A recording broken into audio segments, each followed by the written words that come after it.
Hey guys, you are watching Vice News live on Election Day. And we're going to be doing things a little bit differently over the next few hours with help from our friends at VoteCastr and Slate. So for the last 3 decades, there's basically been a self-imposed media blackout on broadcasting any vote tally information on Election Day. The worry has been that having that information could impact turnout or even sway voters' decisions. But today, we are going to be breaking the rules. We're going to be bringing you the kind of real-time picture that the campaigns are getting throughout the day.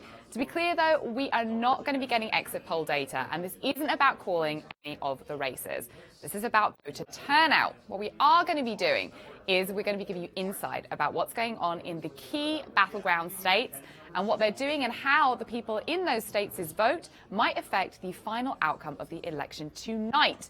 Think of this as your play-by-play. So here we are from our Brooklyn headquarters. This is the war room, basically. Over here, we have VoteCastr's engineering team. We're getting information from the field over there. So there are going to be people in precincts in those battleground states. They're going to be feeding information to this table here. We also have like the brain and nerve center here as well, where some of the head honchos at VoteCastr are going to be talking to us throughout the day and giving us this kind of live information as it comes in. And we're also going to be having some great guests. As well as getting information from what's going on with Hillary Clinton, with Donald Trump, Gary Johnson and Jill Stein. We're also going to be actually speaking to Jill Stein around 3 o'clock Eastern today, so make sure you stay tuned for that.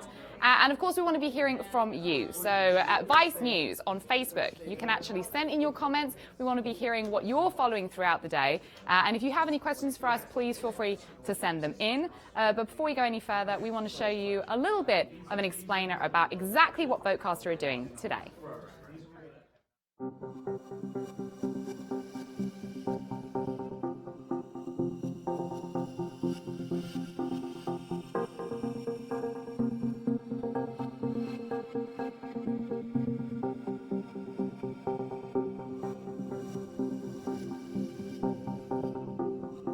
Reagan-Carter, NBC News announces 3 hours before the polls close in California that Ronald Reagan is crushing Carter. There are legislators running down ballot that believe that because NBC has now declared the race over, that turnout will naturally be suppressed. So on one night over 3 decades ago, this urban myth spawned that somehow this data was dangerous. The folks that have teamed up with myself in producing VoteCastr believe that actually quite the opposite is true, that if you give people this data on Election Day, it actually energizes democracy. If you, in fact, lived in a battleground state and you knew that the candidate you cared about was underperforming in your neighborhood, that might actually spur you to act. On Election Day, we send field teams out into our battleground states to collect our actual turnout data. They input that data through our mobile app. Every data input changes the output, and so the score changes. It's like watching a football game, but we're not the guys that call the game in the first quarter. We're the guys that do the play-by-play. For the first time in American electoral history, the American public will get to see the game. And we're here with VoteCastr Chief Strategist Sasha Eisenberg. Hey, Sasha. Hey, how are you? I'm good. How's it going? Good. Good. How much sleep have you got today? I actually got a decent night's sleep. I need to concede, expecting not to get one tonight. That's kind of cool. All right, so explain again, why is what you're doing so controversial? So for a generation, the big media organizations in the United States, the TV networks, the wire services, big city newspapers have basically agreed not to discuss who's winning and who's losing before the polls close in the evening. And at that point, you could start counting votes. But the fact is, even before that, you can begin to quantitatively assess where turnout is high and low, and using sort of advanced data techniques give viewers and readers a much better view of where things stand throughout the day. So we've got 8 battleground states. How did you decide on some of the 8? Because North Carolina isn't one of the ones you're looking at, right? So we had to make a decision a while back, starting in September really, to lock in the states on these maps, and we were taking into consideration not just how competitive they were in the presidential, but that there was a Senate race in the states of interest, and in the North Carolina Senate race really came on the map as something that was competitive later on. I think everybody's been a little little surprised by how pivotal North Carolina appears to be this year. Do you regret that you kind of haven't included I it? would like to have numbers in North Carolina today, but it's just not the way it went. It's not the way it went. So explain just so everybody understands. So what do you mean by not having the numbers from North Carolina? Because, later on today, everyone's going to have those numbers. So what makes it different for you guys today that you aren't going to get the same read from North Carolina that you might get from, say, Colorado or Iowa? So we're in the 8 states that we're in. We have created basically a field organization comparable to what a campaign might have. We hire people for the day who are assigned to individual polling places, individual precincts, and they're reporting back to us at regular intervals during the day how many total people have voted at that location. We've also done a large volume of survey research, 10,000 interviews in a state, to get a very granular idea of how support in those neighborhoods should break. So in those states, over the course of the day, what we will be able to do is assess not only turnout levels, but how we expect the votes that have been cast to split between Clinton and Trump. And so how many people have you got in each of the battleground states? I think we're tracking around 700 total precincts, 100 or so in each in the larger states. So 100 people in some of the larger states. Some people are assigned to multiple precincts, depending on how they're spaced out. But we have hundreds of people working for us around the country today. And explain, why isn't this an exit poll? Like you were very clear, you're like, this isn't exit poll data. It sort of sounds a little like exit poll data. Why is it different? So exit polls were initially designed to help explain after the election how and why certain types of voters voted the way that they did. And so an exit pollster picks people at random outside after they have voted, and then asks them often a very long questionnaire of things about their backgrounds, about their religious observance, when they made their decision, what issues they cared about. It's like an in-depth voter profile. It's a real in-depth voter profile, and it's very useful if you want to know after the election whether people who cared about the economy were more likely to support Trump or Clinton, or whether people who made up their minds in the last week were more likely to support one or the other. It's very bad for determining who's ahead or who's losing, because you don't do that many interviews, and you have to wait until the votes have been counted to figure out basically how representative the people you talk to were of the total vote. So when exit polls have leaked, they've often been really misleading about the state of the race. We've done the opposite. We've interviewed a massive number of people, but in most cases asked them basically 2 questions. So how many people? You say a massive number. About 10,000. 10,000 per state. 10,000 per state. Yeah, okay. and we are asking them basically 2 things. Who do you plan to support in the presidential election? Who do you plan to support in your Senate election? And so they're like 2 basic questions. Yes. You don't care about their religious persuasion or their racial makeup or anything? So we have access to Voter File, which is a database of every registered voter, and there's a lot of data that's available about American voters that way. So even before we're on the phone with them, we know their age, we know their likely race or ethnicity, their education level, if they're a registered Democrat or Republican. But ultimately, that's not that important to us, because what we're not able or trying really to create a portrait of sort of the complexion of the whole electorate today. What we're hoping to do is track turnout continuously over the course of the day, and then give an indication about how we think those votes are breaking.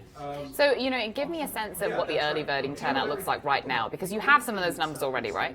Yeah, so we've been tracking early vote numbers in 5 states, and that's actually easier to track, because in those cases, the states will release a list of every individual person who has voted.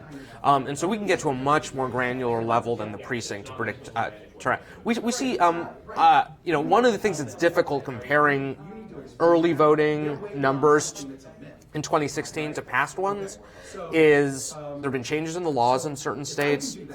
North Carolina and Ohio both changed either where precincts are located, the number of weeks that you can vote early, right? Who automatically gets a mail ballot. And then we also see a gradual rise in the number of people who vote early, vote every election. And so when we start putting out early vote numbers soon from those states, we'll also be giving an indication of what percentage of the total vote that we expect that to represent by the end of the day. But in some of these states, it's going to be massive, well over 60% in Nevada and Florida. So from that, I know we said, we're not going to call races here, but from that early voting data, could you potentially lean or, kind of glean which way a state is going to go based on that early voting data? Well, so, the question will be how much do the outstanding votes that come in today look like the votes that came in before? And there are places where we know that there are different patterns. There's some states where, the early voting tends to be in North Carolina, for example, in recent years, the early voting demographics tended to be more African American than the election day vote. In some states, it's the opposite. In Arizona, historically, the early vote has been more white, and election day itself more Latino. So there's going to be the vote that comes in today will not necessarily track. And a lot of the story of early vote is what have the campaigns done to get their supporters, some of whom may have voted otherwise on election day, some of whom may not have voted at all, to vote early, to get people who've requested a mail ballot to return it. And so some of what we'll see in early vote is an early reflection of which side's ground game has been more effective at actually delivering their voters to the polls, and that may be an indicator of what their success will be today. Interesting. All right, well, we're going to get to some of those numbers in a little bit, and we're also going to be talking more about the demographic shift in some of these states that you mentioned. Thanks, Sasha. Sure, appreciate it. And guys, we're going to be bringing you more data throughout the day, and Sasha's going to be back with us to tell us what's actually happening inside the campaigns today.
Reagan Carter, NBC News announces 3 hours before the polls close in California that Ronald Reagan is crushing Carter. There are legislators running down ballot that believe that because NBC has now declared the race over, that turnout will naturally be suppressed. So on one night, over 3 decades ago, this urban myth spawned that somehow this data was dangerous. The folks that have teamed up with myself in producing VoteCastr believes that actually quite the opposite is true, that if you give people this data on election day, it actually energizes democracy. If you in fact lived in a battleground state and you knew that the candidate you cared about was underperforming in your neighborhood, that might actually spur you to act. On election day, we send field teams out into our battleground states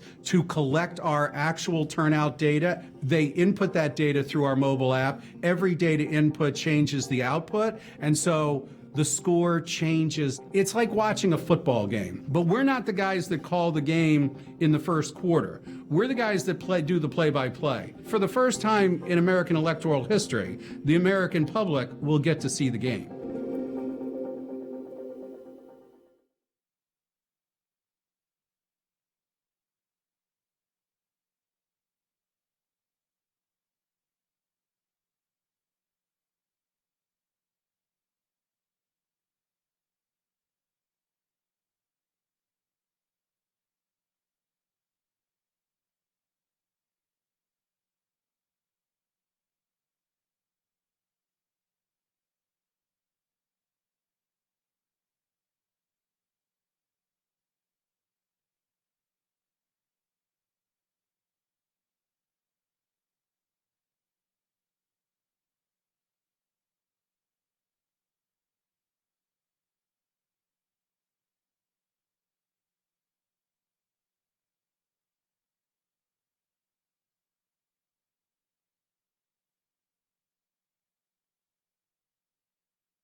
Since Gore and George Bush split the vote in 2000, neither party has won Florida by a huge number.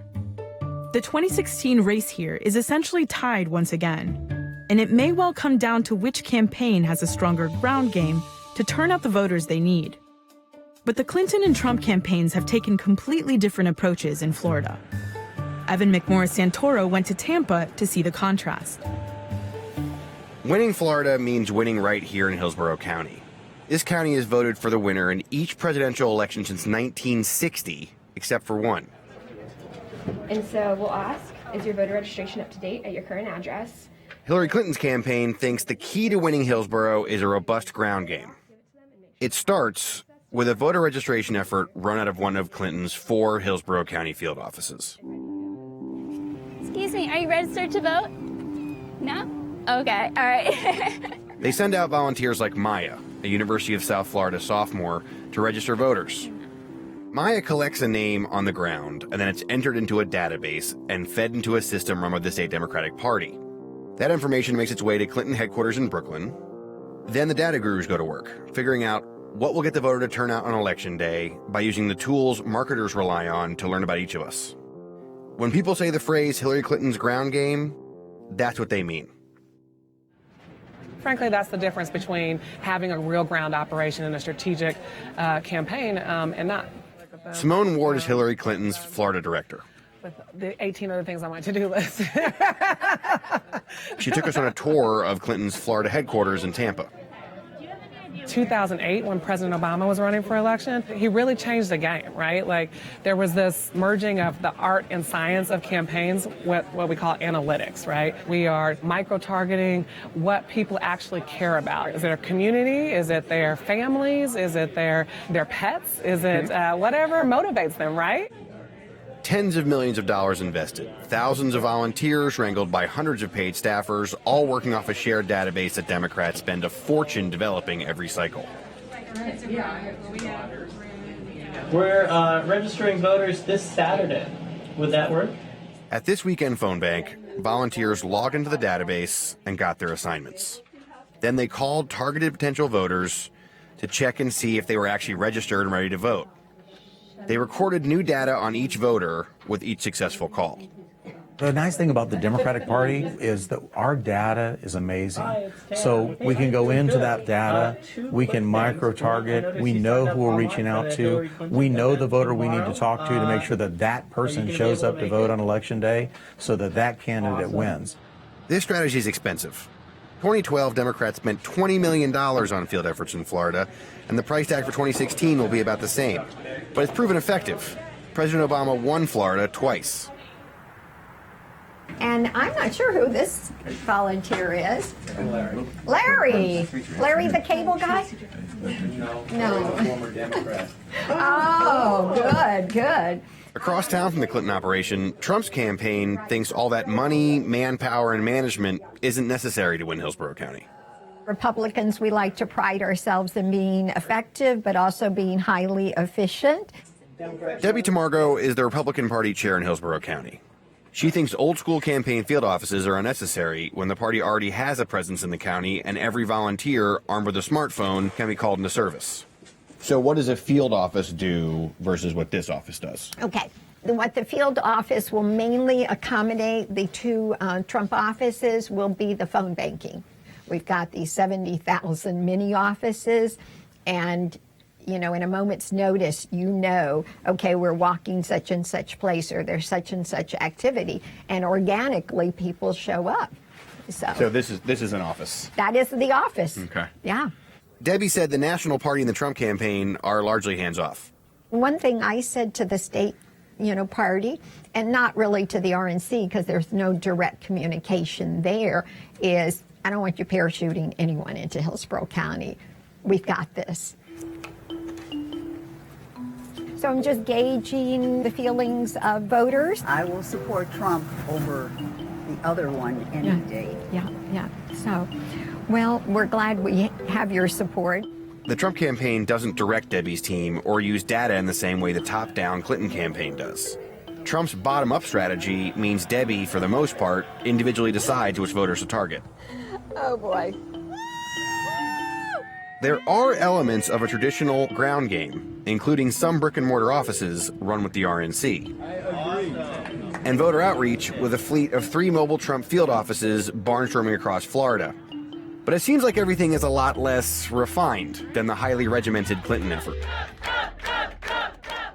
The Trump campaign insists they found the right combination of cheap, traditional, and new. People make such a big deal about the offices. Brick and mortar doesn't win campaigns. And I told the volunteers tonight, the 70,000 people that have registered to volunteer for us, their office is in their heart. You know, they have house parties where they all decide to get together and then go out and walk their neighborhood. To me, that's even better than a brick and mortar campaign office.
Donald Trump was in Florida today, making his final case for the presidency.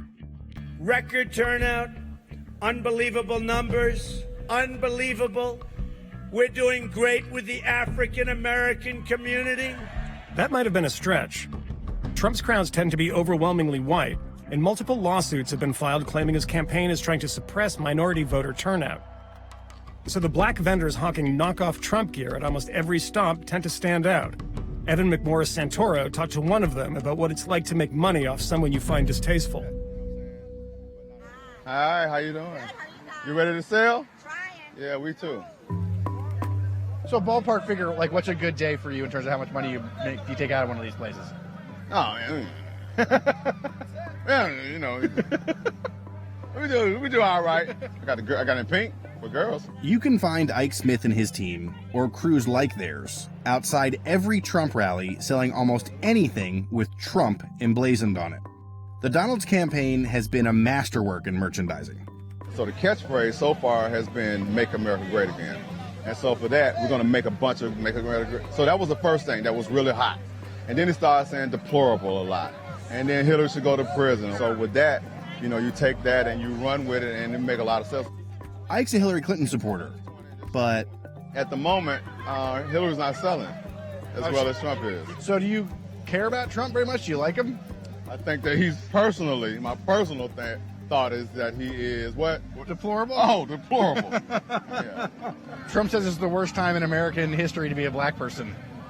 You're a black person, is that true? In American history, no, I think he was way off in regards to that. Let me tell you why, because right now I am free. I think it was a way worse time from what I heard my ancestors tell me about when they had them whips. Wow, you know what I'm saying? They had to pick cotton.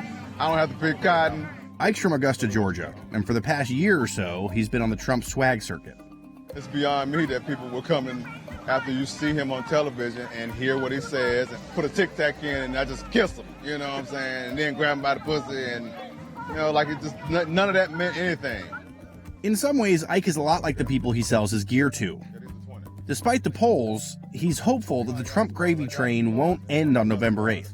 What does it mean for you when the election ends? What it means for when the election ends? Get that money out of your pocket then?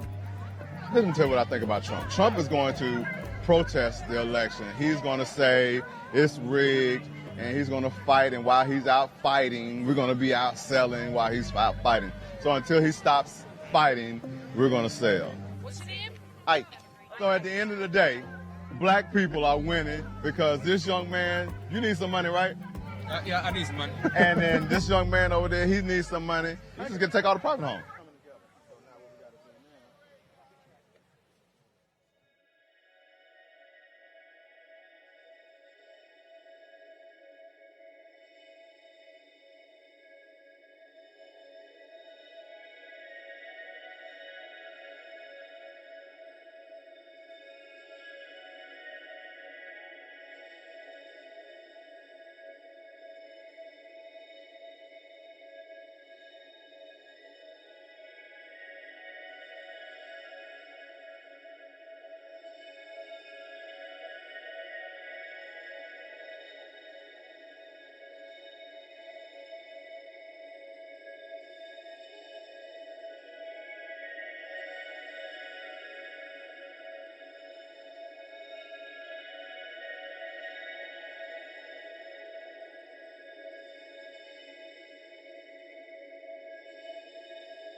If Donald Trump is going to win the White House, he'll need to win North Carolina. If he wants to win North Carolina, he'll probably need to win the early vote, which opened yesterday. Evan McMorris Santoro went to the state to see how the campaign plans to pull it off. There are 3 separate Trumps in North Carolina today. Eric Trump and his wife Laura are in Gaston County, where they just got finished rallying the voters at the Republican Party headquarters in Gastonia to come out and vote early. The Trump campaign has been warning for quite a while now that this election is going to be rigged, but today is not one of those days. Do you think it's going to be a free and fair election in North Carolina? I hope so. I hope it's a free and fair election everywhere. 90 minutes to the west of me, Donald Trump gave a rally in Fletcher, North Carolina. There's a Trump everywhere you look because voting is actually happening here. I'm at the Gaston County Board of Elections where people have been voting for 2 days. It's been a pretty contentious election. Is it nice just to be done with it? Yes, the hostility, between the two, it's just been draining. And now it's not your problem anymore. That's right, exactly. 1,992 votes were cast in Gaston County yesterday, the first day of early voting in North Carolina. As a general rule in North Carolina, Democrats are a lot better at getting their voters to the polls in person early. This is a huge political issue here. Republicans want to make it harder to vote early, and Democrats want to make it easier to vote early. What's the big deal? Well, all voters are not created equal. Democrats like that they can use early voting to bank the votes of people who are definitely going to vote for them. That frees up resources and time to get less reliable voters to the polls on Election Day. Eric Trump is here in Gaston County to give Republicans that kind of runway too. In an election where you can see that a lot of voters don't like either candidate, it makes sense that early voting would be especially relevant.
Welcome to the madness. This is Vice News, and we are live all day on Election Day. You're in basically our war room. We've partnered with VoteCastr. These are the people shouting around me because they are getting data in live from battleground states all across the country. So we are going to be talking to VoteCastr founder Ken Smucker right now. He's still getting data. Ken, right. I'm pulling you away for a second. Yeah. Okay, so talk to me. What data have you got coming in from Colorado right now? So we've got Colorado in, and Colorado's unique because it's a vote-by-mail state. So all of the other states we're tracking, we're going to give data on 8 states today, but in Colorado, there's nobody going into a poll location and casting a ballot, right? So all of the votes come in by mail. What we get from the Secretary of State is all the votes that are cast. So we then process that, because the difference between what we do and what exit polls or any pollster does is we actually assign a value to every voter. Okay. Actually 2 values. One is a turnout performance score, right? How likely are you to come out to vote? The second is a candidate preference score. Who do you like better? How much? Okay? So because we drill down to the individual voter, and because in vote by mail comes out as an individual voter, nobody has ever seen this kind of data. So what kind of data are we seeing right behind us? So this is Colorado, right? Right. Okay. So in Colorado, the total number of votes that we've actually seen coming out of the Secretary of State is 1.53 million voters, right? So that's total votes cast. Total votes cast. Okay. The total votes cast that we've actually been able to look at. Got it. Right. Actually see that a voter, not see who they voted for, but actually see that they voted. Okay. And because we do everything down to the individual voter level and then aggregate back up to the precinct, the county, and the state, this kind of data for us allows us, in what we believe, is a much more accurate look at what this vote population and what the proportion share of that vote is. So what are you seeing? So you, from this, the numbers, so what's it, 1 point how many in So Colorado? It's 1.53 million ballots that are in that the state has said these ballots have been cast. Okay? And so from that, we believe that the share of those ballots is Hillary Clinton 4.6, Donald Trump 46.0, Donald Trump 44, Gary Johnson 74, and if you scroll up 7.4, right? 7.4. Yeah. And Jill Stein, I don't have the sign. Whoever. We got to scroll up. Someone scroll up. Jill Stein is there, though, right? She's on the map in Colorado. Anyone? Is she on the map? Yeah, she's on the map. No, Taylor's saying no. Wait a second. Okay, it's a monitor issue. It's fine. I don't want to say it's a VoteCastr issue. It's a monitor issue. That's okay. Right. But it's basically a 46-44. Hillary Clinton and Donald Trump. So this 46% and 44%. Does that mean that Hillary Clinton has won Colorado? Oh no. Okay. Oh no. Okay, because we have 1.53 in. But we believe, in our estimation, that that's 1.5 of 2.815 that are ultimately going to be cast, right? So in the play-by-play right now, we're at the 6th inning. Okay. Right? So in the 6th inning... A 6th inning of a 9th inning game? Just want to make sure we're on the same game. Yeah, a 6th inning of a 9th inning that might go into overtime. Extra innings. Always with the surprises. Extra innings. And that's so that's really where we are. See, Jill's there, 1.6. Right? She's there, guys. Jill made it. Jill made it on the board. So, and then tell me a little bit more about these people. So, you're saying about like 1.53 roughly that we've got now, the million people in Colorado that have sent in their votes that you've been able to analyze. Right. So who are these people? Are they, is it men predominantly? Is it women? Can you break down that granularly? In the next visualization, I'll be able to break down, we can break down by race. Okay. Now, when it's men, women, it's 50-50. Okay. Right? So, but when you break down by race, there are only 2 counties in Colorado that have any significant non-white population. So it's a predominantly white universe. So what do you think is going to be driving, or what will you be able to tell us, do you think, that is driving these people to vote the way that they have voted so far? Yeah, so we may be able to tell you, so for example, we would then be looking into base Hillary performance precincts and looking into base Trump performance precincts and trying to figure out where the marginal number of more ballots are coming in from. So that means that basically really we're a pretty precinct baked that you had already predicted, based on what we know about the people in this precinct, they should probably be voting for Donald Trump. Yeah. So you're modeling the actual votes coming in against that. Right, but we actually do it down to the voters. So what we're saying is, okay, we look at all of the addresses of the 1.53 million that we can see.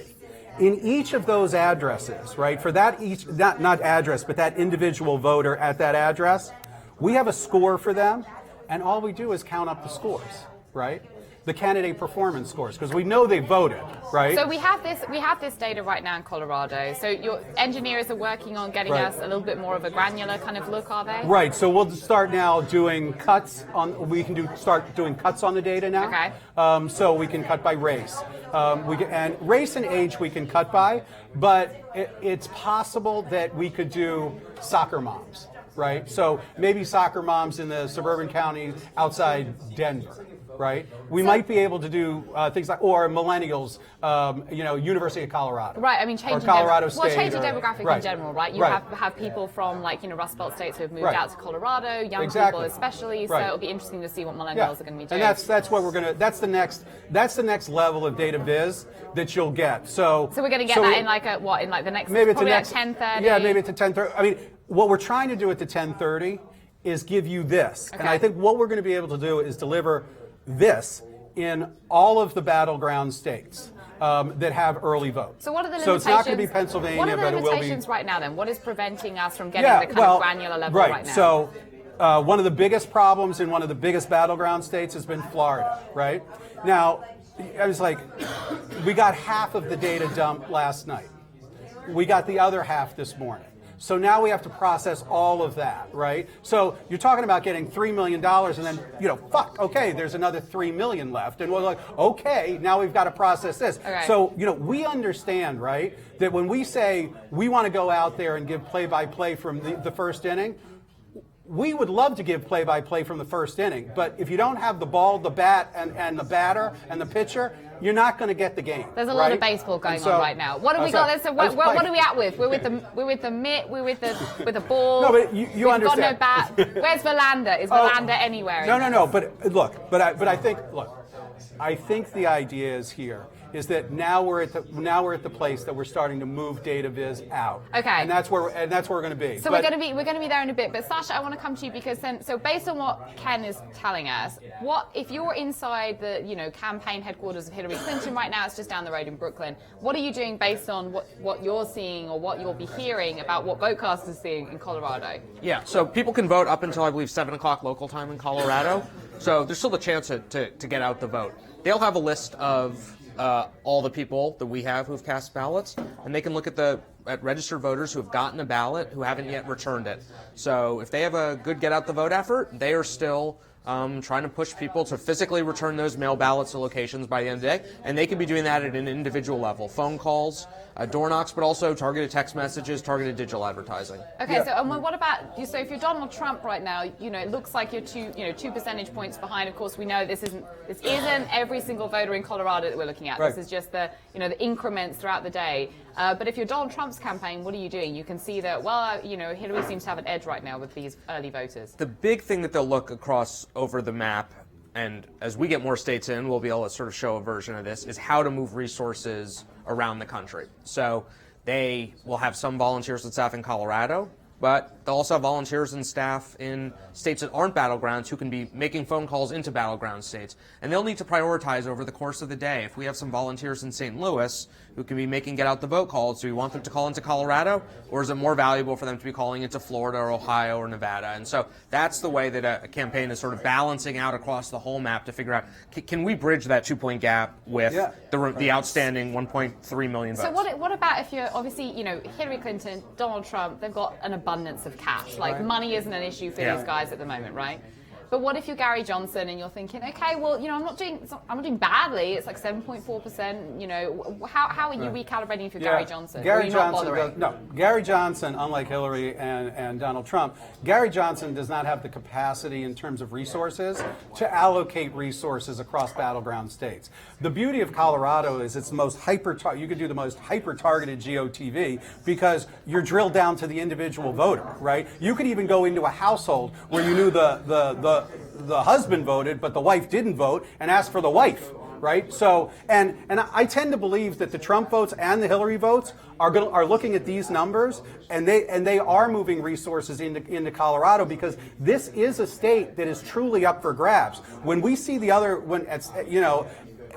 10:45, when the new numbers come out, or when the numbers come out in the other states, there may be states where they think it's out of reach. But Colorado right now that is a razor thin election right now. And my guess is, and Sasha, I think this is a state they will play. Number one, because it is such a close margin, and number two, it is a uniquely hyper targeted GOTV universe.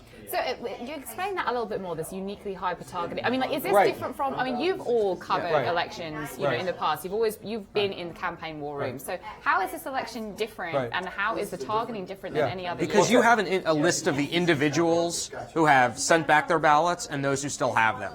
Whereas in other states, you're basically looking at the precinct level, at the neighborhood level, to determine where you can sort of goose up turnout. Here, you have everyone's names, and once you have their names, you have their address if you want to knock on their door. You usually have their phone number if you want to call them, and increasingly, you can find them to make sure that the next pre-roll video ad that they see before they watch, anything on YouTube is going to be your get out the vote ad.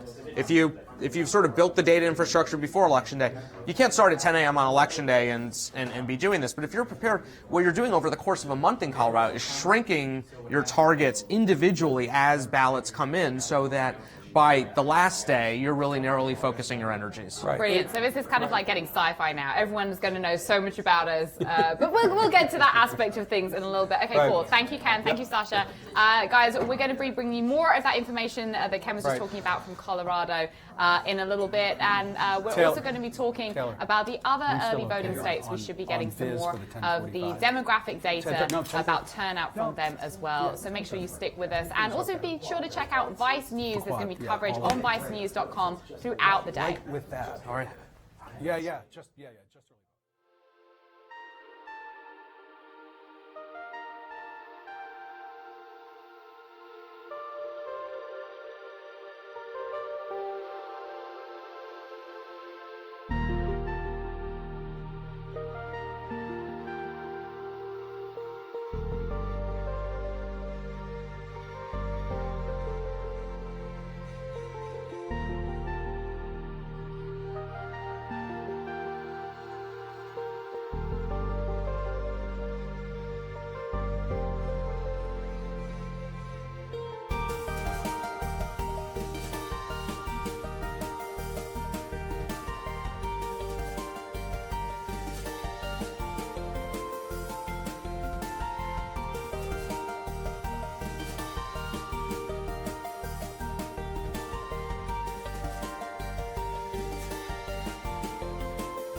The reason that campaigns collect this kind of data and do this kind of war room is because there are some things that campaigns can do on election day to more efficiently spend their resources. For example, we did a program in 2002. The Democratic Senate Campaign Committee banked over 1 million robocalls, automated dial calls, GOTV calls. The idea was to distribute those calls based upon which candidates needed them the most. How were they going to figure that out? Well, they were doing a war room in all of their battleground states, the Senate Campaign Committee battleground states, to determine who was underperforming and who was overperforming. The theory was that we would only send the robocalls out in the underperforming Democratic candidate states. The problem was we were underperforming across every battleground state. So it was like thermonuclear war. Yeah, we just launched everything. Didn't save the Democratic Senate, by the way. But there are interesting decisions that presidential campaigns do make. They will fire up their principals' planes in the morning. They'll know where their first stop is, but then they'll be able to make decisions with respect to where do they send the principals between the first stop and the last stop, which is where they will declare victory or concede defeat. So there are certain ways that this information is used in a presidential war room, and every piece of data that leads to a better decision in a battleground state is going to be treated as important or at least relevant. I argue that they're taking it so that they can see it because they're curious and because somebody's got to write a concession speech, somebody has to write a victory speech. But there are also kind of micro-targeting ways in which you can use this data to more efficiently spend resources.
It's become clear to me that this prolonged leadership turmoil would do irreparable harm to the institution.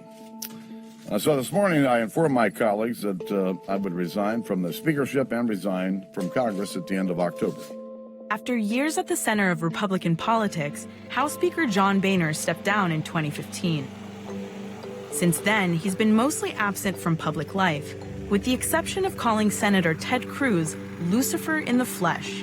Last week, in one of his first interviews since leaving office, Speaker Boehner talked to Vice founder Shane Smith about the raucous race for president and where our politics heads from here. There you go. There you go. This is the coolest wine opener ever. Beautiful. I don't remember the last time I did an interview with a glass of wine. Cool. So we're looking at how the left is more left, the right is more right. If you look at what happened to the Democratic Party with Bernie Sanders, for example, Trump has sort of thrown the GOP into confusion. What are your thoughts on the 16 race? I've never seen anything like this in my lifetime, and neither has anybody else. And here we are in 2016. I'm not in office anymore, and people think that I can explain this to them. I just look at them and I tell them, no, it's as bizarre as it looks. And we should be very, very proud that the establishment on Wall Street, in corporate America, in the corporate media, they're getting very nervous. That's a wonderful thing. Bernie Sanders and I were elected on the same day for the first time in 1990. I've served with Bernie for 25 years. And the most surprised people in America are those who served with him over the last 25 years because they can't believe this is happening. All we know is the 74-year-old curmudgeon socialist from Vermont. Never talked to anybody. And why did that happen, though? Because Bernie had a message. Now, I'll say Bernie's probably the most honest person running for president because he actually believes all that crazy stuff he says. And we have profound disagreements, but I just get along with Bernie. But he had a message. You know, Hillary Clinton, I'm still searching for, okay, what's the message? And it's a problem for her. You know, other than I'm a woman, you ought to vote for me. I humbly and gratefully accept your nomination for the presidency of the United States. I was a big Jeb Bush guy. I was a big John Kasich guy. Now I'm a Donald Trump guy. Why? Kinda. Why is the kinda? Listen, I think there's only one thing that matters in this election, and that is who appoints the next 2, 3, 4 Supreme Court justices. Is that why they're not letting the nomination go through right now? Correct. Yeah, because that's where the power is. That's where all the power is going to be.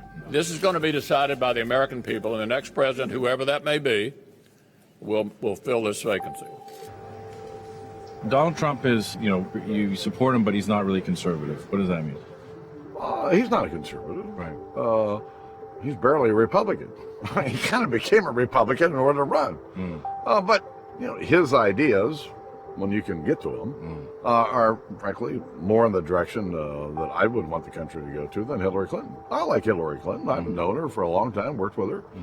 She's not a bad person, but it's just be more of the policies we've seen out of the Obama administration. So, while Donald wasn't my first choice, right, wasn't my second choice, for that matter, he wasn't my third choice. Right. But he's the nominee, and I'm going to vote for him. So, don't you see this election and the dysfunction around it as a problem, and that sanity needs to prevail of somebody who knows how to actually get things done? Sanity didn't prevail in the presidential primaries. And we're not in that cycle. We're not in that zone. At some point, we may be. But what cycle are we in now? Craziness. Come on, it's crazy. And the what's gonna American happen? people are looking at this going, what in the hell happened to America? Right. What happened to American politics? And what did happen? The country is so divided that we ended up with what we ended up with. Right. We'll figure it out. Okay. Thank you, Mr. Speaker.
On the campaign trail for Hillary Clinton, President Obama is taking big swings at Trump and connecting. In what are some of his most bare-knuckled comments to date. All the progress we've made right now is on the ballot. Civility is on the ballot. Tolerance is on the ballot. Courtesy is on the ballot. Democracy itself is on the ballot right now. So if you Obama continued to target Trump's pride and joy, his negotiating skills and business acumen. I don't know a lot of people who operate a casino and manage to lose almost $1 billion in 1 year. In return, Trump called Obama incompetent and accused him of shilling for Hillary. We have an incompetent president, and all he's doing, he's campaigning for crooked Hillary. That's all he does. But Trump focused most of his attacks on the women who have accused him of sexual assault.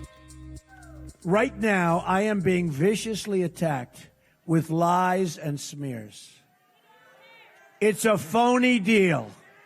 I have no idea who these women are. Have no idea. He also lashed out at the media, alleging a rigged election system and hinting at a wider conspiracy. This whole election is being rigged. These lies spread by the media, without witnesses, without backup or anything else, are poisoning the minds of the electorate.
Utah is usually a layup for Republican presidential nominees. The Beehive State, where more than half the population identifies as Mormon, hasn't voted for a Democratic presidential candidate since 1964. And in 2012, it delivered Mitt Romney his largest margin of victory.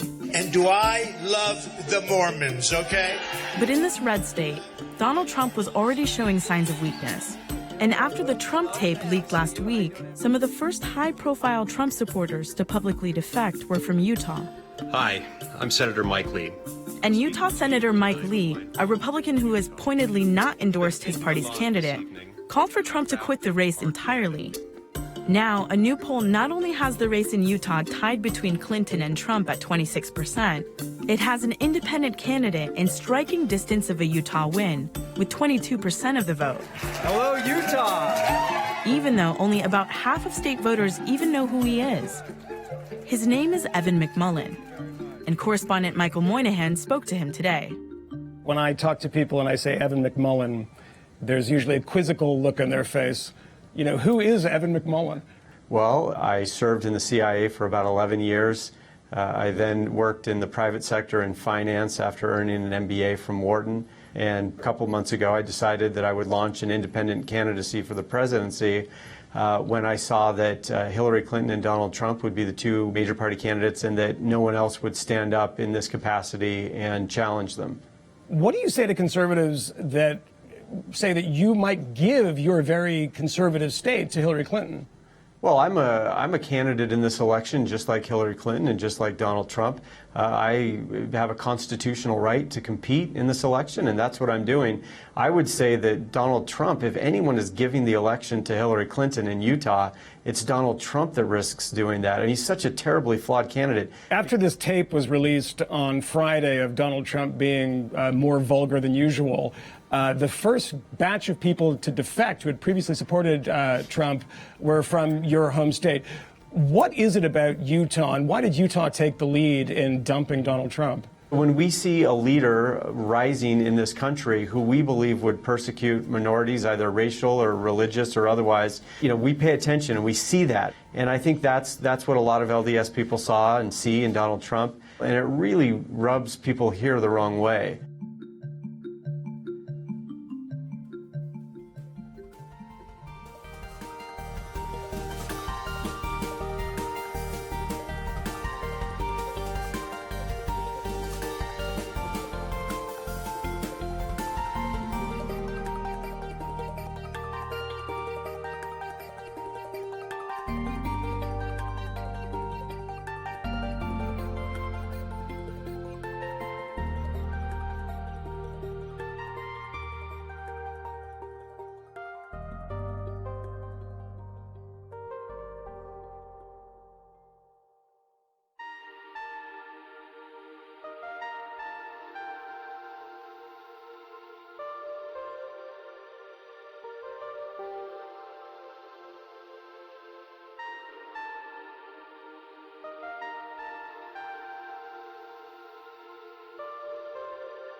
Donald Trump's closing argument can be summarized by one item here on stage in New Hampshire where I am.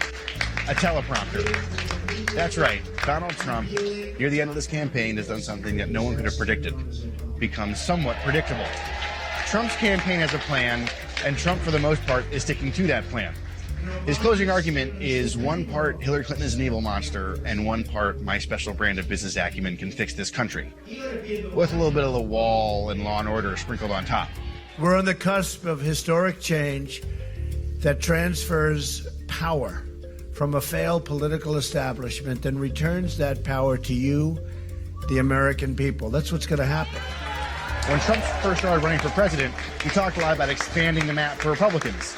But as you reach the end, Trump is fighting for the same swing states Republicans always fight for. The next 4 days of his schedule show him traveling to Ohio, Pennsylvania, Florida, North Carolina, Nevada, Iowa, and New Hampshire, before wrapping the whole thing up with a victory party in New York.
Hey guys, you are back. We are Vice News. We are live on Election Day, and we are in our war room with VoteCastr. These are the guys who are bringing you the play-by-play of what is going on around all of the battleground states today. And again, we are not talking exit poll data. We are talking voter turnout in each of these key battleground states. So you've got your Iowas, your Colorados, your Floridas as well. And we're going to be talking about a couple more of those with Ken. Ken, hello, co-founder of VoteCastr. Yeah. Forgive me, Ken, I was demoting you.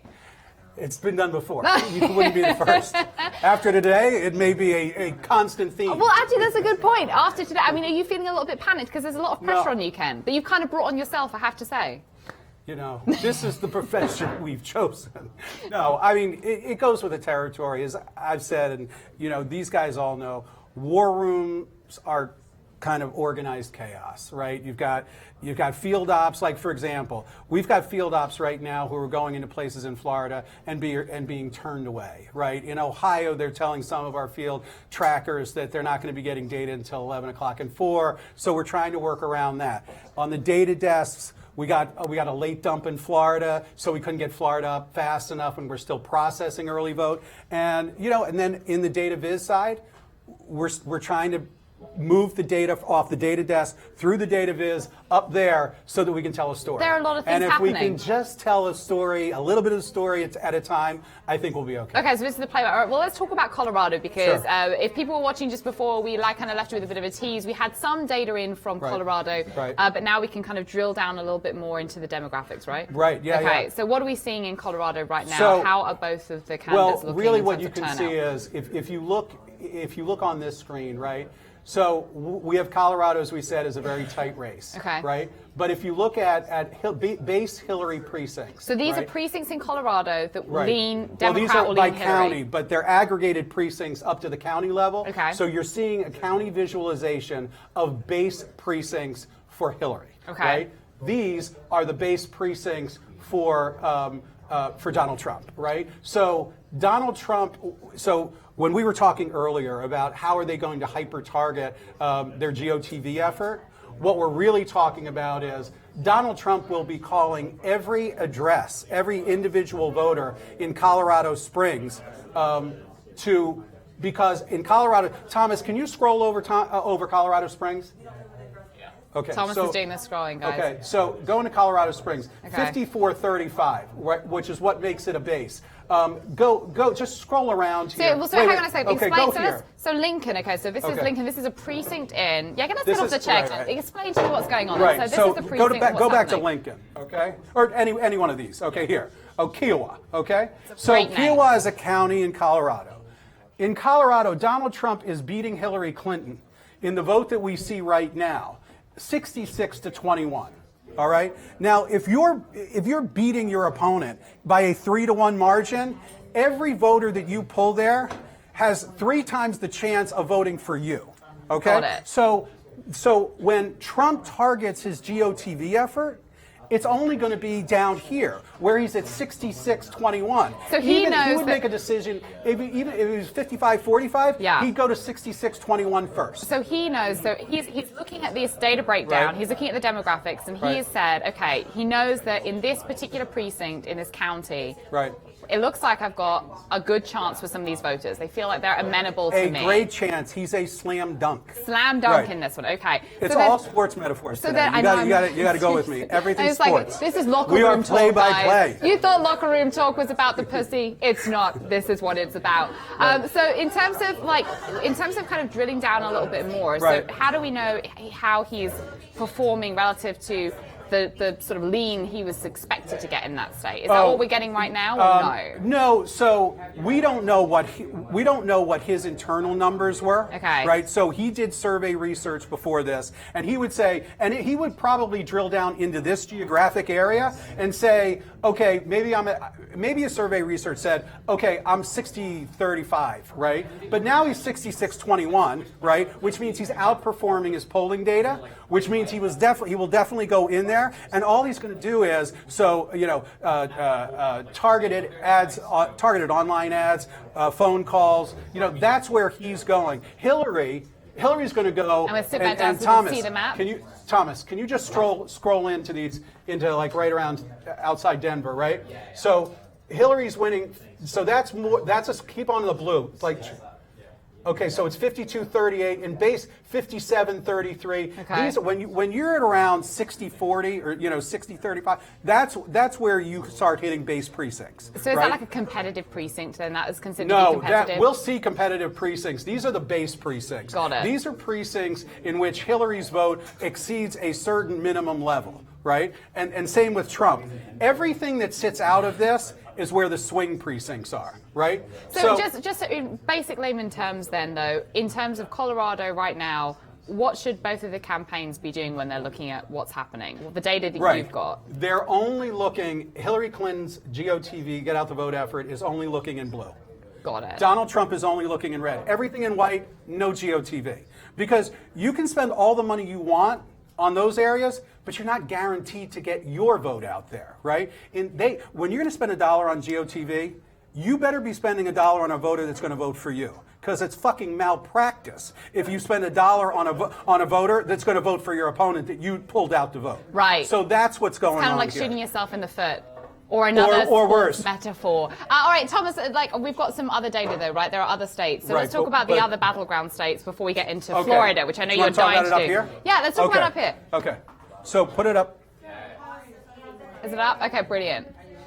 So these are the other battleground states. So, and remind us again what ones you're looking at. We're looking at Colorado, we're looking at Iowa, New Hampshire, we're looking at Florida. So we'll end with Florida. So we're at Iowa, Pennsylvania, Colorado, which we've seen, Wisconsin, New Hampshire, Nevada, Ohio, Florida. Okay? Brilliant. So do you want to just go through each one of them? Let's go through them. Sasha, I know you're ready to go through them as well. Sasha, hang on. Let's come to you for a second. So break it down for us on that side go then, over Sasha. there. And let Sasha, no, not Florida, just take them through. We're going to tease Florida because we've got a lot of data that has come out of Florida just now. So we're going to get to Florida in a second. But Sasha, okay, let's go from right to left then. What are we looking at on the right? You guys want to, can we blow this up to a big screen? Yeah, let's look at Wisconsin first. I guess so, right? Big if you want, that's great. Okay, so Wisconsin, not one of the heaviest early voting states among them, but a quarter of what we think will be the total turnout at the end of the day is already in. We know who those voters are. We don't know who they voted for, but we are able to estimate it based on our survey work. So see Hillary Clinton at nearly 53% in Wisconsin, Donald Trump just over 40%, Gary Johnson and Jill Stein just over 5% combined. The strongholds, obviously big city Milwaukee. You see Hillary Clinton running with a 65% margin. Dane County, where the state capital and University of Wisconsin is. So, Sasha, were there any precincts in Wisconsin that it looks like one of the candidates is doing better than expected right now, or are they all sort of performing as you had modeled, like as you thought they were going to be performing? So what we're seeing is a volume of turnout in early vote, and we know that the early vote electorate looks different than the election day electorate.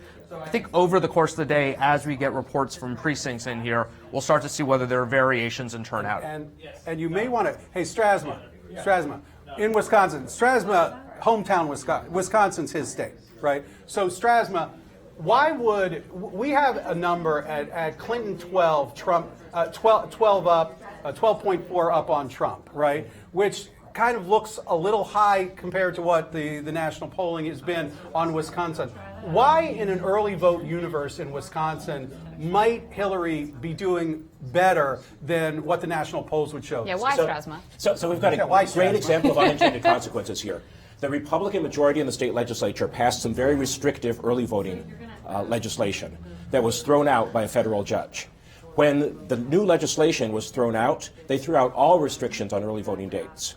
So the minute that happened, heavily Democratic areas like Milwaukee and Dane County extended their early vote much earlier than it's ever been allowed before. And who does that benefit then? If they've extended their early vote, which party is that benefiting?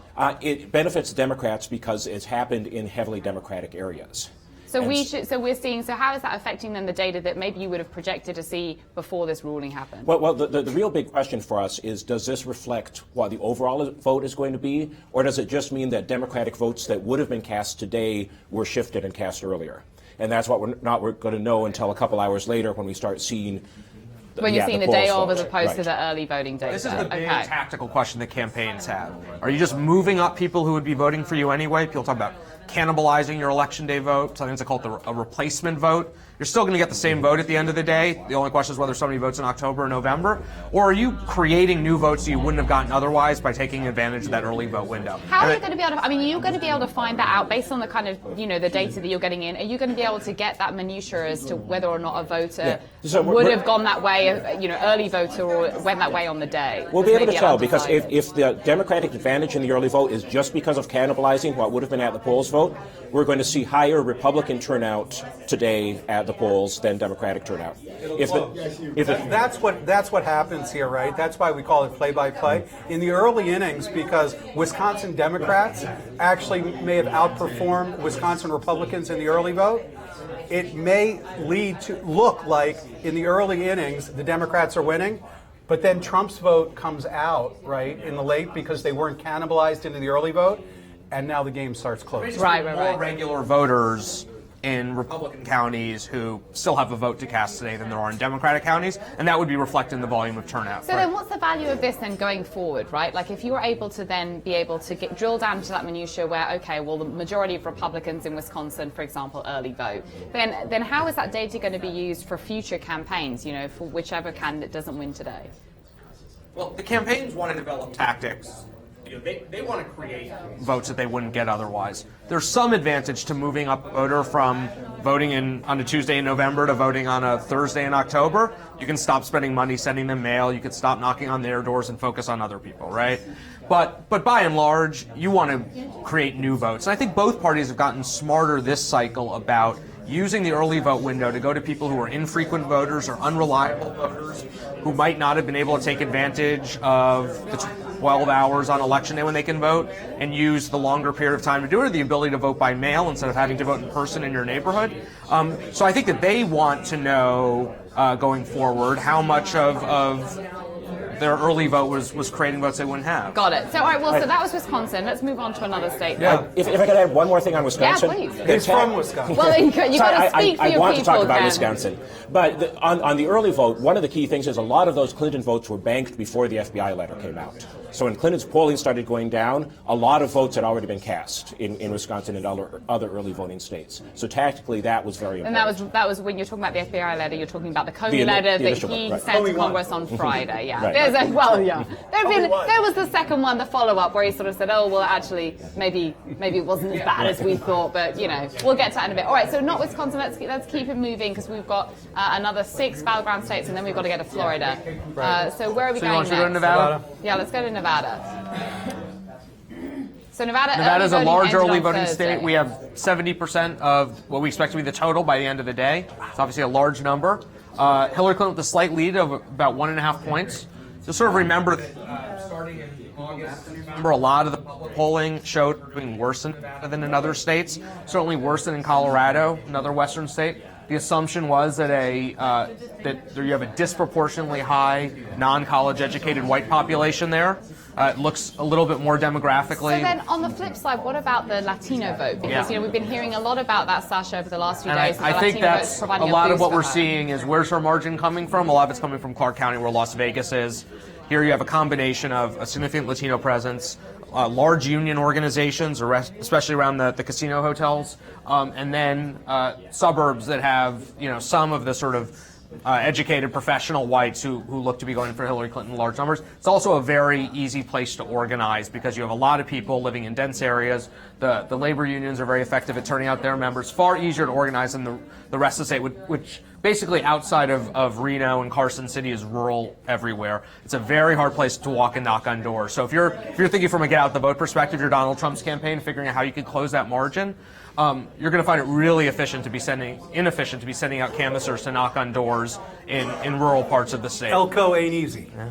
Okay, ain't easy. All right, well, let's move on from Nevada then. All right, we'll check back in with Nevada in a little bit as well. And let's move on. Where do you want to go next, Sasha? Should we go to Ohio? Another big early let's do Ohio then. Okay, everyone talks about how Ohio, obviously, it's correctly picked the president for what? The last 30 years? I think no Republican has won the White House without winning Ohio since the Cubs win, since the 50s. So this is based on about 30% of the total votes that we expect to be in by the end of the day. So there's 30% of the total vote in Ohio is coming right now, and that's what we're seeing. We see Hillary Clinton with a 4-point lead. Gary Johnson doing slightly better than we're seeing in some other states there. Why do you think that is then? I mean, can we tell right now why he might be doing better here than in other states? No, it's not by a significant number. It's by a point or two. Every point counts for Gary Johnson, Sasha. This is one of the differences between what we do and what exit polls do. Exit polls will be very good after tonight at explaining what were the issues that drove people to Gary Johnson, were they voting tactically, when did they make up their minds. That'll be important for understanding how the candidates interact with the third party. We're not going to get that type of texture out of our numbers. We will give you a sense as to whether in some of these states, Gary Johnson and Jill Stein's number are keeping a candidate from winning. Okay, so if they're basically, I was going to say cock blocking, although I did. Yes. I said it. So if they're cock blocking a candidate. Nasty women. And, sorry, hashtag and the other thing women. we're taking into consideration is in some of these states, we'll get to Iowa, people have been voting in Iowa for 5 weeks. And what we generally see is that people move away from the third party candidates towards the major party candidates as they get closer to election day, and this becomes let's go to Iowa then. You mentioned Iowa. Yeah. Let's go to Iowa. So, yeah, I'm not getting much more. Okay, brilliant. All right. So we have just over 40% of the votes in. We know who those voters are. We don't know how they voted, but here's our projection. Hillary Clinton leading by 5 points. This is a little counter to what most of the expectations have been, which is that Donald Trump has a lead in support in Iowa, and also that Republicans have been better at mobilizing their early vote in Iowa. But so this is only 40% of the total vote. Yeah, so the other 60% will come in over the course of today. Okay, Maybe some late early votes, but then obviously all the election day voting. So if you're Trump's campaigner and you're seeing that, and it's 40% in, all right, it's not, you've still got 60% to go, but Hillary Clinton is doing better than expected. What are you doing right now? Like, what is this campaign going to be doing when they're seeing this? You're first making a decision informed by your own data as to whether the 60% of votes that are out are likely to be better for you than the 40% that are in. If you don't think that 60% is going to be significantly better than the 40% that are in, you might be deciding to pull the plug on Iowa and focus your energy somewhere else today. If you think that 60% is a vote that's going to be really sympathetic to you, then you can get those people to the polls today. Iowa's a state with relatively high turnout already, so it's not difficult to turn people out there. You do, again, as you have in a number of these states, you have a sort of urban-rural split. Trump's voters are generally harder to mobilize. You can call them, but it's not. They're not living in places where you can efficiently get to their doors. So Donald Trump's campaign right now is basically banking on the 60% he's hoping are going to be looking very different than the 40%. Looking different than the 40. Right. Okay, well, let's go to New Hampshire. We kind of skipped over New Hampshire, didn't we? And I don't think we have a whole lot to show. This is a state with a primarily. What? No early vote. No early vote, that's why. There are absentee ballots in New Hampshire, but there's no in-person early vote. So when, obviously we're looking at early vote states, when do you think you're going to be getting New Hampshire data? Do we know when that's going to be coming in? Stuff's trickling in, field guys. We have people who've been at polling places this morning in New Hampshire. I don't know how quickly we'll have this up, but we are getting data from across New Hampshire now. So brilliant. Okay, well now let's go to Florida, because this was kind of the big tease at the end, right, Ken? All right, so let's talk about Florida and what you're seeing. Because you've got a lot of data coming out of Florida. Florida basically is a state that Donald Trump has to win. It's effectively impossible to put together a path for him to 270 electoral votes without winning Florida. We're showing just under half the total votes that we expect in. There's another chunk of early vote that's been slow to come to us. But this is the vast majority of the total early vote is reflected in this. And Hillary Clinton's up. Yeah, she's up by 3.3 percentage points, 48.3% to 45.5%. There you see Johnson's number is lower than it was in Ohio by a couple percentage points. The big places that this is where Barack Obama was, Jacksonville, Duval County, historically Republican area that Democrats have tried to, where they think that they were successful cutting into Republican early vote performance. It's one reason Barack Obama went there to do a rally in the last couple days.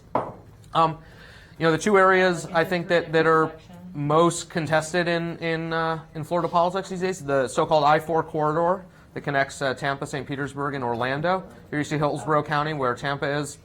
Hillary Clinton leading there by about 7 points. Orange County, where Orlando is, Hillary Clinton with a much larger lead, almost 20 points, and Osceola County, just south of it. Again, about a 16-point lead. Go north. These are areas with a large growing Puerto Rican community, people who've left the island. Go north. But if you go to Volusia County here, you see a far more competitive. So in terms of the demographics, are we seeing that there are certain blocks of voters, like Latino voters, for example, or Cuban voters? Are we being able to break it down to that level yet as to which way they're going? Yeah, and we can provide visualization in the next block on Latino votes in all of these states, but particularly in Florida, that'll be most interesting. We suspect that's why that is one of the reasons why Hillary Clinton performs well in South Florida, in Palm Beach, Broward, and Miami-Dade, and we'll be able to break all of that out in terms of Latino, African American, and white vote. Wonderful. All right, well, we'll do that next. Thank you, Sasha, and thank you, Ken. And guys, we are going to be back with you shortly. Okay. And make sure you keep on checking vicenews.com. That's where you're going to be finding all of these updates and all of the data that we've been getting in from VoteCast. You can check us out there, and of course on Facebook Live if you're watching. Send in your comments, send in your questions. I can pass them on to Sasha, to Ken, and to the guys here in the war room.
American voter turnout continues to lag behind that of other Western democracies.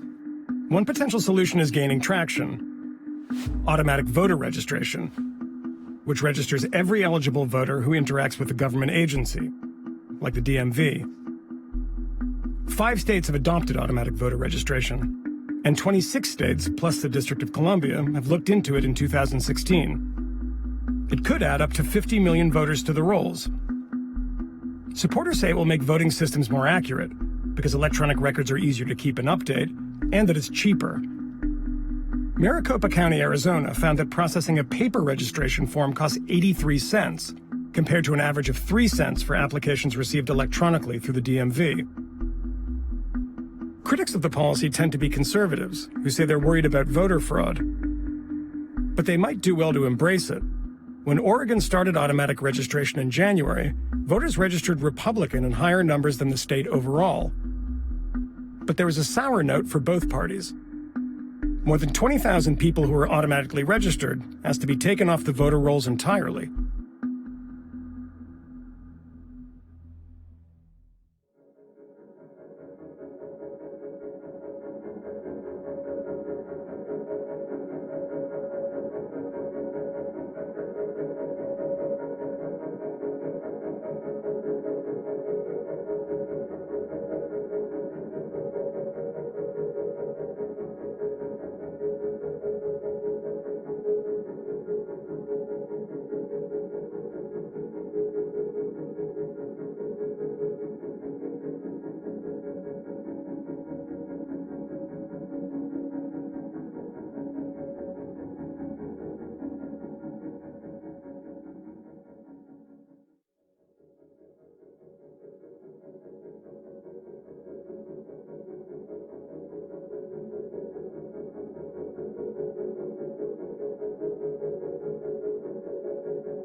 In the final days of the campaign, Democrats are working hard to identify voters who've had a change of heart this year, especially in formerly deep red states like Texas.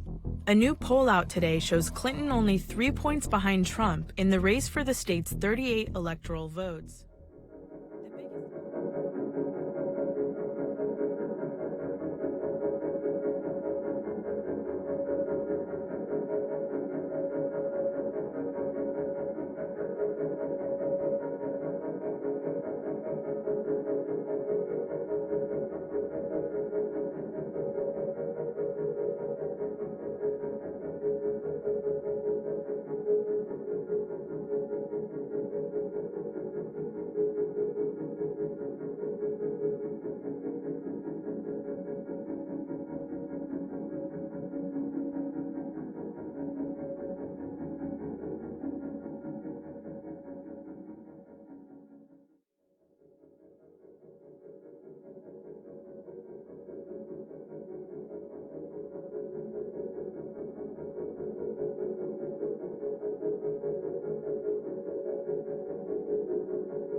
Reagan-Carter, NBC News announces 3 hours before the polls close in California that Ronald Reagan is crushing Carter. There are legislators running down ballot that believe that because NBC has now declared the race over, that turnout will naturally be suppressed.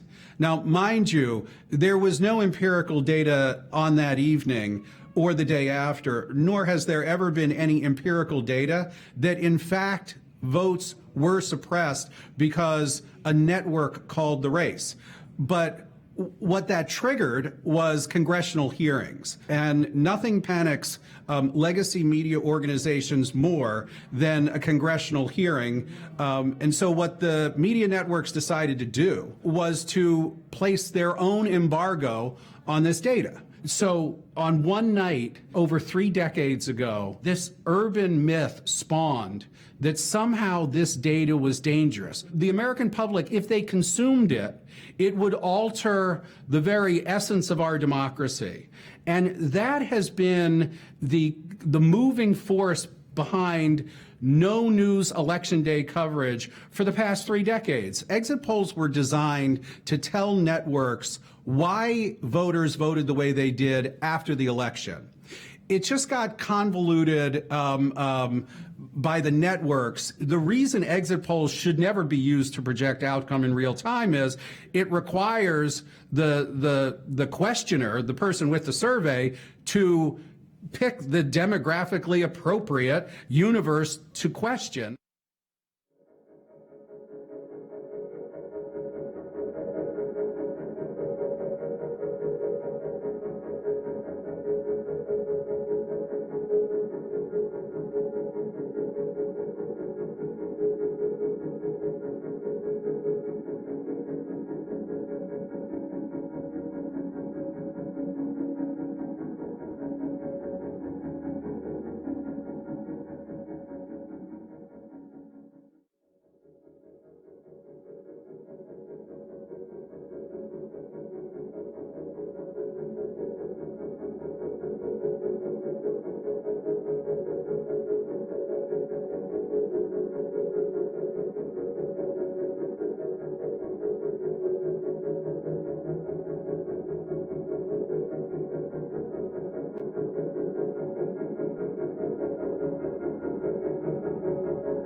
And we are back. It's Vice News, and we are live here on Election Day in Brooklyn, where we're bringing you the latest information from the key battleground states as it all comes in, and it's all thanks to our friends all around us from VoteCastr. And so for the last few hours, we've been bringing you some information from the likes of Colorado.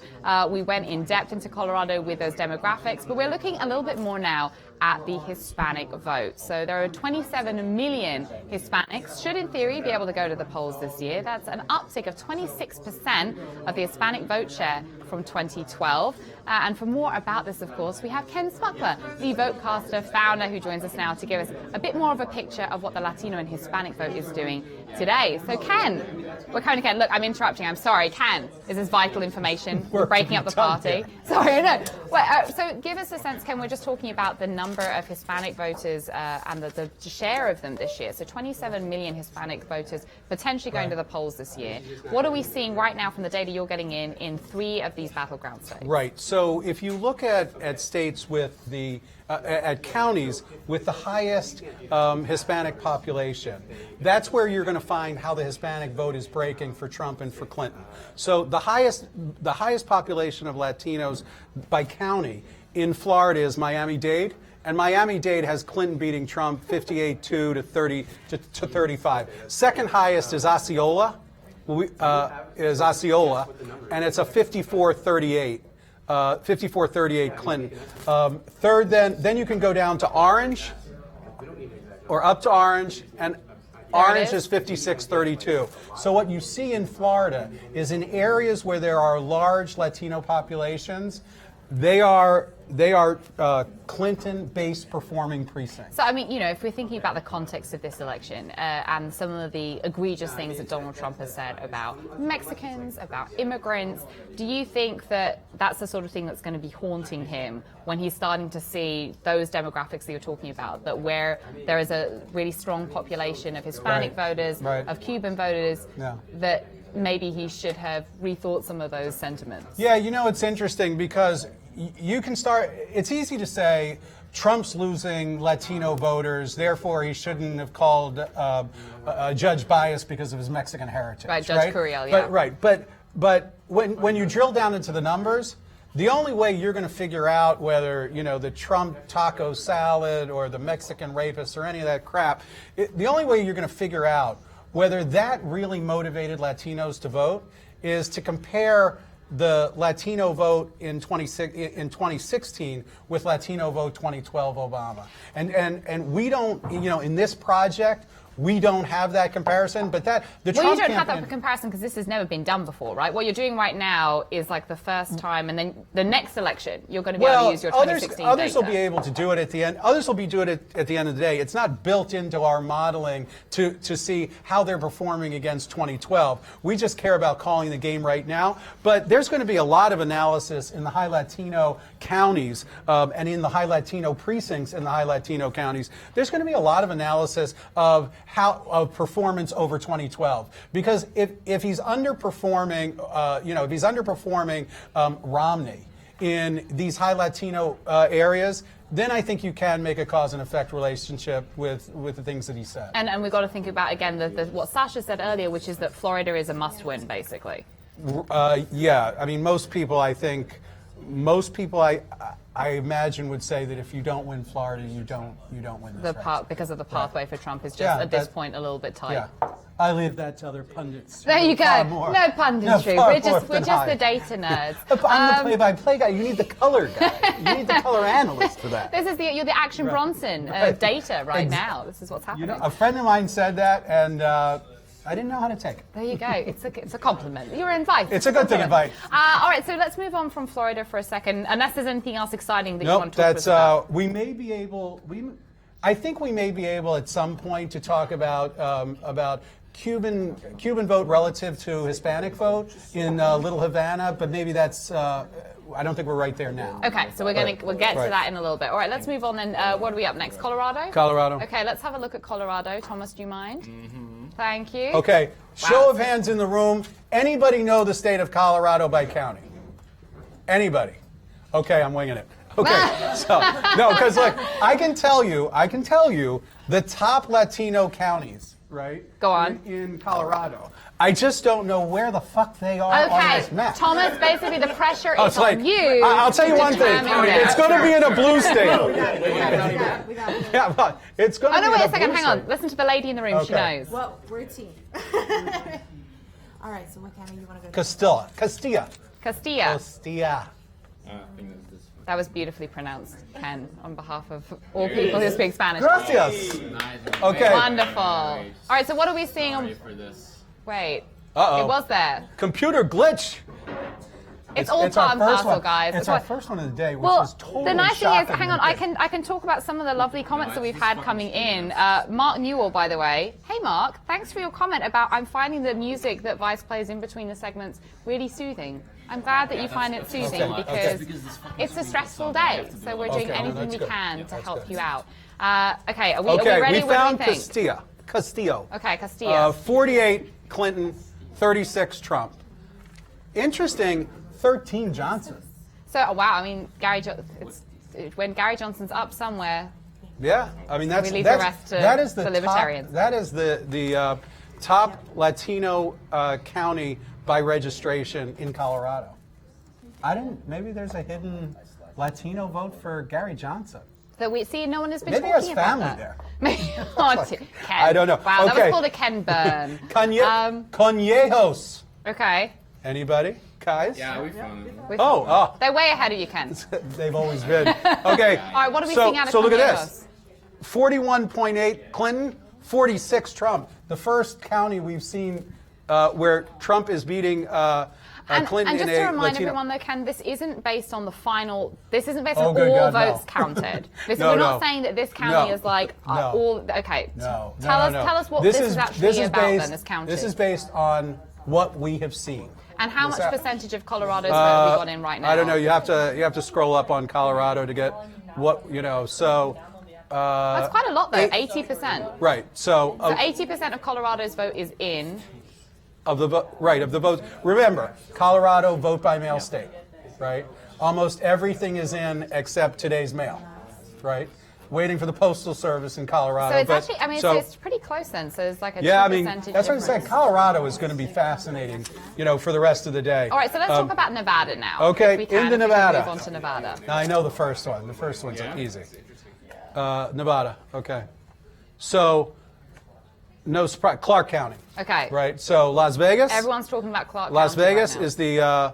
is the top, and Las Vegas right now is at 49-42. So Lander is the. Anybody know Lander? There. Okay. Lander. Trump is performing very well in Lander. 65-23, and then Washoe. I don't know. Washoe. Well, I don't know Nevada north of Clark Vegas, County. Don't they? I know we know Vegas and we know Reno. Oh, That's Reno. Pretty much it. Okay, so what's happening in Reno then? Yeah, Reno, very close, 46-45. Right. Is that Reno or is that Washoe County though? Hang on. Oh, it is. That's where Reno is, of course. Washoe County. Right. So that's kind of a mixed bag in Nevada among high Latino counties. Some Trump. Some Trump we saw in the middle of the state. So in Vegas, it was more Clinton, but not overwhelming Clinton. And now in Reno, it's pretty much a dead heat. Well, and it's fascinating, isn't it? Because, in terms of the way that the campaigns have both been spending their time, Donald Trump made, of course, like a last-minute pit stop in Reno the day after early voting actually had already closed in Nevada. Some people were questioning his thought process there, but that's pretty much been the theme all along with this election. Really? Okay, and I know that we've got a fun story. Hang on a second. Wait, your nephew, though. Let's talk about how you found. Right, so the problem... Hello, Ken's nephew. Okay, so the problem in tracking, and this is our field team. So these are the guys that recruited all of our trackers across all our battleground states. So these are people feeding the information into us today. Are these trackers in these and they were states? recruited by this team. Okay, these three. Okay, they recruited. This happens to be my nephew because smugglers are like Sicilians. We keep it in the family. So we thought originally we needed to find tracker in Elko.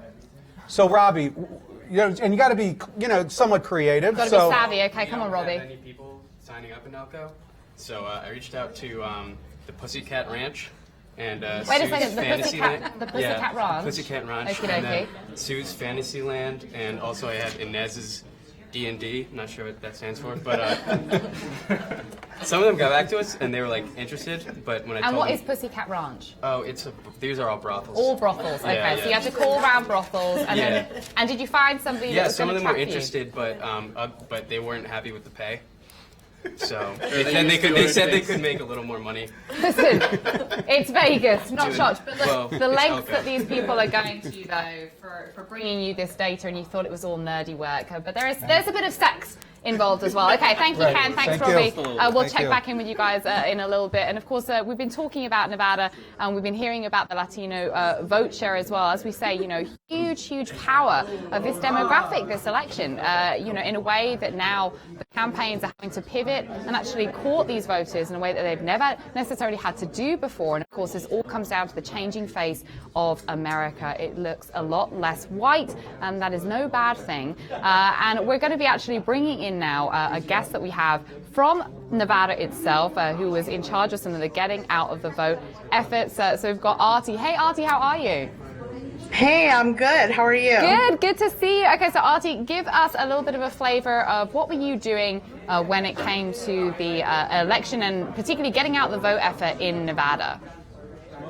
So a lot of the things that we've been doing is working as a coalition with Democratic or progressive organizations within the state of Nevada, communicating with voters on a daily basis since May about what are the important issues for this election.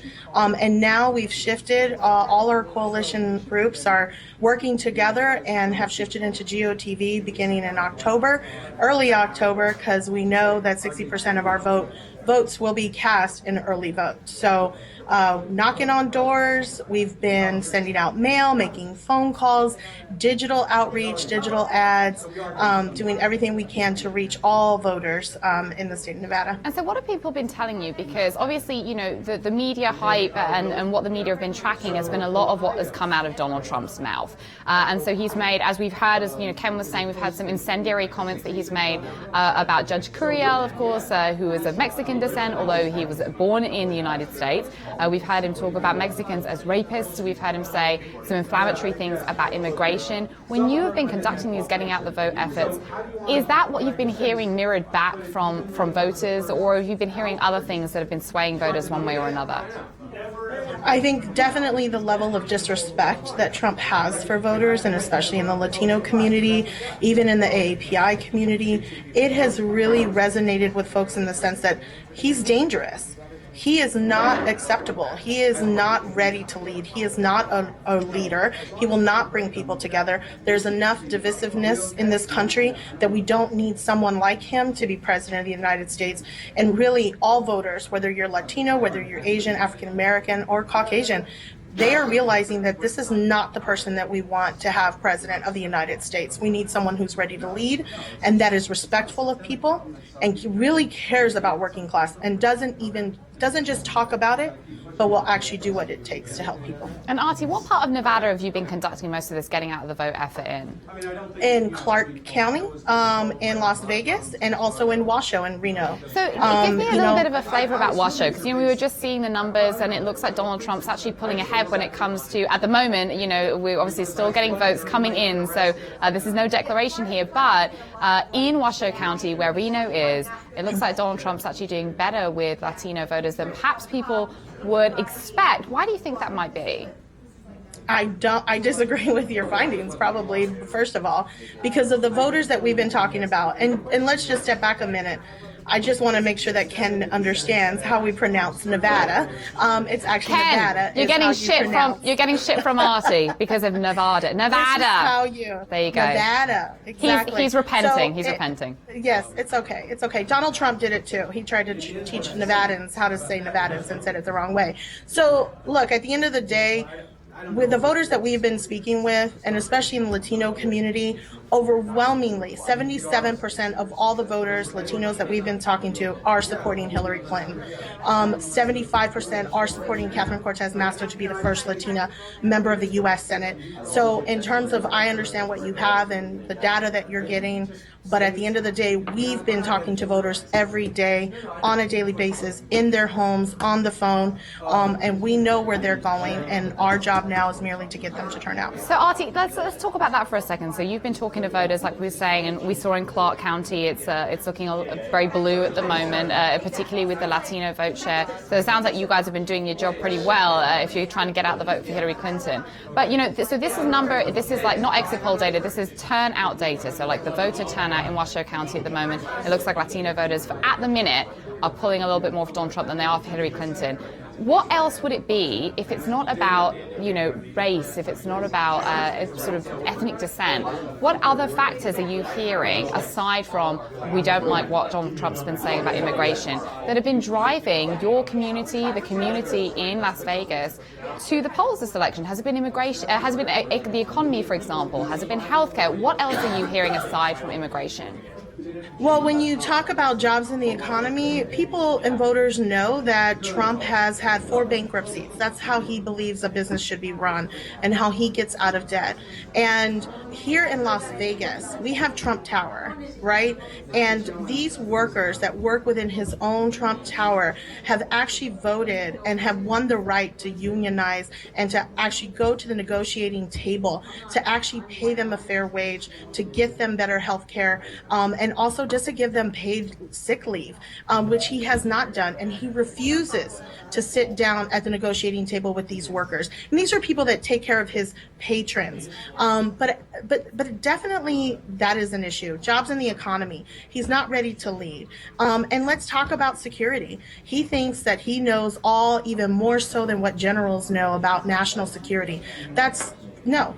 Voters are like, he's a joke. At the end of the day, these are the other issues that they look at, the disrespect. He's not ready. He's undecisive. He just makes decisions on a fly, wants to tweet people at 3 a.m, a bunch of gibberish, right? Well, Artie, I mean, what you're saying is, well, voters know that. And in Las Vegas, certainly we saw the Culinary Workers Union and also some members of Donald Trump's own casino protesting in just the last month as the run-up to this election closes. Artie, thank you so much for joining us today. Artie Bianco, everybody, in Las Vegas, Nevada. Thanks, Artie. And guys, thank you so much for continuing to stick with us today at Vice News. As we say, live Election Day coverage. We've been partnering with VoteCastr and Slate to bring you this. And we are going to be talking a little bit more about the hotly contested Senate races that are happening across the country, and in particular those battleground states, coming up in about 30 minutes.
The most important decisions in an election aren't always the ones made in the voting booth.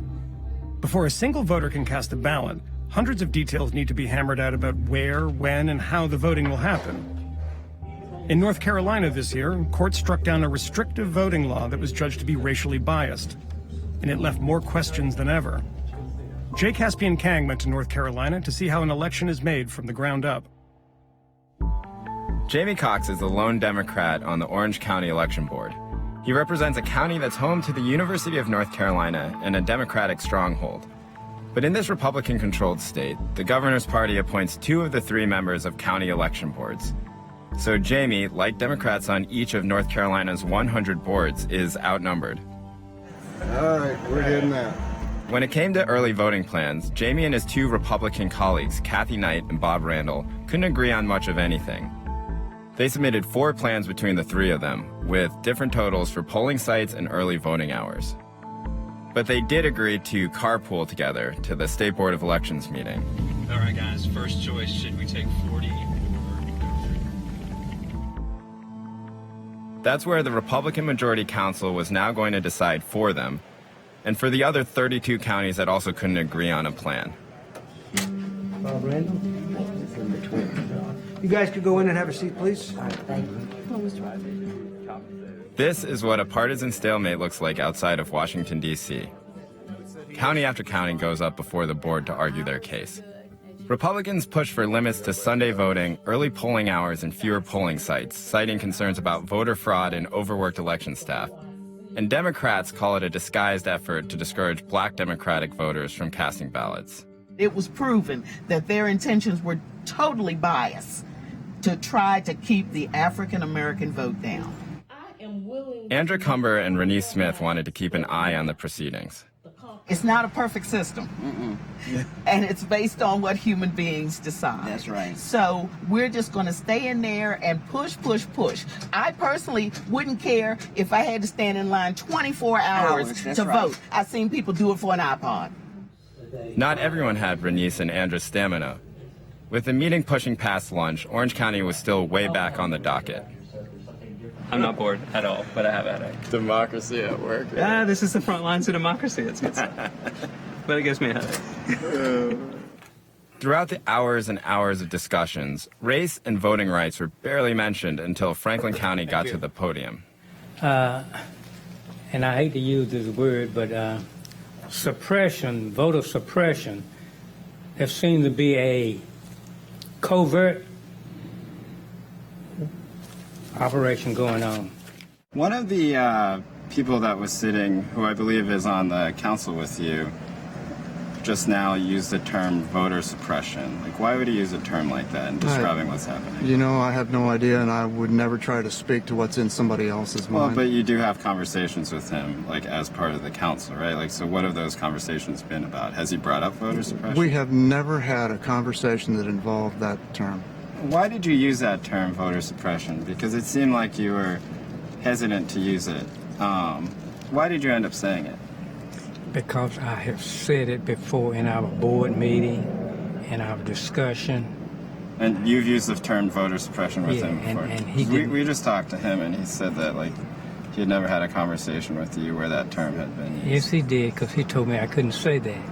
And then he told you that you couldn't use the term voter suppression. Yeah, and I told him this was America. I can say what I want to say. Why would he ever tell you that you can use a term in the meeting? Do you have any idea?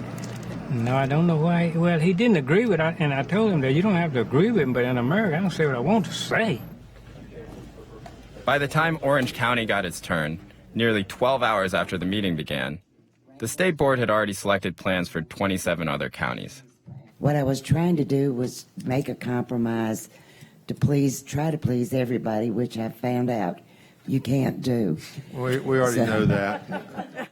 The board cut speaking time for each county member to 1 minute, and even that seemed more like a courtesy. All right, you two okay with that? Yes, sir. Can we get you on board? All right, well, it doesn't matter. Okay. All in favor, say aye. Aye. In the end, Orange County walked away with essentially the same bipartisan plan they had agreed upon all along. Jamie got one more voting site, Kathy got the voting hours she wanted, and Sunday hours were not added, which was what Bob wanted.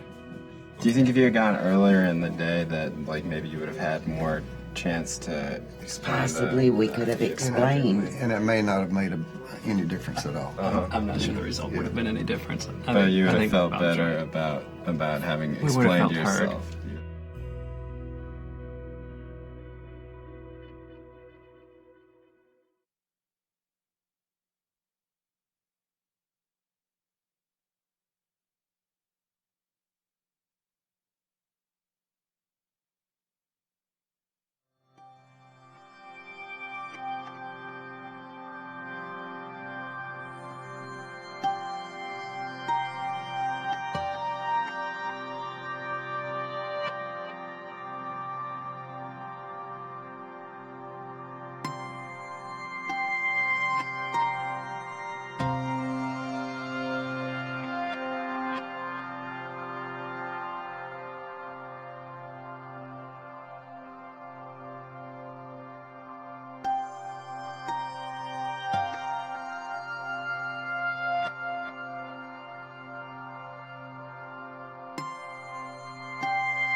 Radio host Glenn Beck was once the hood ornament on the screeching car known as the Tea Party.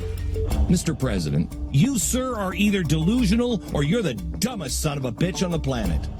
But like a lot of other conservatives, Beck's voice has been muted by the rise of Donald Trump and the strangeness of campaign 2016. He invited correspondent Michael Moynihan to his ranch in Idaho to watch last night's debate and discuss the future of conservatism post-Trump.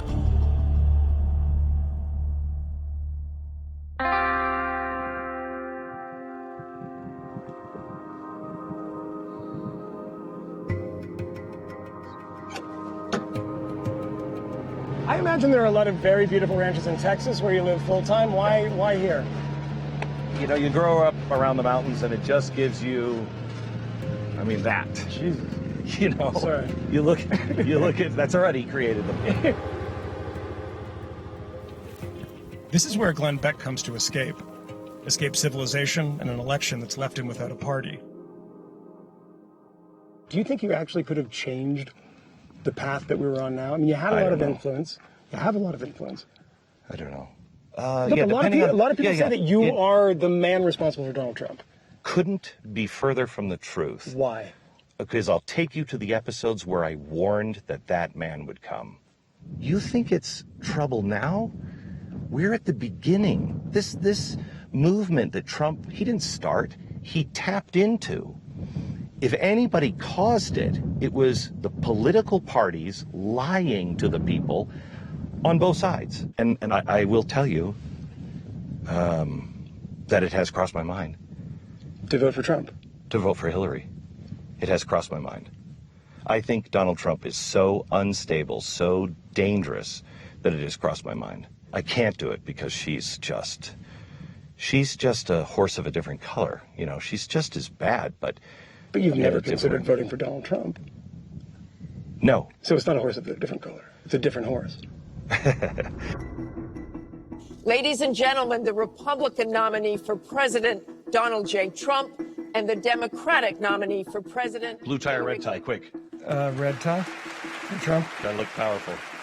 He subjected Beck to something he hadn't planned on doing, watching a debate between two people he thinks are terrible. We're going to make America safe again. We're going to make America great again. This is Roger Ailes. This has Roger Ailes all over it. You think this is an Ailes programming technique?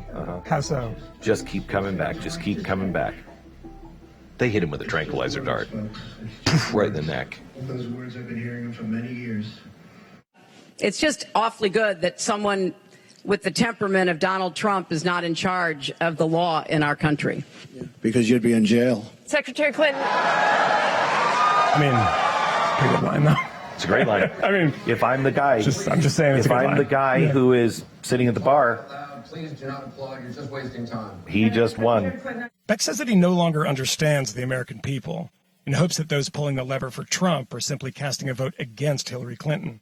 I would have said there's no way he could win. Now I look at both of these guys and say, how many people in this country are now going to walk into a voting booth and go, I will never admit this. I don't want anybody to know. But I don't want her to win. You get 10% of people that want to do this. They just want the whole thing burned down. You never had that feeling. Burning it down. No, you can't put that genie back in the bottle. People don't realize, A, how good America is. Okay, we got a lot of problems. We're really screwed up. But we're still the floatiest piece of poop in the toilet bowl. Okay? We still do a lot of good.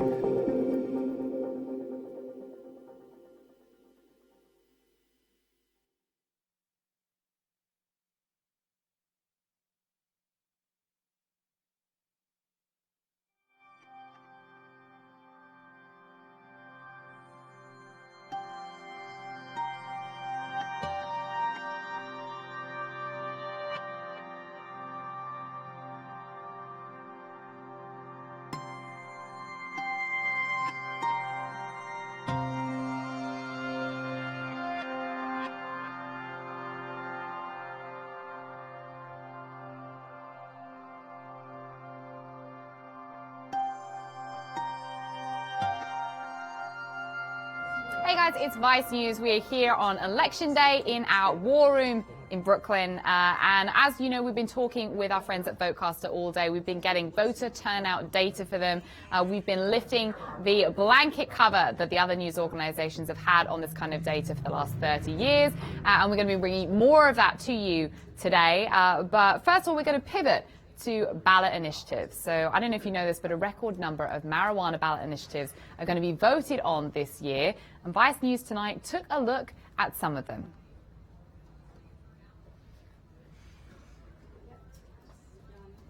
Clear, guys.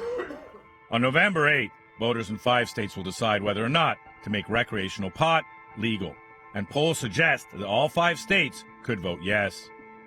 Nationwide, weed advocates have outspent prohibitionists more than 3-1. But spending was closer to equal in Arizona, a historically right-leaning state, now teetering towards the left.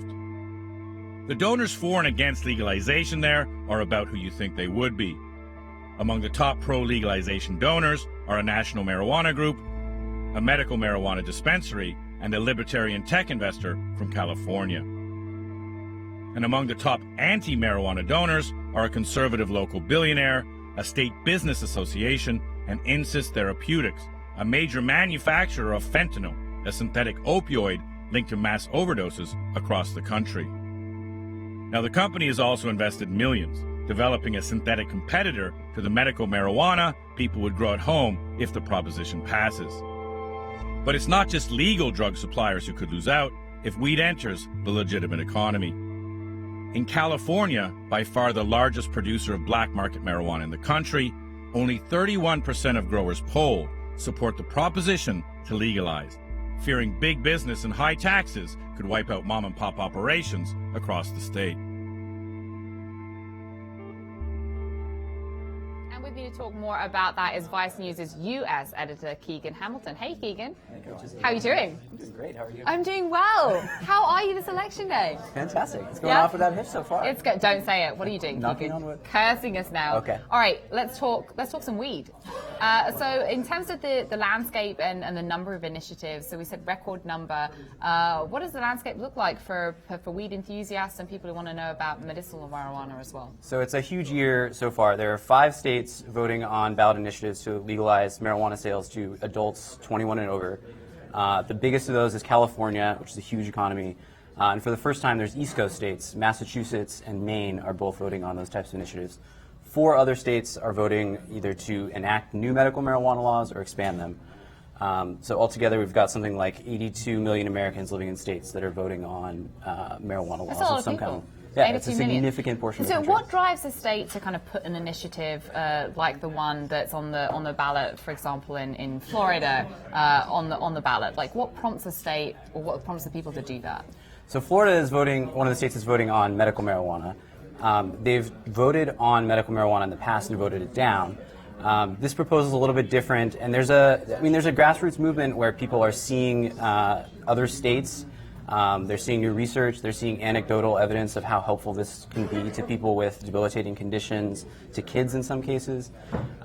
So it's I think a really a vote. It's perfect for ballot initiatives because it's leaving it to the voters to decide whether this is something that wants to be done.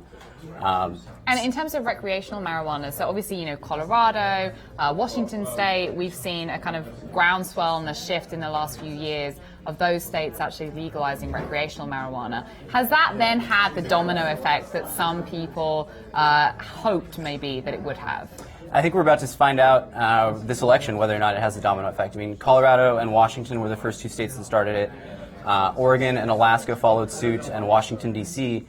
And a lot of people have been watching those states, and the sky hasn't fallen. A lot of the dire predictions about the negative side effects haven't come true. They've seen a lot of tax revenue, a lot of the promised benefits, and I think voters are going to be looking to what happened in those states when they decide today whether or not to vote for marijuana. So let's talk about Colorado for a second, because Pueblo in Colorado is kind of an anomaly. So tell us why. So Pueblo is in eastern Colorado. They've had anecdotally a lot of problems with the black market. They're close to Nebraska and Kansas. And they've been getting people who are driving in from out of state, potentially trying to buy weed and taking it across state lines, which is still illegal federally. Right. the local law enforcement has been opposed to legalization, and now there's, and some community groups as well. So now there's a decision as to whether or not they're going to withdraw from legalization. Interesting. Well, and we actually have a guest that we're going to be coming to right now, Sean Honecker, who's the CEO of Yeti Farms, and he actually is a business owner in Pueblo, Colorado. Hey, Sean, how's it going? Doing great, thank you. Good. All right, so, you've just been hearing what Keegan's been saying. Give us the landscape, because everybody knows, like, Colorado, historically, 2012 passed this legalization bill. It's been in effect for the last 2 years. And yet in Pueblo, people want to change that. What's going on? Well, what's really happened down there is we have both medical and recreational marijuana markets down there, and they're both thriving, doing great. Pueblo happens to be an agricultural community, so cultivation is huge within their history, and it's helping out with the marijuana future.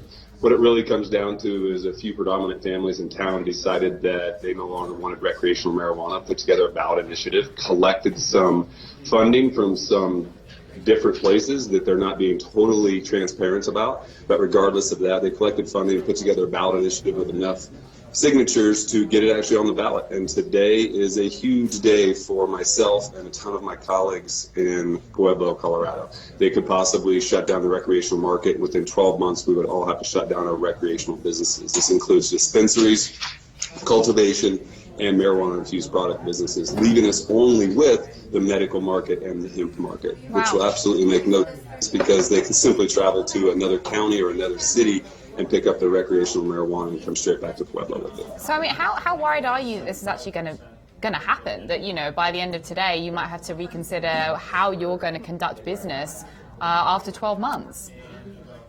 Well, we have Plan B in effect, of course. We're just going to have to split our businesses in medical and recreational and go to another town and start a business there. They're welcoming us, more towns that are a lot more open to what we're doing, of course. But when this all started, it made my ulcer go from the size of a nickel to the size of a quarter. But to be honest, I'm back down to about the size of a nickel.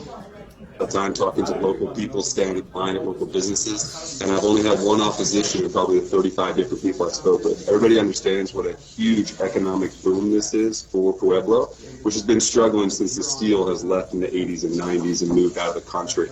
So we're doing our best to put a professional face on this. We're recognized all over the world as becoming potential capital for cannabis for the entire world. So we're trying to keep our fingers crossed, and everybody we know to please get out and vote and support that as much as possible.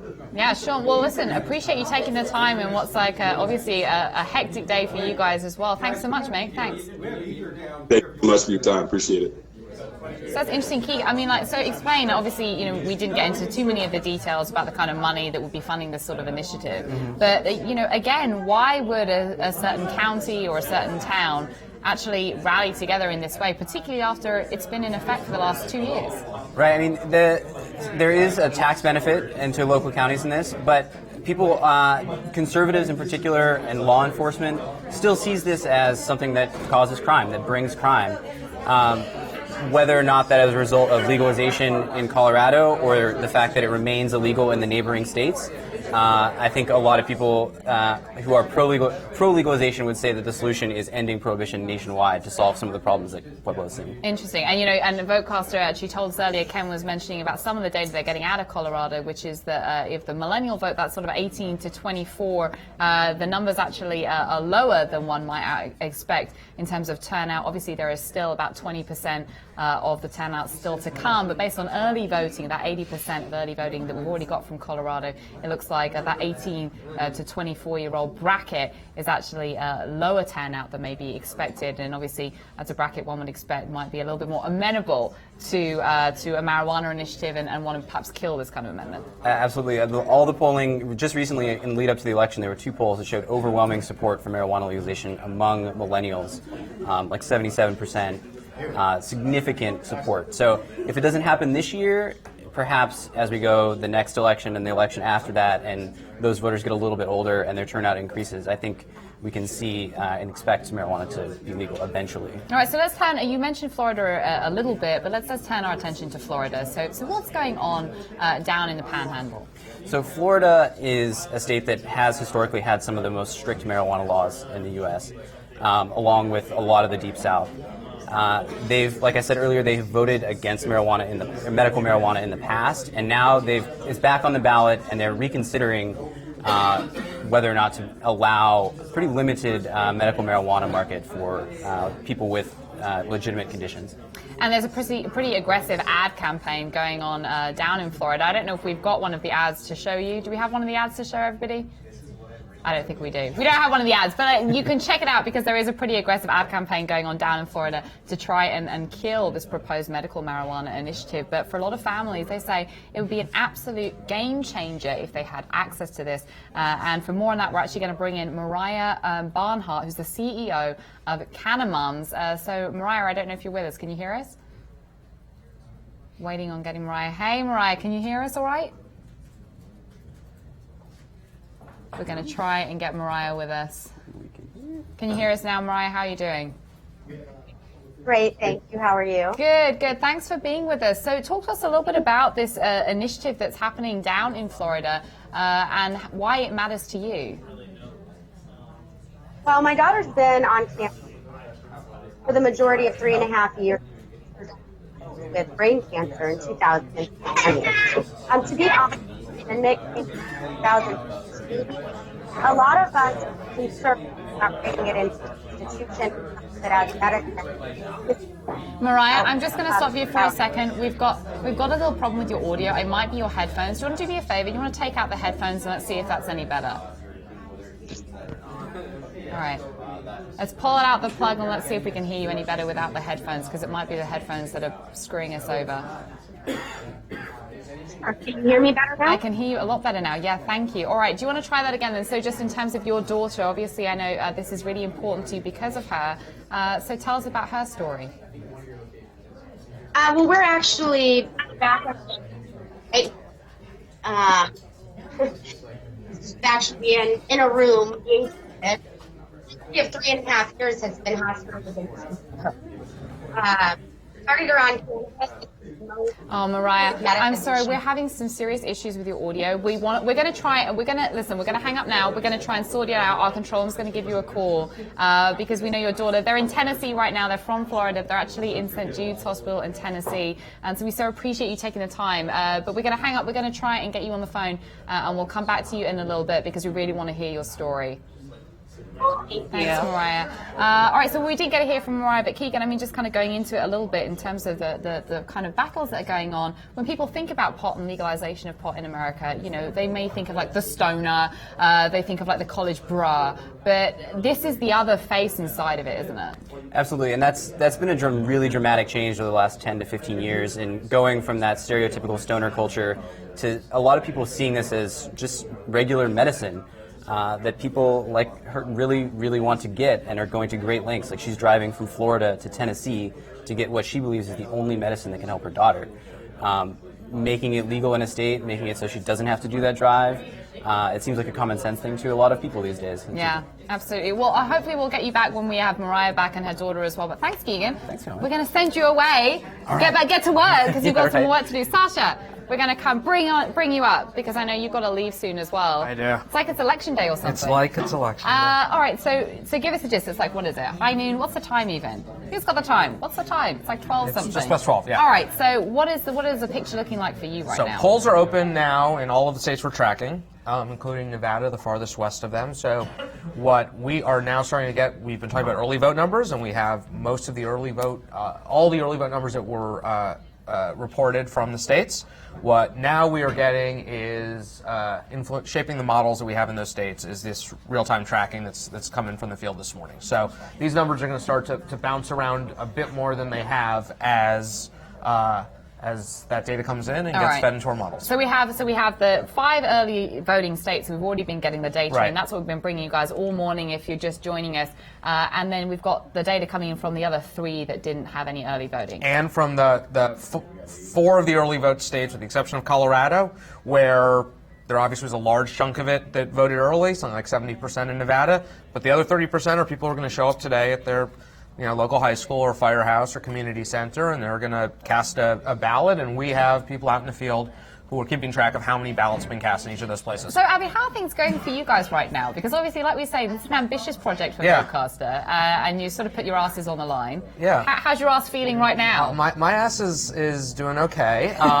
We have lots of little logistical challenges that we've been dealing with this morning. What have some of the challenges been? We have our polling place trackers are having problems with local officials in some places who say that they're not able to come into the polling places or not able to get access to data that we want. So they've been denied access at some of the polls? Yeah, there have been sheriffs who've been involved. Wow, any arrests? Or? No arrests. I Okay. think that our people have very good backgrounds, and when their IDs get scanned, they don't look like troublemakers. Right. Well, we leave that to the likes Yeah. of Alex Thompson. Right. We've got our own arrests here Yes, at that's Vice right. News. So there are things we're getting reports in from the field. Our field team is tracking this. People who are having problems, we're working through that both in terms of making sure that they can get the data we need through other methods, Right. and then making sure that our data team, our analysts here, can make adjustments to our modeling if we start to sense that there are sort of systematic problems with our ability to collect data. And then there have just been some small hiccups, making sure that sort of data is running through our system the way we want it to, and making sure that we know that the states that have reported early vote data are giving us everything that they have available. So one of the things we didn't get to earlier, and I think it's a really important question, is this whole election has been about pollsters getting things wrong. Yeah. Like, I mean, people didn't predict that Donald Trump was going to be, the only person I think that predicted Donald Trump was going to be the Republican Party nominee was Ann Coulter. And, Yes, it's a trusted observer. Trusted political punditry. But, does that sort of affect, when you're giving viewers now, obviously we're providing this voter turnout data, and you heard one of our guests dispute the findings, say, oh, well, that's what your data shows. But it does feel like there's this like innate distrust of voters and polls. Do you think that this election's kind of irreparably harmed how voters perceive people like yourself, people like VoteCastr?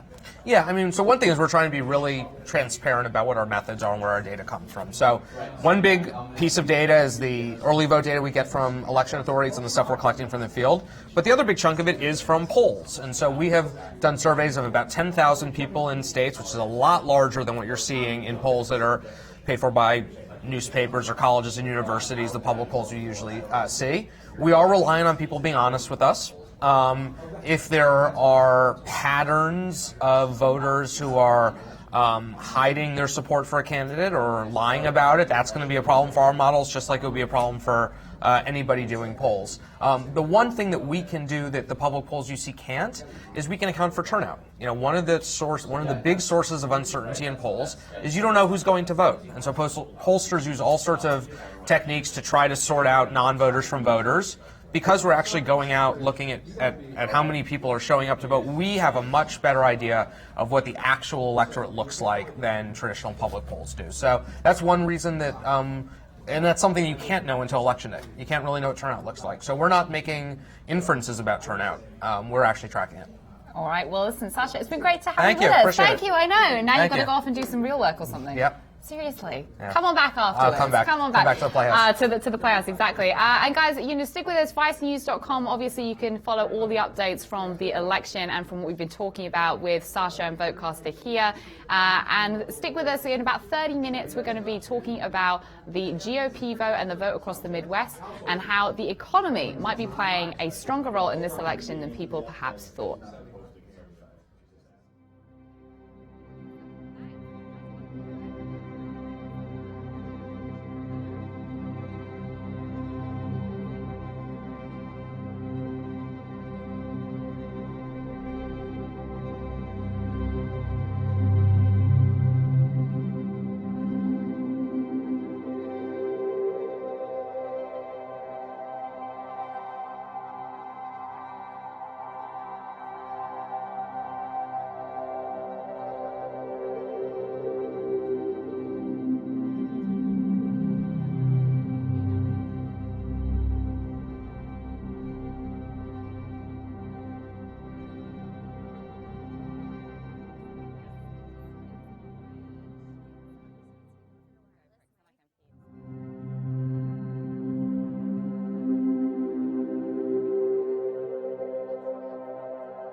Today, Donald Trump spoke in Valley Forge, Pennsylvania, a state where he's used recent rallies to encourage his supporters to monitor other voters on Election Day. And you got to watch your polling booths, because I hear too many stories about Pennsylvania, certain areas.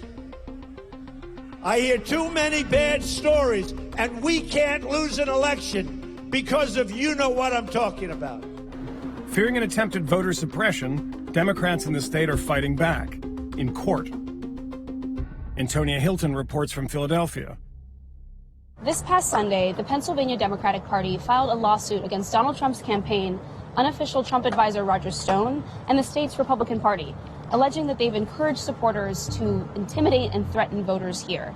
The Pennsylvania Democrats declined to speak with Vice News, but I spoke with Mary Catherine Roper, the Deputy Legal Director of the ACLU of Pennsylvania, about their concerns over possible voter intimidation and monitoring here.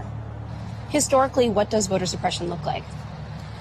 Voter suppression takes lots of forms. First of all, there's just plain old intimidation. Another form of voter suppression is voter misdirection.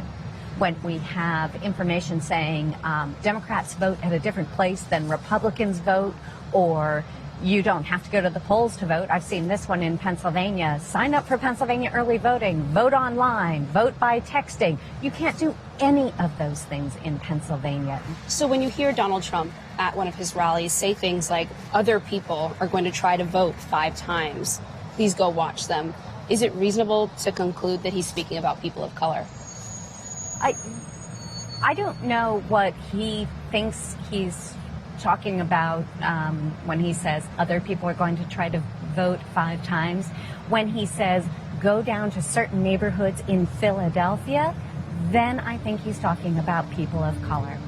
The Pennsylvania GOP told Vice News that the lawsuit is a desperate effort by Democrats in the face of eroding support for Hillary Clinton.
everyone. You're watching Vice News, and as we have been all day, we are live. It is Election Day, and we have been partnering with our friends at VoteCastr and Slate to bring you the information that the other news networks are not bringing you today. We are bringing you voter turnout, a play-by-play of voter turnout from battleground states as it comes in. We're going to be bringing you it live throughout the rest of the day. But first of all, we're going to be here with Matt Phillips of Vice Money. Hey, Matt. Hey, how are you? I'm doing well. How are you? I'm doing great. Good. You know, one of the things that we've been hearing a lot from this entire election has been Donald Trump. But one of the things that we haven't been hearing as much of is a Trump supporter and voter. Apart from like snippets at rallies, we really haven't been getting much play of what a Trump supporter actually is thinking and feeling, and the reasons why they might be actually heading towards a Trump vote over, say, a Clinton or an independent. So one of the things that we did here at Vice News was actually go to the dinner table and sit down with a family who talk about voting for Donald Trump. Take a look at this.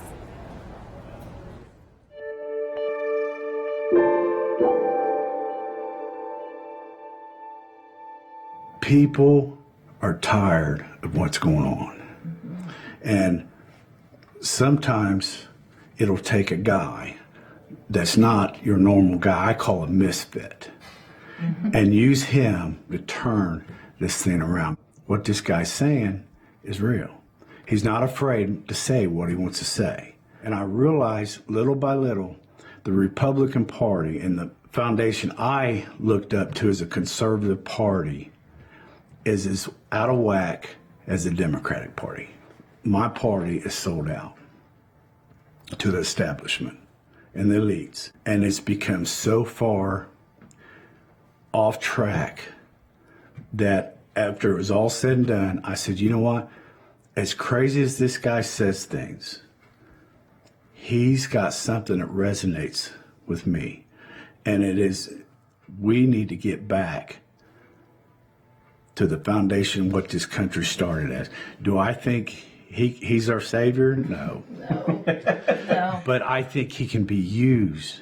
At least he's got enough guts to stand up and say, hey, we got to change the way we're going. Because if we don't, we're done. That's why people will go for a guy like Trump. He may not say but at least he's willing to say something and stand up for somebody. And our politicians, both sides of the fence, have forgotten who they're serving here. People want to change, but they didn't know what else to do because the political establishment that we have, Republican and Democrat, has went berserko.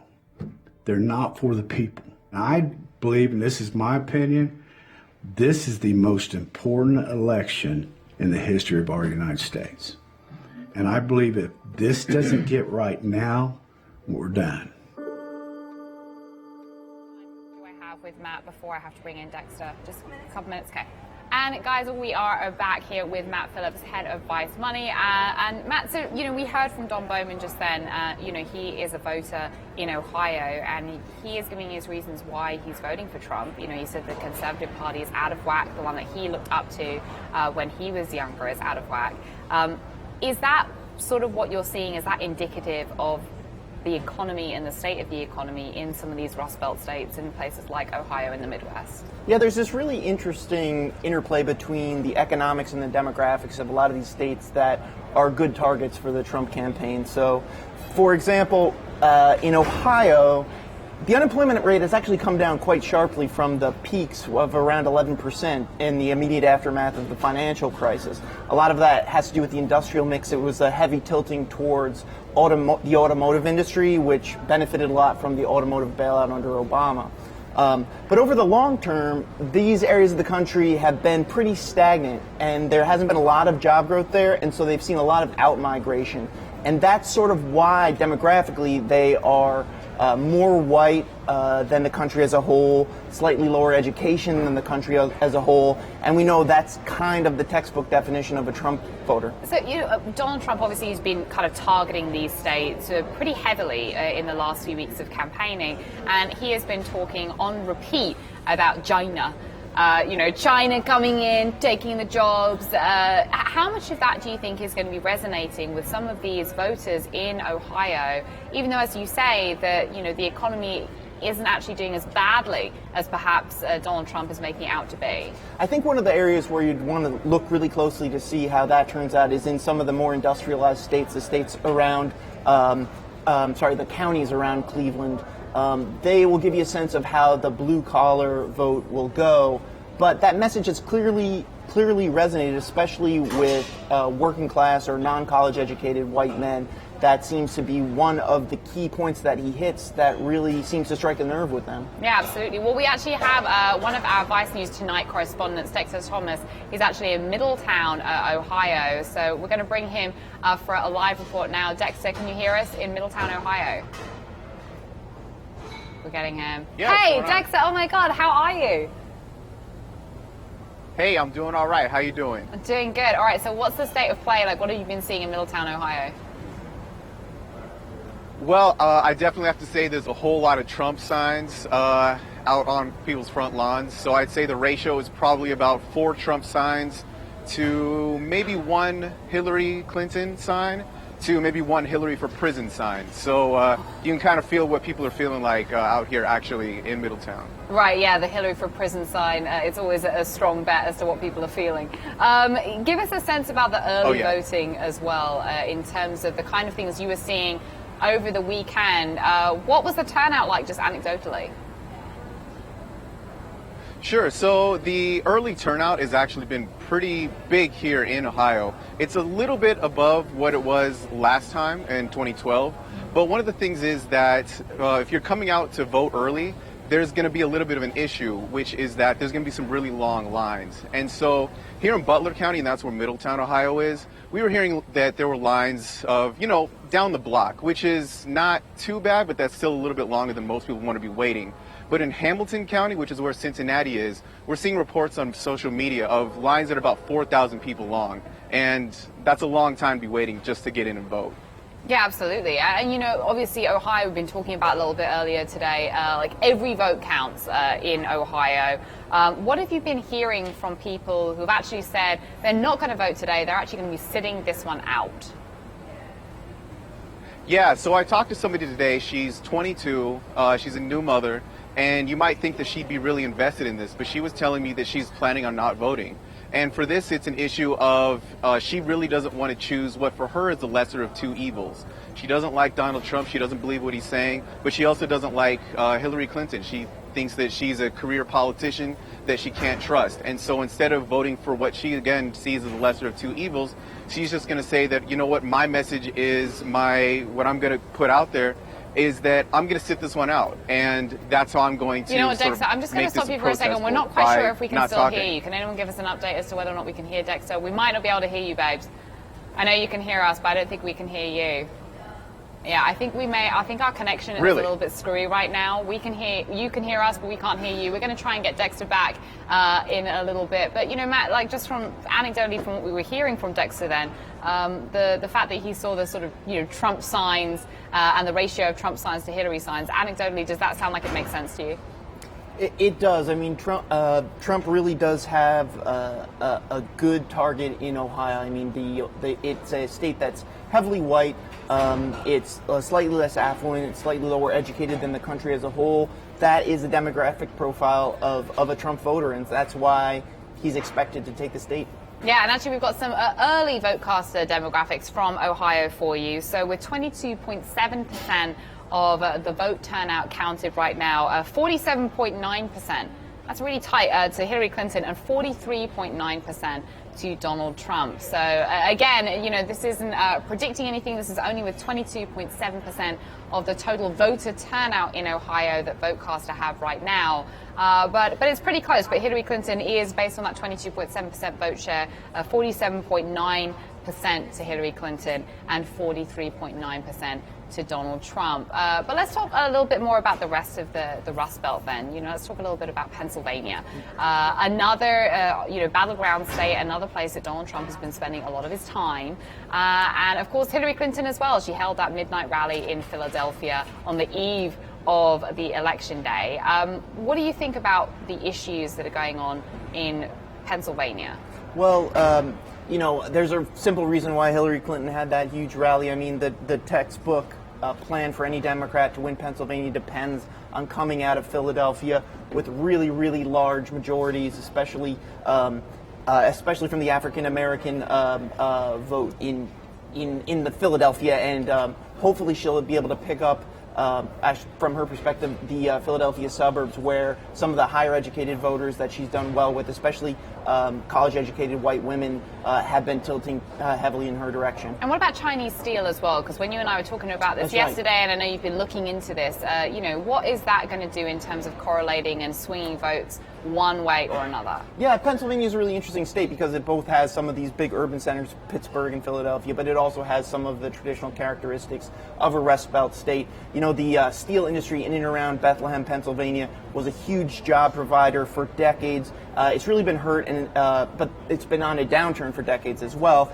It's really been hurt recently by cheap imports of Chinese steel. China is essentially dumping cheap steel on the global market. That's been a real sore point. And so Trump's message of China kind of taking the U.S. to the cleaners in trade deals, that has could potentially gain some traction in that area. Awesome. Well, we're going to bring in Vice News correspondent Roberto Ferdman for a little bit more about what's going on in Pennsylvania. Hello. Hi, Roberto, can you hear us? I'm good. I can hear you. Can you hear me? We can hear you fine. So how is it going in Pennsylvania? What's going on? It's going well. I mean, part of what Matt Phillips was saying is actually entirely true. Clinton has banked a lot on racking up basically a big lead in Philadelphia, and part of that's because she's not performing very well, or doesn't seem to be out here. I spoke to the local GOP chair here in Washington County. He believes that Trump is going to get about 60% of the vote out here, and that's true of counties all around Washington County. In fact, this sort of area outside of Pittsburgh is coal country, and it used to vote Democrat. Kerry in 2004 won by a slim margin. In 2000, Gore won by quite a bit, but it's turned over time because of the villainization of the energy industry, largely by the National Democratic Party. And Hillary hasn't spent a whole lot of time out here in Western Pennsylvania, but things that she'd said revolving around the closing of coal businesses has really affected the morale here. In fact, I spoke to a former coal miner who was let go a week ago earlier today, and he said that he's voting Republican all the way down the ballot for the first time and voting for Trump, mainly because of the fact that he's lost his job and they aren't talking to the sort of things that are important to people here. Yeah, I mean, there's exactly what you're saying, Roberto, kind of jives with what you were saying too, Matt. We've got a question from one of our Vice News viewers. This is from Daniel Zambrano of Miami, who says, how steep a fall would the markets take if Donald Trump looks even close to winning? Does it correct it in hours after trading? Roberto, I'll let you field that one first, and I'll come back to Matt. What do you think? I mean, does it feel like the markets are going to be a bit shaky if Trump looks close to winning a state like Pennsylvania? I'm sorry, was that question for me or for Matt Phillips? Go for you, Roberto, and then we'll bring in Matt. I don't have a good sense, but I know that earlier when James Comey sent the letter about Hillary's emails, the market reacted pretty negatively, anticipating a kind of Trump spike. So it seems like the markets so far have actually favored a Hillary Clinton presidency. I don't know right now where that's at. I'm sure Matt would have a better feeling. Yeah, so what do you think, Matt? I mean, in terms of the markets and answering Daniel's question, what do you think about that? Well, if I knew exactly what the markets would do, I would not be here. I would be on my yacht. But I think that it's a fair bet that there would be a pretty steep fall off. I mean, the behavior of the markets that we've seen over the last few weeks, I mean, they've tanked when there was pro-Trump news, and they've rallied when there was pro-Hillary news. And it's a pretty clear pattern. There's also been some really interesting cross currents from the global markets. For example, the Mexican peso has tanked when Trump has done well and rallied when he's been doing worse, which indicates that people think there's some implication that a Trump administration would be bad for trade between the U.S. and Mexico. So I don't know exactly how much. I think it could be steep, though. Yeah, it's interesting about kind of like indicative of what the foreign markets are doing, and like you say, how they rally when one of these two candidates looks like they're doing better than the other. All right, well, thank you so much, Matt. I think that we may have lost Roberta and Roberta's connection, but we'll be coming back with more data from VoteCastr in a little bit. We're going to be with VoteCastr founder Ken Smuckler, who has got that play-by-play voter turnout data that we're bringing you all morning. And remember, you can go on vicenews.com. You can read some of Matt's gems. He's got some gems. And also you can keep on following updates of this election.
guys, you are watching Vice News. We are live on Election Day right here in Brooklyn, and we are bringing you the latest information from the key battleground states as it all comes in, all thanks to VoteCastr. And if you've just joined us, here is a little bit of information about what VoteCastr is all about.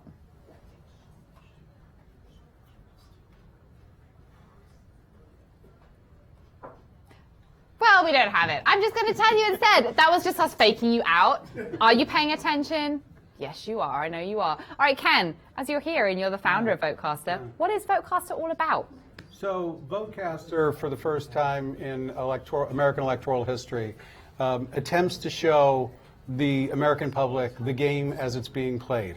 You know what I've said to folks when I pitch this all over the place is, we hype the hell out of Super Bowl, right? Oh, the Super Bowl's coming, Super Bowl Sunday, watch the game, watch the game. We hype elections even more than we hype the Super Bowl. We hype elections for 11 months, we hype this damn thing. And then Super Bowl Election Day comes, today is Election Day, and nothing. It's like, there's no data. It's the greatest disconnect between news supply and news demand in any 4 years. And why is that then? So, why is it different from like the Super Bowl? And that's even the craziest part of it is, it all started one night in 1980, 36 years ago. On a night, I feel like you're reading us a bedtime story. 36 years ago, kids. Presidential election night, Reagan, Carter, John Chancellor. There were only 3 networks at the time. John Chancellor calls the race for Ronald Reagan. A couple anecdotal incidents in California. Someone decided to turn around. They weren't going to drive to their poll location. Someone gets out of line, right? And so now all the politicians in California start panicking. So this is Election Day, 1980, California. Right, California, Reagan, Carter at the top, and all of the down ballot candidates, right? So the down ballot candidates start freaking out. And then they're congressmen, so of course they think they rule the world, right? And so what do? They say, oh, you can't do exit polls, because that's what Chancellor was commenting on. A leak of an exit polls was not what we're doing, right? And so they actually tried to ban exit polls. There's a little problem with that. It's called the First Amendment. So they couldn't do that. So what did the networks do? Now, the networks are in a highly regulated, federally regulated business. So they said, okay, we'll just embargo the data, because the data has now become too dangerous for the American public. So this was, just to give it a bit more of historical context as well, this was like a huge deal, right? They were pulled in front of the 3 networks. The heads of them were pulled in front of Congress. There was a whole, hearing after hearing. We feel like we've had enough hearings with Benghazi hearings and stuff this year, but there was hearings after hearings.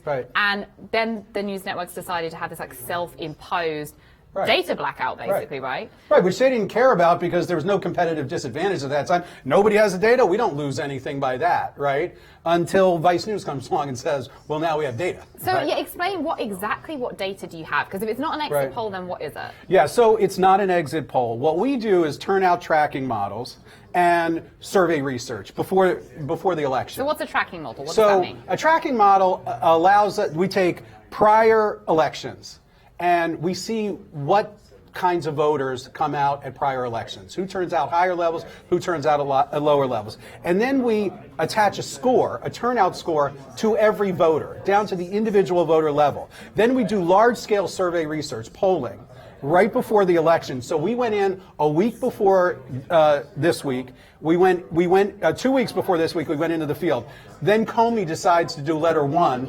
And we thought it might screw around with with the candidate preference score. So we go back into the field. We get a candidate preference score to the individual. So when we start, so you did it twice. So you got all your data, and then we went back Comey, into head the of the field. FBI, releases his letter, says we think that we found these new emails on Anthony Weiner's laptop, or Hoomer's that laptop, in the course of this investigation of Anthony Weiner. So then you decide to do it again. So you've got even more data based on real-time events. Right, because we were afraid that our candidate performance score pre-Comey 1 would be different than our candidate performance post-Comey 1. Wow. So we go back into the field to test it again. Now every voter in the United States on our model has a candidate preference score, or candidate performance score is what we call it, and a turnout score, right? Then we just aggregate that all up to the precinct level, to the county level, and then ultimately to the state level. And that's how we get our models, right? So the only thing that changes on Election Day for us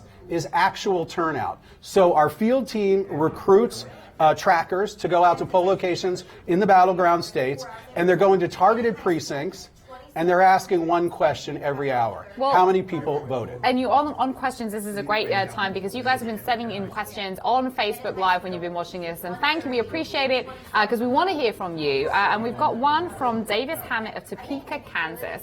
And Davis says, do you think that the overwhelming focus on the presidential race and how it's going to damage the Republican Party is ignoring the underlying dominance that the Republicans have at a state level? I mean, what's the data that you're seeing when it comes to down ballot and how the two candidates' performance have been affecting Yeah, it's a great things? question.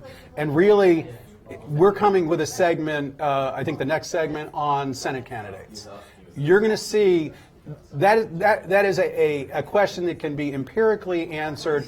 At the end of the day, we're going to try and answer it with our models, because if you see Trump performing at a much lower level than a Republican candidate underneath them, then you see that there's no down ballot fallout.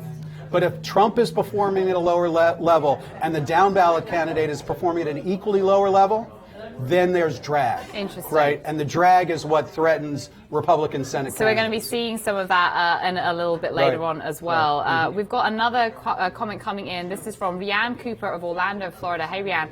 Who says, with present-day examples as well as examples of the past, how do you believe that socialist policies are going to fare in the United States? It's a little bit of a specific question, but in terms of like the voter turnout and demographics, where you think, and actually it's kind of an interesting question because YouGov, the Economist, did a survey, and apparently according to young GOP voters or millennial voters in general, people seem to be more on board with socialist policies than capitalist policies. That was a YouGov Economist poll just from a week and a half ago. So if you want to check that out. But how does your data kind of drill down to that sort of demographic level, right, about persuasion?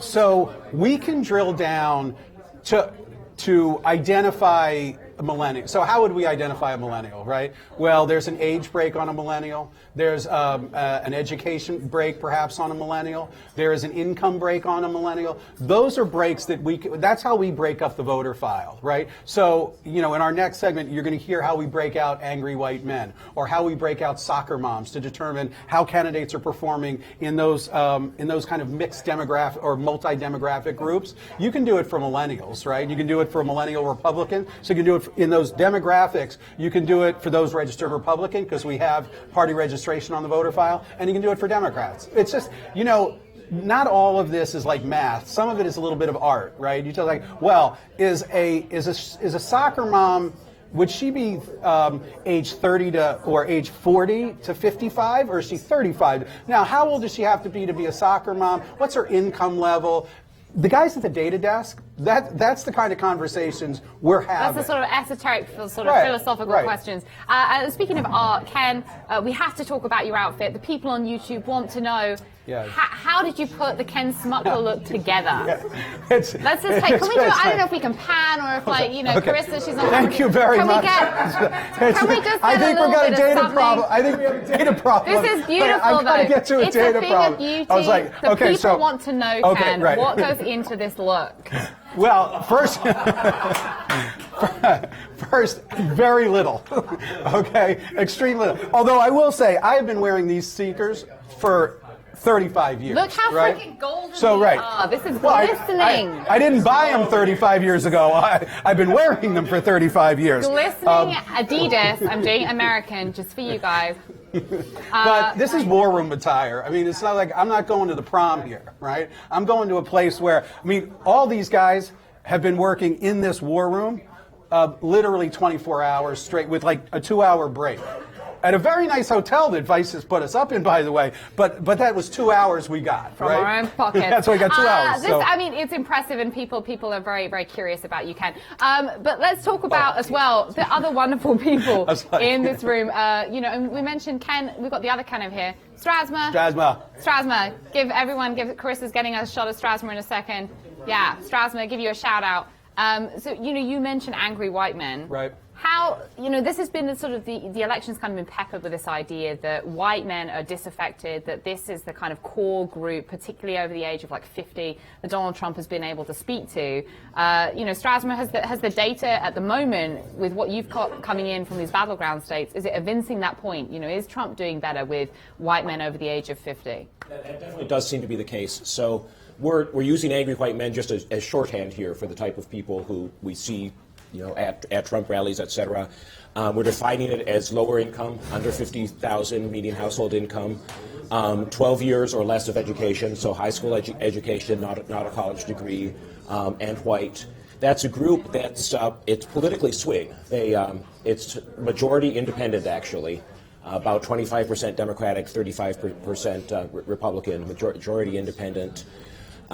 There's a reasonable number of Democrats there because it's a lower income group that tends to skew Democratic. But among the Democrats, there's a 10% advantage for Donald Trump among the angry white men Democrats. And is this in Ohio, or is this across all battleground This states? is Ohio specifically, okay. The numbers I'm citing, but we have run those numbers in other states, especially in neighboring Pennsylvania, and found the same pattern holds.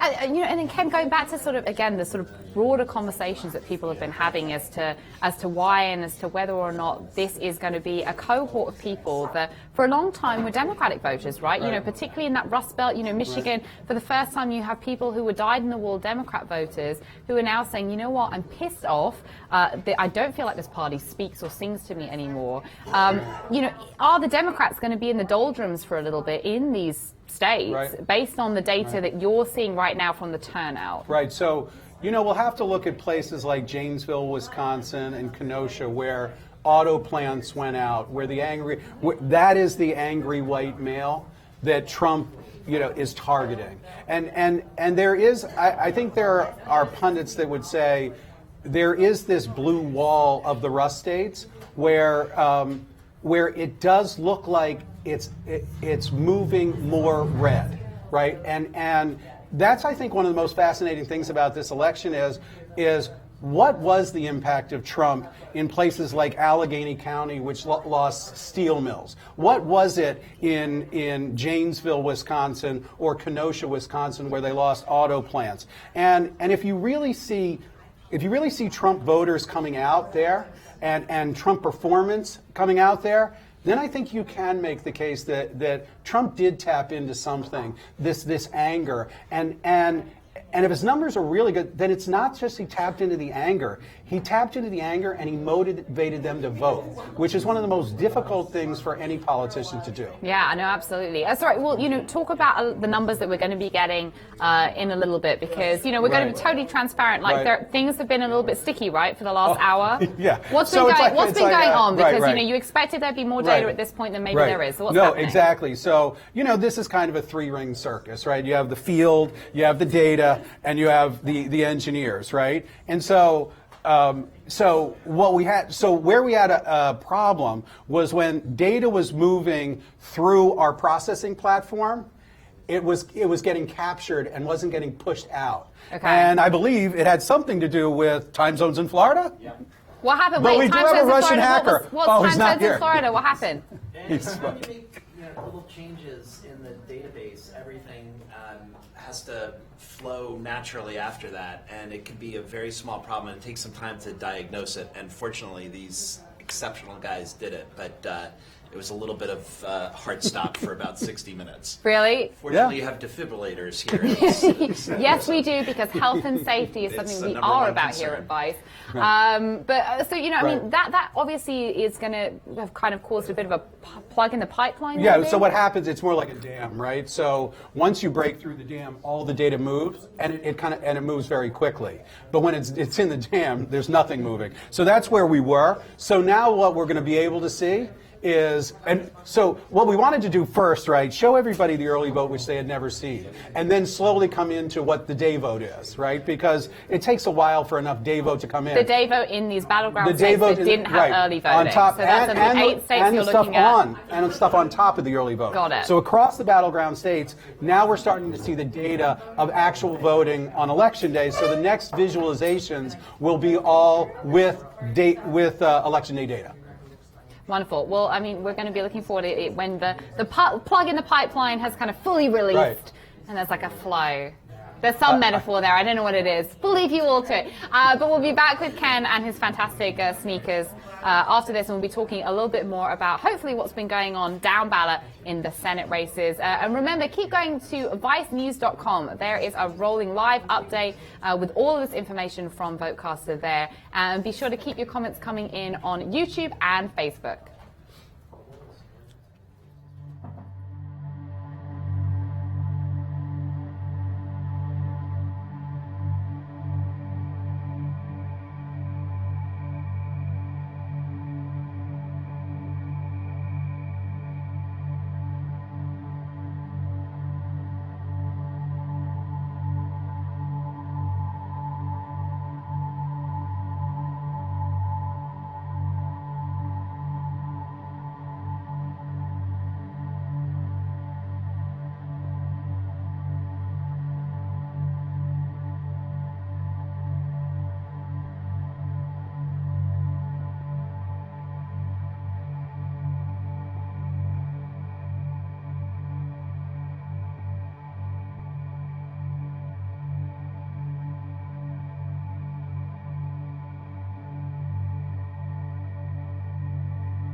Here are the 30 states where the death penalty still exists. But in 3 states, Nebraska, Oklahoma, and California, things might be changing on November 8. Last year, Nebraska lawmakers voted to repeal the death penalty. Governor Pete Ricketts vetoed the measure, only for lawmakers to then override his veto. Now, the governor is asking Nebraskans to decide via a referendum whether they side with the legislature or with him. California has more people on death row than any other state, but hasn't executed anyone since 2006. This year, the state ballot has 2 opposing death penalty propositions. One would repeal the death penalty and downgrade the sentences of all inmates on death row to life without parole. The other seeks to mend, not end the death penalty by speeding up the appeals process and making it easier for death row inmates to get a lawyer. Since these 2 measures contradict each other, whichever measure gets the most votes becomes law. But if both fail to pass the 50% mark, California's death penalty laws will stay the same. Oklahoma isn't considering a death penalty repeal at all.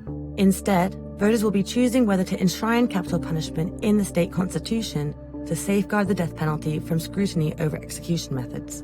Lawmakers would also be able to decide the method of execution in light of high-profile cases of botched lethal injections in the state. It's hard to know how these 4 ballot measures will end up. A recent poll showed that just over half of Californians want to keep the death penalty, compared to 75% of Oklahomans. Polling in Nebraska is thinner.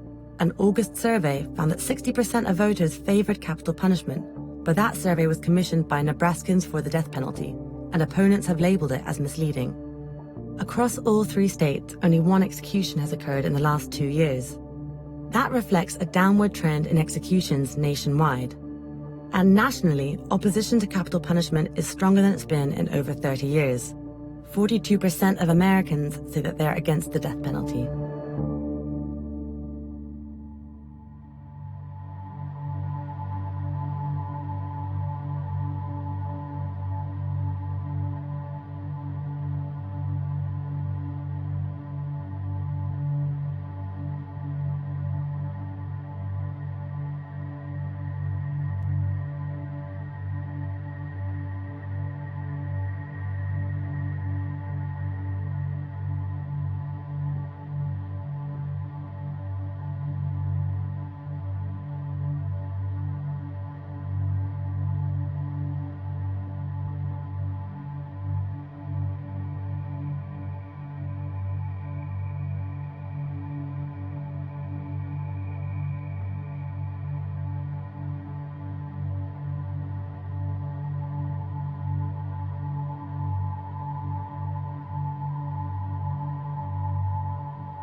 Donald Trump campaigned in Florida today, where Republican Party organizers are still trying to figure out how to win votes for their nominee and the growing number of Republican candidates who are bailing on supporting him. Evan McMorris Santoro was in Ocala to meet a man in the middle of the Republican family fight. Paul Skinner is 28 years old. 3 weeks ago, he got the job of replacement Republican Party chair for Marion County. That makes him the youngest county party chair in the entire state of Florida. He's the guy who has to hold things together in this key Republican stronghold while the GOP tears itself apart around him. We met up with him Tuesday night at the party headquarters. So it's kind of Paul Ryan, Donald Trump feud. You're on the Donald Trump side of that. I support Paul Ryan. How do you put those two things in your mind? You know what I'm saying? It just seems so crazy. It's just I feel it's a very petty thing that's going on right now. It's those little boys on the little kids on the playground. He didn't get the ball.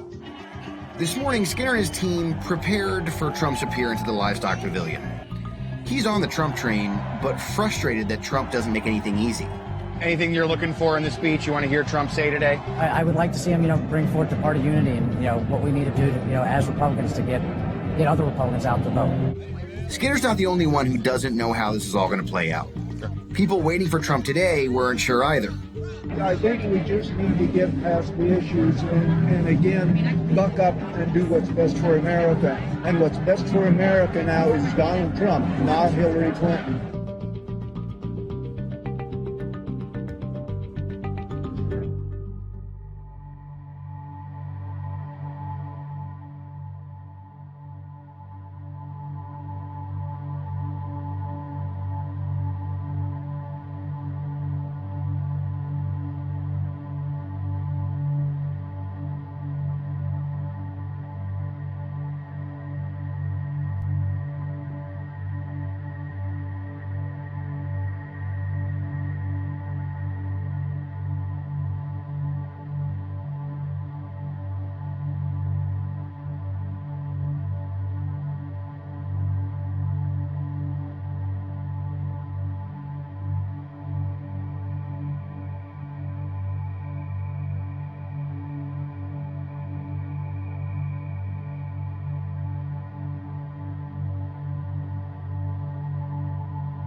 for an investigation, an independent investigation. Every campaign has its heroes. In a primary election that was a steel cage match, Debbie Wasserman Schultz was the referee. As chair of the Democratic National Committee, she made and enforced the rules. Bernie Sanders hated the referee. For a variety of reasons, Debbie Wasserman Schultz should not be chair of the DNC. Wasserman Schultz was forced to resign after being accused of playing favorites and helping Hillary Clinton get the nomination. Shauna Thomas met up with her in her district for her most expansive on-camera interview since she gave up the committee gavel. Whether it was the debate schedule or any one of a number of things that happened throughout the campaign, they very strategically trained their sights on me and got their supporters ginned up that I was rigging the primary. I was putting my thumb on the scale. I did everything that happened to them that wasn't going their way was some kind of intentional effort to undermine them. Nothing could have been further from the truth. I will be frank with you, that if I was trying to rig the outcome of this primary, trust me, I could have done, there are so many things that we, not I, we could have done to enhance the campaign of one candidate over another. The things went pretty well for Bernie Sanders, actually, in this election. Right, which is why it was mind-boggling to me that he was complaining about the number of debates, because things were going just fine. The Sanders campaign began aggressively trying to find a scapegoat and turn the attention away from mistakes that they made. And they did so successfully and made me the boogie woman. But that's okay. Then she and the DNC got WikiLeaked. More than 19,000 emails exchanged by Democratic Party officials were made public days before the convention in Philadelphia. A few of those emails showed top party officials' frustration with the Sanders campaign. One of those emails was objectively terrible for the party. The email from Brad Marshall, the DNC's chief financial officer, stated, "He had skated on saying he has a Jewish heritage. I think I read he is an atheist. This could make several points difference with my peeps." Marshall was one of the staffers who lost their job. I'm Jewish, so I took that very personally. It was, that really, it sickened me. That was the one that was a kick in the gut. But the leak confirmed for Sanders supporters what they had said for months, that the DNC was in the tank for Clinton. Wasserman Schultz was forced to resign. Was there something different you could have done? Well, I mean, let's be clear. My stepping down didn't have anything to do with any action or thing that I did or could have done differently. Had that espionage not taken place and had our emails not been stolen, I would have continued as DNC chair and finished my term, which I had the support of the secretary and of the president. They had publicly stated that. So I made the decision to step aside. And it was the right thing to do. Was there something you learned about yourself through this? I'm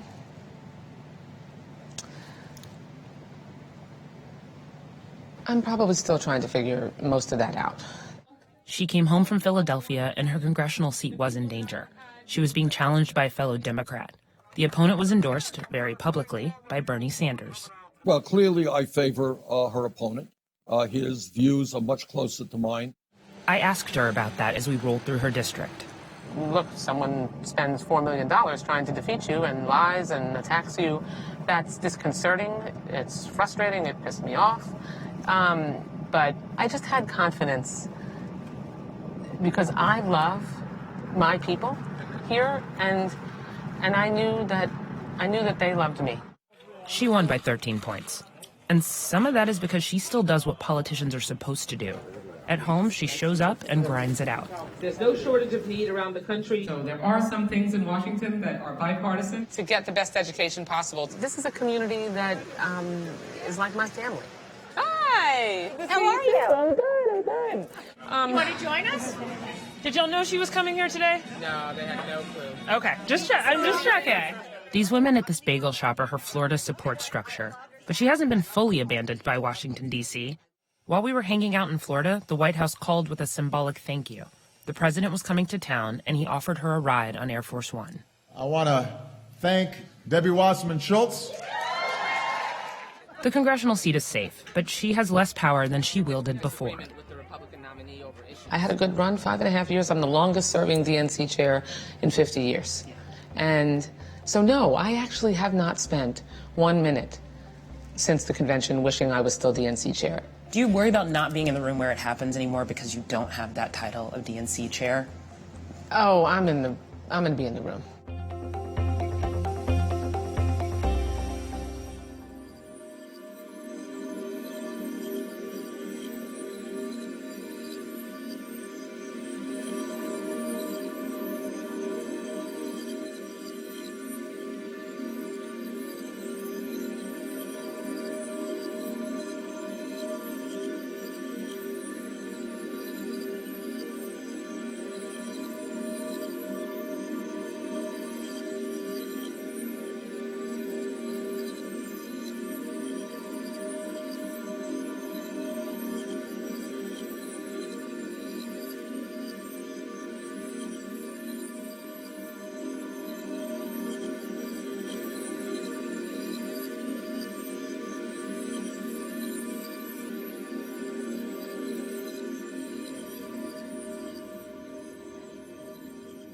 Every individual voter at the individual voter level is given a turnout score, likelihood that that voter is going to turn out, and a candidate performance score, which candidate that voter is more likely to vote for relative to the other candidate. Once you have those two scores built into an algorithm, there's one piece of data that you need to run through, and that is total turnout at the precinct level at any given time. On Election Day, we send field teams out into our battleground states to collect our actual turnout data every hour during the day.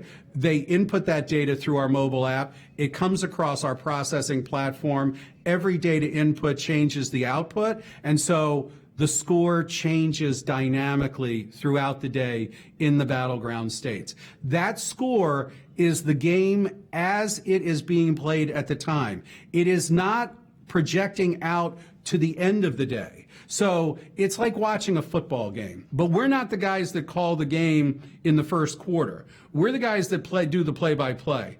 The networks will call the game when the game is over. But for the first time in American electoral history, the American public will get to see the game.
Hey guys, you are watching Vice News and we are live here on Election Day from our Brooklyn headquarters where we're bringing you the latest information from the key battleground states as it all comes in, as all thanks to VoteCastr. And joining us now to talk about where things stand is Ken Smuggler, the VoteCastr founder. Founder. Still. Even after now that the dam broke, I'm still the founder. All right, let's back it up. So that there was an information blockage that you guys had, and now you feel like you've pushed on through. The water broke. The water broke. Ready to go. The dam's released. The baby's coming. Okay. So let's stick with that metaphor for a second. So where have you birthed? Which numbers are kind of coming out from these states that we haven't seen before? Right. So the newest numbers that we haven't seen before are coming out of Pennsylvania, which has no early vote, has absentee, but you need an excuse.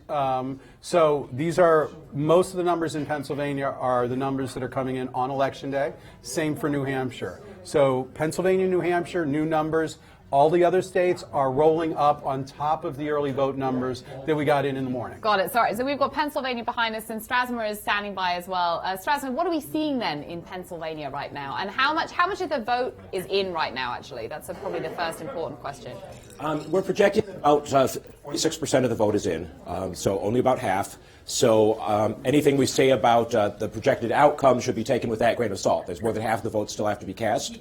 As things stand now, it's looking very strong for Hillary Clinton. Her areas are turning out at a higher rate than Trump-based areas.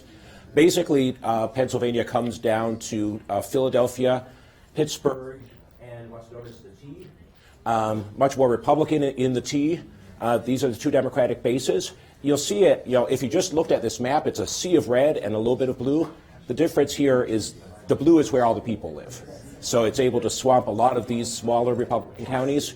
A few of the key things to look at here, like, for example, Northampton is a good example of a swing county. You might think of it as more exurban.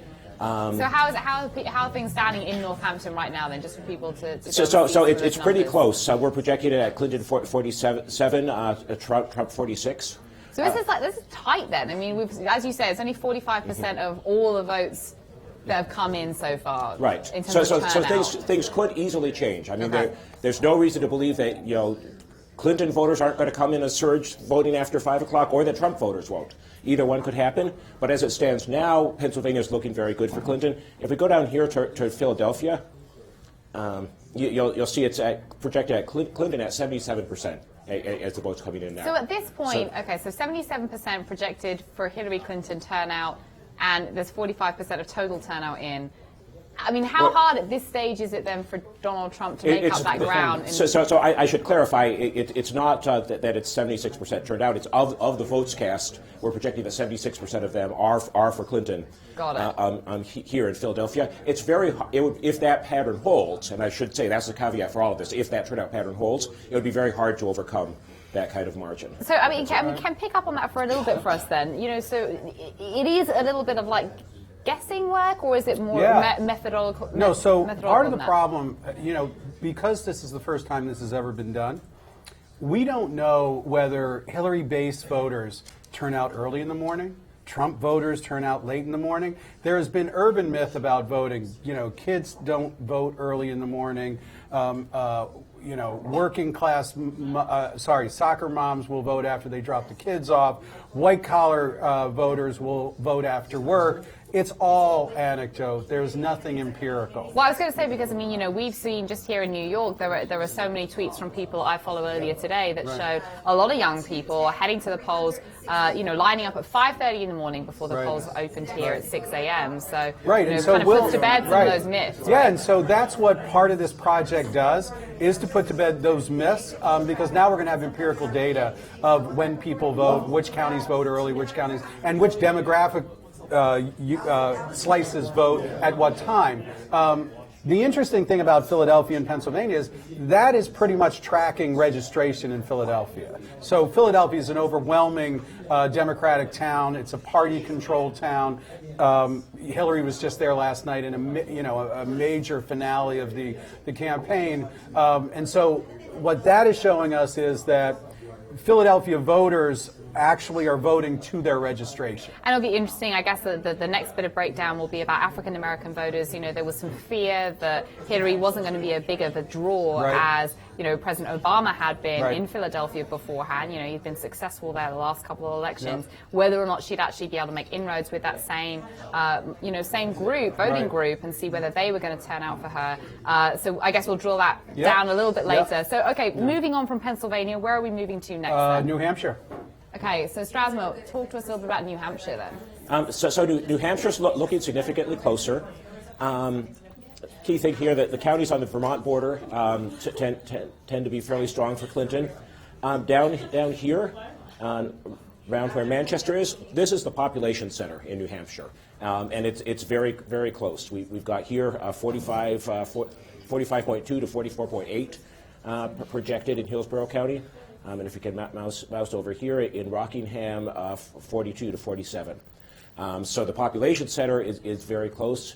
It still looks like, if the turnout patterns hold, that Clinton would have a lead in New Hampshire. Pretty much on track with what the earlier polling showed. And this is fascinating because, New Hampshire as well, when you think about back to the primaries, Bernie Sanders handed Hillary her ass in New Hampshire, didn't he? I mean, it was a huge upset for her. And one of the biggest questions, and one of the things we're going to get to later, is where did all those Bernie Sanders voters go? Something that we can think about maybe when we're looking at New Hampshire and where they may have gone. It looks like, at least from what you're saying right now, that they kind of have fallen in line and maybe have gone Democrat in the way that one may not have expected back in March. Yeah, I think that's pretty much. It looks like most of the Bernie Sanders voters kind of collapsed back into the Hillary Clinton numbers, and I think that's what you're seeing here. Hillary's performing in the areas in New Hampshire that Hillary did perform well in. She's performing well today, but in the areas that Bernie performed well, it looks like they're coming back to her. But again, the caveat on on this 47-43, Hillary is, we've got less than half of the vote in. And as we say, we're calling the game as we see it. So we're not even halfway through this game, and a lot can happen in New Hampshire. I would, 47-43 with 44 in is not as dramatic as you might think. Interesting. So like a 220 approximately Eastern. This isn't the kind of big game changer for Hillary Clinton that people would hope for necessarily if they're voting her way, and equally not as bad for Donald Trump as people might think if they're hoping that he wins tonight as well. There is one more point about this. I mentioned how the population center is here. A huge percentage of the people here commute to Boston, are working in Boston, so they're gone for the day. They're not going to be able to vote until they come back at 6 or 7 in the afternoon. So you might see a big surge of vote in this area that's one of the strongest areas for Trump. And as you say, for next elections, that you're going to have this kind of data as a baseline. Right. So for 4 years' time, this is going to be useful information. Right. And we'll sell it to anybody. Right. It's going for a price. All right, so let's move on to the next state. We've gone from Pennsylvania to New Hampshire. Where are we Where going do you next? want to go? Wait, where do you want to go? You tell me. Okay. Let's go to Ohio? Let's go to Ohio. And we'll do the Rust Belt. We'll go up the blue wall. Let's do it. So in Ohio, we're seeing a fairly similar story to Pennsylvania, although Ohio is much closer. You'll see it in the traditional Democratic bases: Cuyahoga County, Cleveland, Columbus, Cincinnati, all showing good turnout out for Clinton. As with Pennsylvania, you'll see this large sea of red counties that seem to be supporting Trump, but those aren't the population centers. So that's why you'll see a razor-thin race here, 46-45. Despite the fact that most of these counties are red, it's because this is where the population centers are. I should point out that this is a projection that's fairly divergent from what the polls were that showed Donald Trump with a fairly comfortable lead in Ohio as of yesterday. And right now, it's showing it pretty much as a toss-up race. Interesting. So was that a surprise to you? It was actually that I would have thought that these numbers would be either flipped or a bigger Trump advantage than. this one that's basically showing a toss-up. All right, well, let's move on to Nevada quickly, because this is some news that you guys probably all know if you have been following on social media and stuff, but that Trump is suing Clark County, Nevada, for extending its early voting by 2 hours. So, I mean, Ken, what do you think about that? The fact that obviously this lawsuit, he obviously is maybe looking at your numbers and saying, what the hell is going on in Clark County? Well, I assume what he's seeing is that the early vote numbers in Clark County were much higher than 4 years ago, and figures that 2 hours of that vote is the cause of it. We have what do we see in Clark County? It's over here. So 50 to 41. So you're losing. I don't recall what our early vote number was in Clark County. We could pull it, I guess, but my guess is it probably was a 10-point advantage for Hillary. And every vote, look, it's 47-44. That's not terribly big spread at 60%. I mean, it's a spread, but 2 hours of early vote numbers mean something. Well, I don't know where he's going. But then it's interesting, isn't it? It's like, are your numbers showing that had made a difference, or is it more that this is sort of part of the narrative that we've been hearing from Donald Trump, that this whole thing is rigged? And which one does it fall into? Is it more sort of like propelling that rigging narrative, or is it actually in response to him feeling like he's been cheated out of voters for those extra 2 hours? Are they, overwhelmingly going towards Hillary Clinton? Is that what the data is showing right now? I don't know. Willie, do we have the early vote number out of Clark County? What the spread? I don't know. So, engineering is going to work on it. We're going to get it from the folks in the data. While Willie's looking at that, I should bring up one thing that Willie did find earlier, which was graphing the Hispanic share of the electorate by day of early vote. And we saw that it increased fairly rapidly over the course of the last few days of early vote. Also, I should say the votes that we are tracking are stuff that we had in as of last night. There are early votes that came in that aren't included in these numbers, and anecdotally, at least, those would include the people who were standing in line in Clark County. So, if that's true, then we would expect to see an even stronger Clinton advantage. Interesting. And we talked a little bit earlier as well about the Hispanic vote and the fact that it's supposedly risen by 26% since 2012. Right. So again, the changing face of America. But let's talk a little bit about Wisconsin. This is your hometown, Strasman. What's going on in Wisconsin right now? Can we see that? You could if it was Colorado or Iowa. We could. Sorry, Tom. Come on. So Wisconsin here, the population centers are very strongly Democratic. We have Milwaukee and Madison. 50.4 to what? The most populated areas are the suburban ring around Milwaukee, which tend to be very strong Trump areas. 54 voted early. I want the spread in Clark One County. Interesting thing here is some of the more blue-collar Democratic areas. Kenosha, Racine, and Rock County, that include some of the closed auto plants, very traditional, this should be the angry white man Trump voters, the blue-collar Democrats he's going to get if he's getting them anywhere. It does not appear to be the case that he's getting those. Now, that's a really interesting point, though, right? Because, part of this, the sort of split with the Republican Party and where Trump was maybe going to be clawing away some of these voters was kind of felt so heavily in Wisconsin because, of course, it's Paul Ryan's hometown.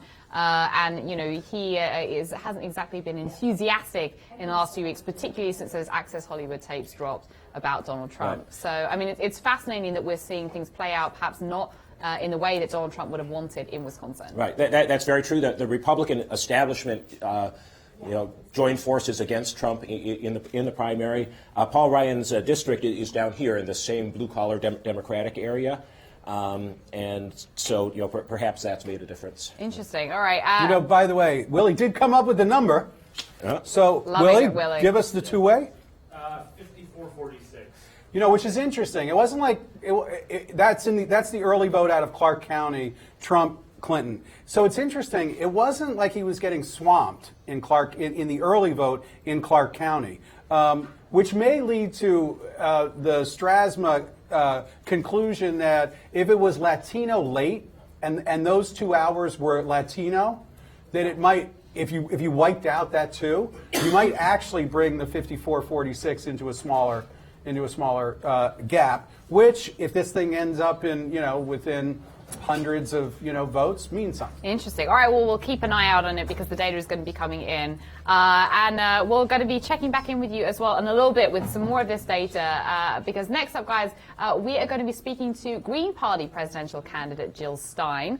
So make sure you send in your questions on YouTube and, of course, on Facebook. For that, she's going to be joining us a little bit later on, and we're going to be checking back with VoteCastr for some more of the data and the gems that you've been presenting. More of the data more of and the gems. More of the data. All right, guys, stick around. There'll be much more coming up next.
We lied to you. We are back.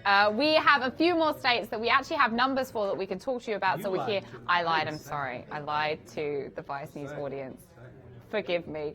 No, we have some more data for you from the states, including Florida and Colorado. Let's talk about, what are we talking about first? Iowa. Let's talk about Iowa first then. All right, so what's going on in Iowa? What's going on in Iowa and what's some of the data that you're seeing right now when it comes to voter turnout? Right, so we believe we've got 55.9% in. Remember, we already had some early vote of Iowa, so we've now layered on top of that. So we're at 55.9. And Strasman, take us through, or do you want me to take it through? I'm happy to. I love Iowa. So you'll see here Clinton stronghold in Des Moines, the major population center. Also, just as in what we were talking about in Wisconsin, the blue collar Democratic area around Dubuque, also holding strong for Clinton. And as we saw in Ohio, much closer than the polls suggested. Based on the current turnout patterns, it looks like Clinton down about 1%. And again, that's if the current turnout patterns hold, which is a lot closer than the polls going into yesterday indicated in Ohio. Interesting. I mean, are pollsters, going to be a bit concerned having seen your data now? Do you think there are going to be some pollsters around the country that are going to be a little bit nervous? I know there's one in Nevada that's pretty nervous right now, but we haven't heard from too many of them. Look. We play this as a game, inning by inning. They're in for the long haul, right? So, the Nate Silvers and the Real Clear Politics, they're not terribly interested what's happening during the day because the Nets aren't interested in what's going on during the day. So now if we get into 5 o'clock and 6 o'clock, and a guy who called Nevada, basically called Nevada for Clinton. Nevada for Clinton. I have to do it. Hey, this is my war room. Sorry, yes, I know. I'll call Nevada any way the fuck I want to call Listen, Nevada. babes, I'm protecting you. I'm protecting you from the Nevadans who are going to be very angry. It's okay. But no, my point is, we just call it as we see it throughout the day. And, maybe at the end of the game, it worked out the way we said it did. Or maybe it didn't, right? But most of the pollsters only care about what happens after the Super Bowl is over. Okay, when everything is done. All right, so we're checking in now with Colorado. We've got Colorado. Yeah, let's go to Colorado. Let's have a look at Colorado then. Strassman, what's the map showing us for Colorado? So one of the things I should point out, Colorado is all early and mail, although the vote that we have in was only what we had in as of Sunday. People have until 8 p.m. this evening to get their ballots in. So the vote is still coming in. Based on what was in, it looks like a reasonably good Clinton advantage. And we'll see it in Denver and Boulder, the traditional Democratic strongholds, where Clinton is doing well, and Trump is winning the smaller rural counties. Are there any surprises from the data? What is it, 72% of all of voter turnout in? Are there any surprises right now for you guys? I would say of these states, Colorado is performing pretty much as we would have expected going into this yesterday. Okay, interesting. All right, well, let's move on then to Florida. Obviously, loads of eyes on Florida because, as we were mentioning before, it's a part of the country where the demographics have shifted, and we're seeing some of these voters, particularly Hispanic voters, who, for one of the first times, have huge power and are actually looking like they're exercising that power as well in this election. What are we seeing over in Florida, Strasma? Well, we are seeing a turnout advantage for Clinton in Florida. Big Hispanic turnout in Miami and this heavily populated area down here. One of the interesting things we saw is the Cuban population is turning out at a higher rate than the Hispanic population in general. Traditionally, Cubans have been much more Republican than the Hispanic population at large. It's uncertain if second-generation Cubans are going to continue to follow that pattern. There's been polling that suggests that they are much more open to Clinton than the Cuban-born parents in the previous generations. When Florida closes at 8 o'clock on Eastern, it's only going to be this part of Florida. The Panhandle, that's in the Central Time Zone, so this Republican area won't have been included in the first Florida numbers that we see. So you always need to bear that in mind. The first Florida numbers don't include the most Republican area, but it's not that populated. Okay, interesting. That's really cool. Anything else that we should know about Florida and the numbers you're seeing, Ken? No, I do think, though, that that while that is not a heavily populated area, if the number in down the southern part of the state stays at a 49-45, that number is going to close. So when the Eastern time zones go off, all you really need to do is look at the differential and see if there are enough votes in the Central Time Zone panhandle to overcome. So you can pretty quickly figure out whether the margin will be surpassed by what comes in the West. Right. Basically, from what's there already, and that's the game. And that's the game campaigns play, right? So what they're looking at is, okay, Eastern Time Zone done. We've got this differential.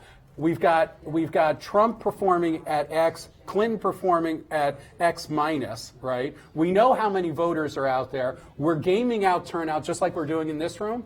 You do the math. You're either going to have enough votes to throw into a Trump bucket to overcome the differential, or you're not.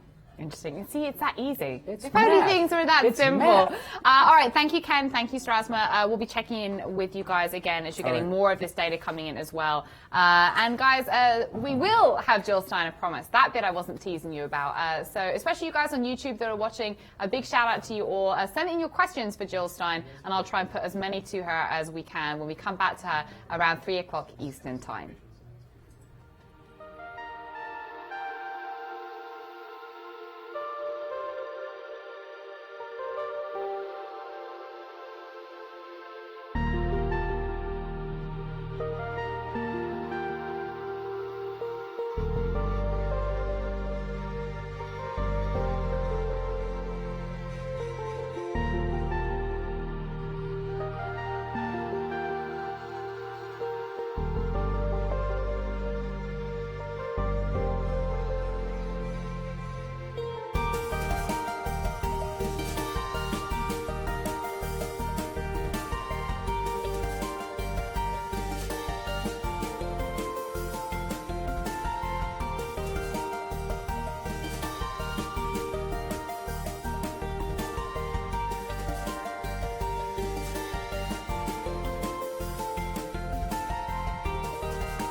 Hey everyone, this is Vice News. We are live on Election Day right here in our Brooklyn headquarters, and we have with us Dr. Jill Stein, the presidential candidate for the Green Party.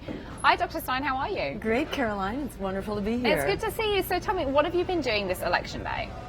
Started off at Fox News, did a live stream before that with Viggo Mortensen, who's become a strong voice for our campaign and for green politics, and just really feeling that this is a realignment moment. According to the New York Times, 80% of Americans consider this election repulsive. That's the words that they use.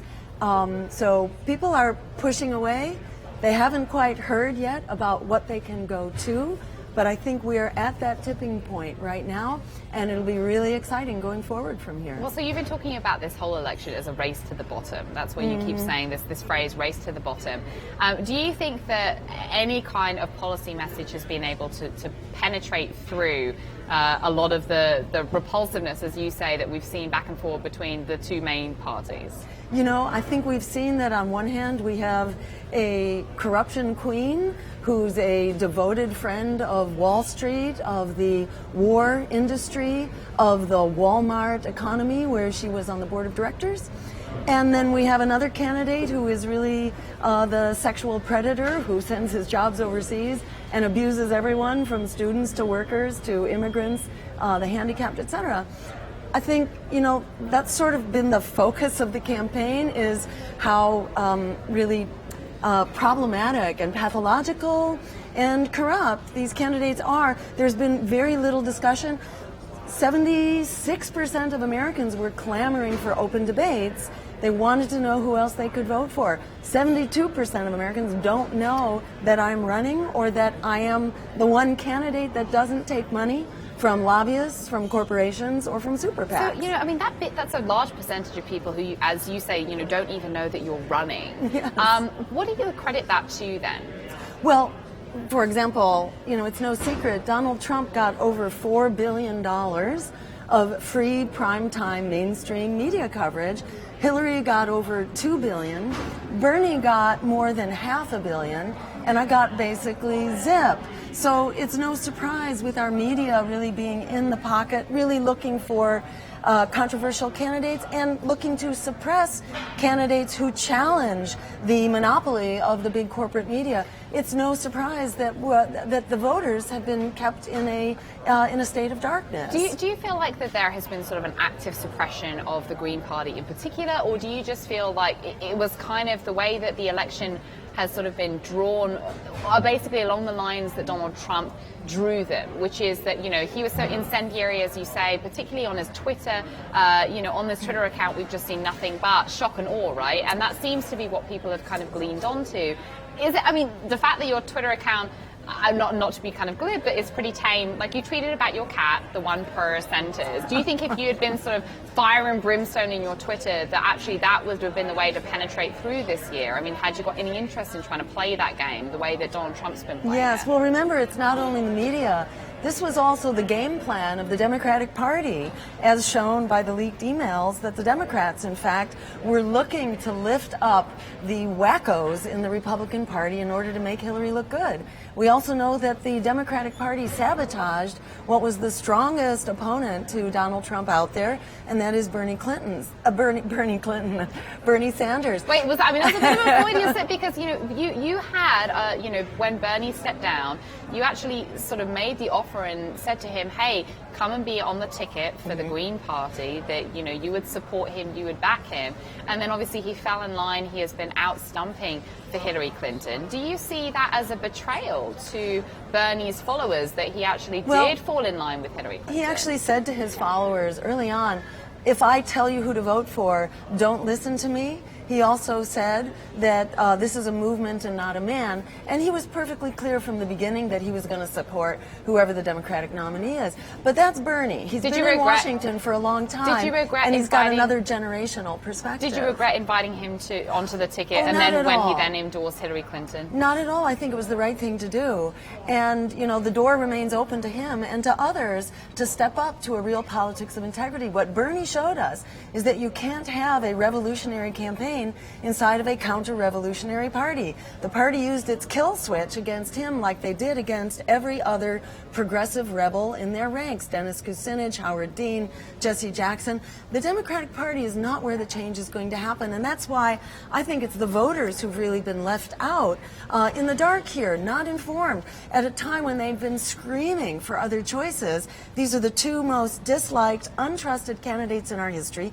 We haven't heard a word in edgewise about what we are really going to do to deal with climate change. Hillary says she believes in it, but it doesn't matter what you believe in. What matters is what you do, and actually fracking is every bit as much lethal to the climate as coal is. So there's not a big difference between these two. What have you felt about the way that people have characterized third parties in general this year? Because, you know, it has been the line for the last few months that a vote for Green, a vote for the Libertarian candidate Gary Johnson, is ostensibly a vote for Donald Trump. What have you made of that narrative?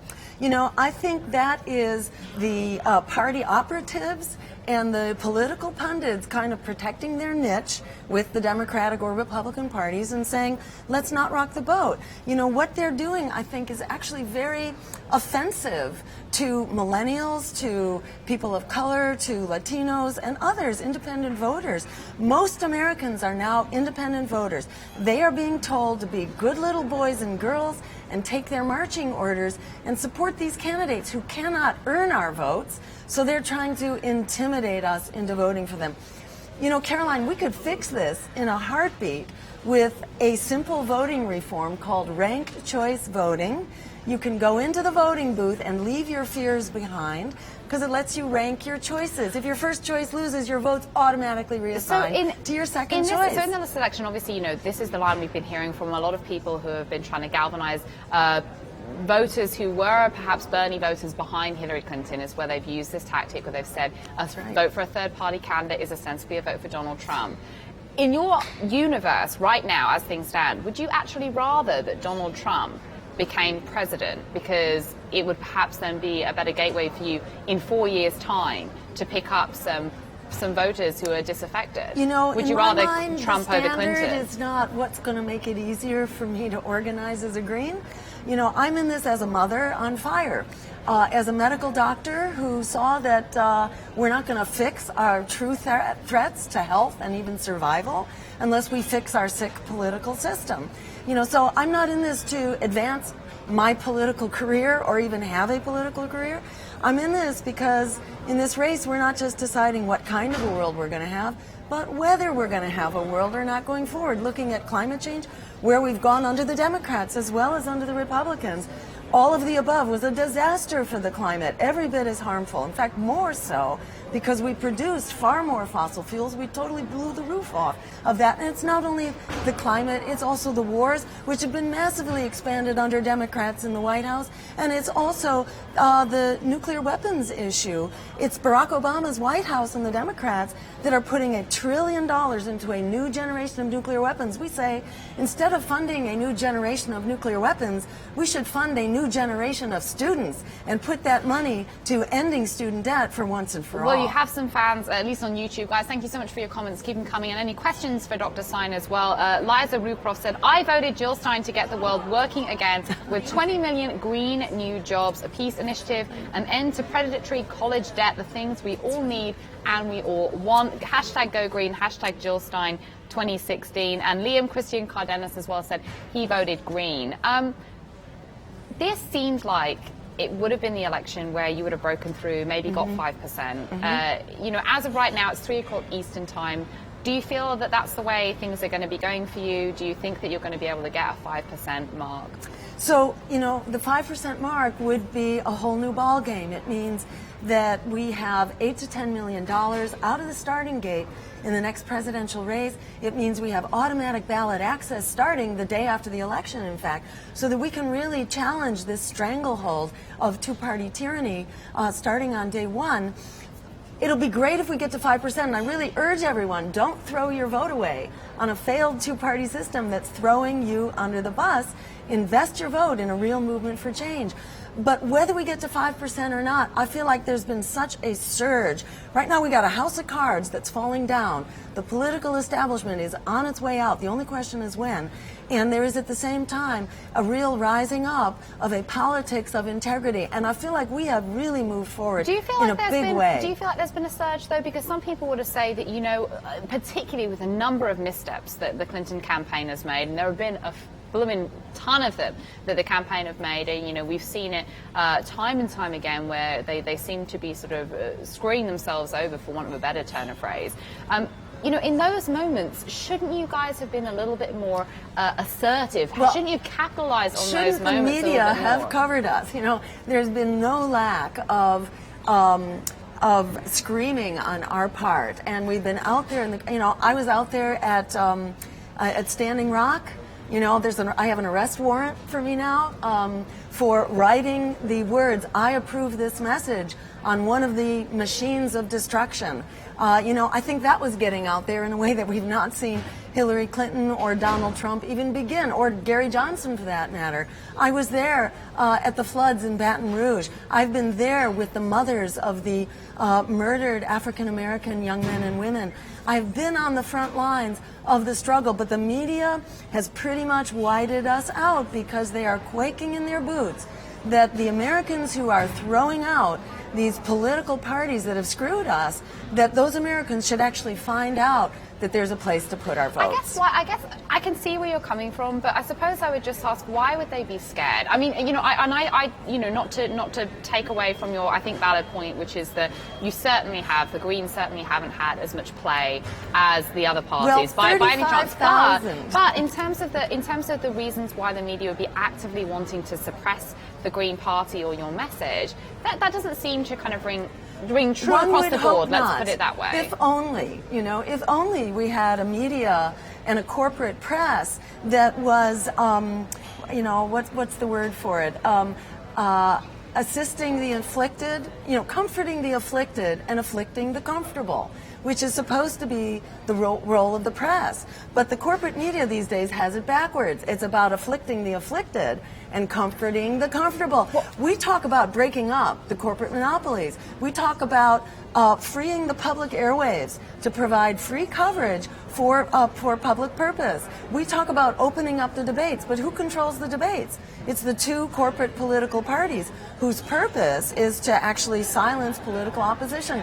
So I think it's important not to be, you know, not to see this through rose-colored glasses, but rather the way it is. Were there any moments, though, that you, now looking back, obviously, and you know, this is election day, and things that have happened in the past, obviously you can't change them, but are there any things that in hindsight or in retrospect you would have done differently this time around that is going to help you inform in 4 years' time? So, you know, given that Donald Trump got 35,000 times as much primetime media coverage as we did, Hillary Clinton got 20,000 times as much, but they're not doing 20,000 times better. They're doing about 10 or 15 times better, maybe 20 times better, but not in the thousands. So I think actually we're doing really well considering that there's been a blackout. And remember what the president of CBS said. He said, Donald Trump may not be good for America, but he sure is good for my bottom line. Would you so do anything that's what they're driving. You know, in the next 4 years, like just taking all that into account and obviously seeing where things stand. Are there any big lessons that you think, okay, I'm taking them on board and we're going to apply them, and so as a party we're stronger in 4 years' time? What are the big lessons from this election for you? The biggest lesson for me is that we have an absolutely dynamite campaign manager now, David Cobb, who was our presidential campaign some elections back. I would have seized on him at least a year earlier and put him into place. He's a really dynamite manager. But that's what happens when you're a grassroots campaign. You have to really kind of claw your way up the food chain. You have to build on your successes one at a time. But now we have absolutely an incredible team, you know, speaking up for us on our live stream. If you go to our Facebook page, Dr. Jill Stein, DR no period, Cornel West, Mark Lamont Hill, Viggo Mortensen, Ray McGovern, former CIA advisor to and presidents. you had Susan Sarandon as well. Susan What do you make of Sarandon, the yes. fact that when, Susan Sarandon, for example, when she did come out and she said that, I'm still supporting you, she seemed to have kind of a hard time when she went on some of the networks. Was that a surprise to you, the fact that Susan Sarandon was having a hard time? We know that the Clinton campaign has put millions of dollars into trolls, into controlling the message. They have a whole super PAC that is dedicated to controlling the message. So, yes, that's what they do. And we saw from the emails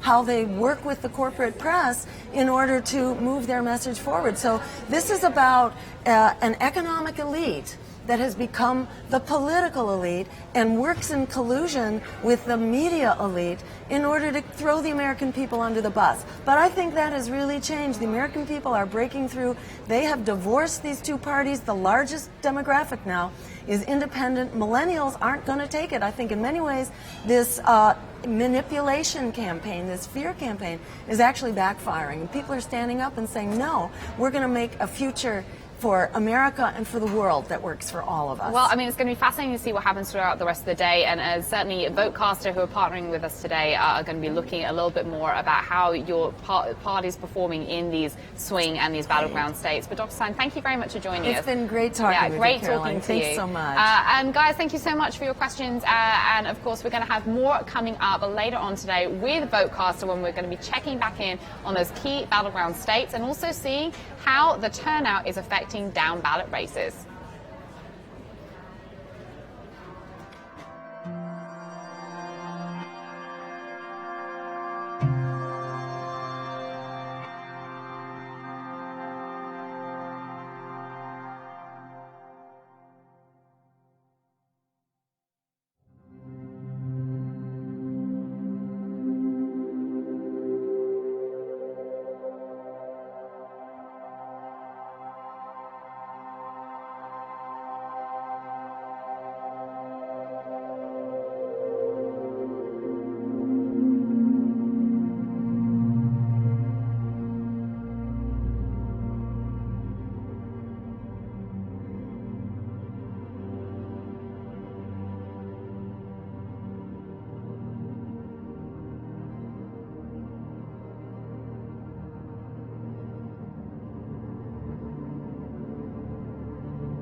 Hey everyone, you are watching Vice News. We are live on Election Day here in our Brooklyn headquarters, and we are bringing you the latest information from the key battleground states as it comes in, all thanks to our friends here at VoteCastr. And we're here again with the man of the hour, the man of the minute, the man of the play-by-play. The man of the The man of the play, Ken Smuckler, the VoteCastr founder. Right. So Ken, give us kind of an insight as to what's been going on, because you guys have been troubleshooting a lot. There have been some interesting issues that have been arising. What's been going down? Yeah, so just when you thought it was safe to go back in the water. So, you know, war rooms are a bit of organized chaos, as I've said before, and we had a data move glitch, which then once it freed up, I think everybody saw the data kind of moved very quickly to populate the day of vote, right? There was some discrepancy between the data that we were mapping in the war room and the data that Slate was producing on Slate.com. Okay. So what we've been doing now is troubleshooting to figure out what the discrepancy is and how to fix it, put the maps back up so that Slate.com and our maps are the same maps. And so when we're talking about a discrepancy, basically what you're talking about is the day of vote. Right. So voters who went to the polls in person today versus early voting, right? Right. So what you need to understand in most of these battleground states, remember, most of the battleground states are states that have early vote. Some have larger early vote, some have smaller early vote. Only 2 of the states that we're tracking have very little or no early vote, and that's Pennsylvania and New Hampshire. So take them out of the equation. They're gone, Ken. They're gone. They're gone. And so you take them out of the equation, so now you're dealing with states like Iowa, right? Iowa is a state that that banks early votes, and we'll get back to what our conversation in the last segment about what that means. But they bank early votes, and then we have the day of vote. Right? So when you're saying banking early vote, you mean that Iowa is one of those battleground states where you expect a high volume of voter turnout in an early voting scenario, as opposed to a day of. Correct. Okay. Right. So the question then becomes, how are the candidates performing in the early vote versus how are they performing in the day of vote? And then you combine the two, and then you get what the day of vote, the current day of vote is. Because that's a combination of the early vote and the day of vote. And what appears to have happened in Iowa is Trump was underperforming in the early vote, but overperforming in the day of vote. So can we glean, I mean, in Strasbourg, maybe you can help us a little bit to glean, how do you kind of arrive at those figures? Like, how do you know he was underperforming? That was based on the modeling that VoteCastr put together, right? Right. So we have individual level models for every person on the voter file in Iowa. So we know how likely it is that they're going to support Clinton versus Trump. That's based on a 10,000 sample survey that we did 2 weeks out. We refreshed that survey after the first FBI letter. And that, just to clarify, that was a 10,000 voter sample survey in Iowa itself, not across America, just in Iowa. Okay. Right. So we've got a fairly granular view of how individual voters voted. And with early vote, we get a record of if someone's cast an early vote ballot already. We obviously don't know how they voted, but we know that they voted. And so instead of having to look at, say, a precinct and saying this is a 65% Clinton or a 65% Trump precinct, we look individual by individual how likely they are to be supporting one of those 2 candidates. So we're able to project fairly accurately what the early vote was. Then at the polls vote that we've been tracking, it looks like that was doing better for Trump. So Clinton went into Election Day with an advantage in Iowa. Trump's begun to close the gap. What Ken Smuckler alluded to about banking early votes, this is one of the things where, like all of us who've worked on campaigns know, is a danger when you give goals to your field workers, and everyone's got dashboards and they're trying to hit certain numbers, and one of them is you need to bank a certain number of early votes. The danger is that the easiest way to make your goals is by going after the lowest hanging fruit. You find someone who's a strong Democrat, a strong Republican, if you're a Republican candidate, who's going to vote anyway, and you get them to cast their early vote. And so you're just shifting. You're borrowing from election days someone who is going to vote anyway. Well, so now that's an interesting point, right? Because this is, this has been one of the conversations throughout this election is these, independent or the voters that haven't made up their minds yet. And obviously there's a lot of chatter about how many of those voters actually exist, and how many people really haven't made up their minds before either they write in their vote or they actually go to the polls and vote. But, if what you're saying kind of rings true, then what does it mean that the campaigns have either succeeded or haven't succeeded in doing thus far with the data that you've got in Iowa? Right? It's not 100% of the turnout just yet, is it? Right. It's definitely not 100% of turnout. If the campaign is trying to get someone's vote in early, they have reason to believe that person is going to be with them. Like either they've called and they ID'd them, they've got predictive modeling that predicts they're supportive, they came to an event, a table for one of the candidates. They have some reason to believe that they're supportive. The campaigns aren't interested just in getting everyone to early vote. They want to pick and choose their voters. And so the question that we're going to know as more numbers come in and we get closer to the final vote in Iowa is to what degree was the Clinton campaign's advantage because they took votes that they were going to get today anyway, versus did they get new people who might not have been willing to stand in line at a polling place on Election Day? Let me just say this, and that's why when the narrative is Clinton has a big ground game and has a lot of field operations and Trump has none of it, right?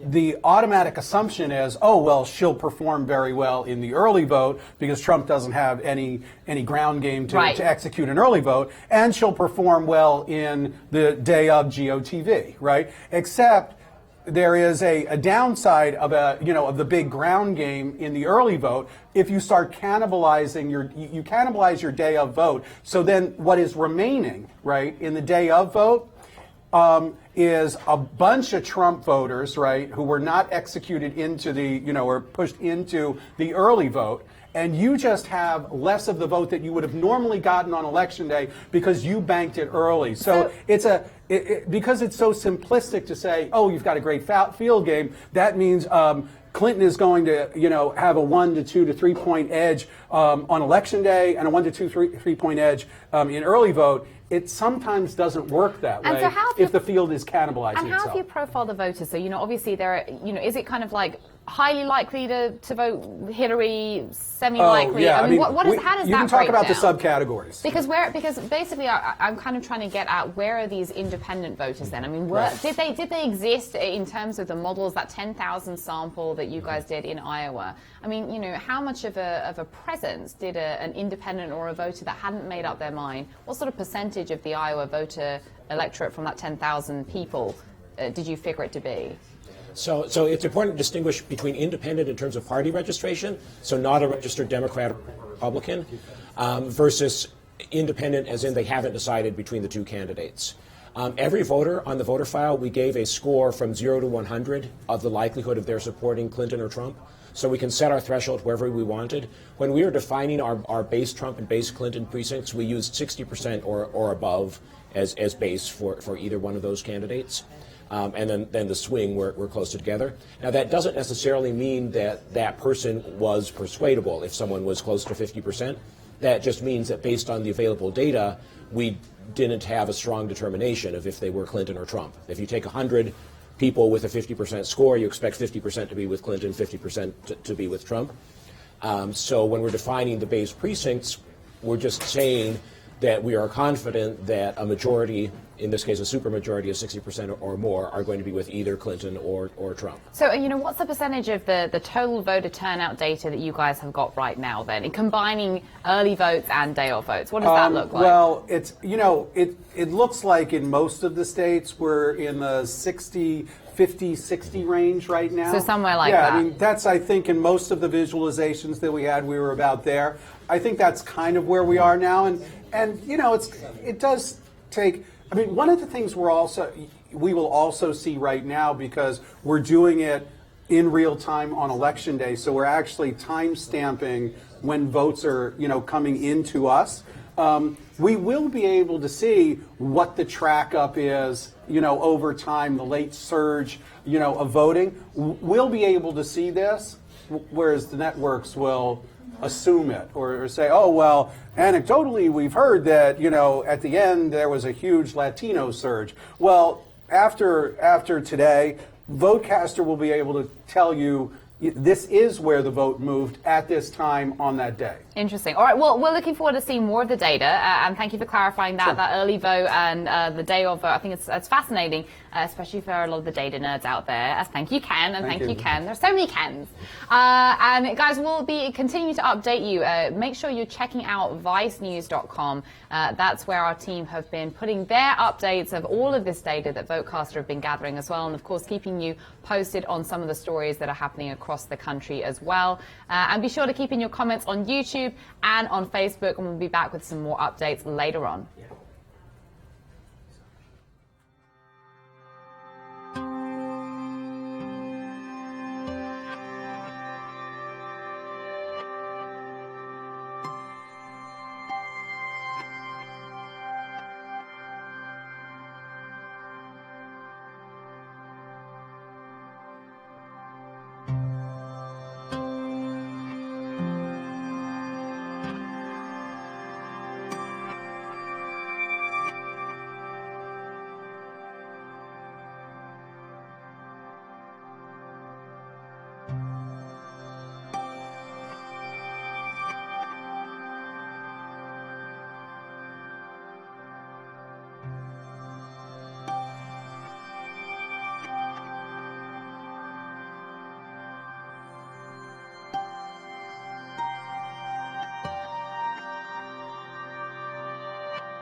Hey guys, you are back with Vice News. We are here in our Brooklyn headquarters and we are live here on Election Day because it's a historic election. And instead of staying in our VoteCastr data vacuum as much as we love them, we decided to breaking the seal with Shauna Thomas, our Vice News Tonight DC Bureau Chief. Hey Shauna, how are you? Hey, nice to join you. It's good to I've been watching online from my desk a little further away. Just like over yonder. Yeah, not that far away. Not that far away. No. How are things looking in the outside world? I think in the outside world, we know that Secretary Clinton voted very early this morning after she landed from her last event, her big event in North Carolina. Donald Trump showed up around, I think, 11 a.m. to his polling place, which is in sort of Midtown Manhattan. There were a lot of people there. Mrs. Trump was with him.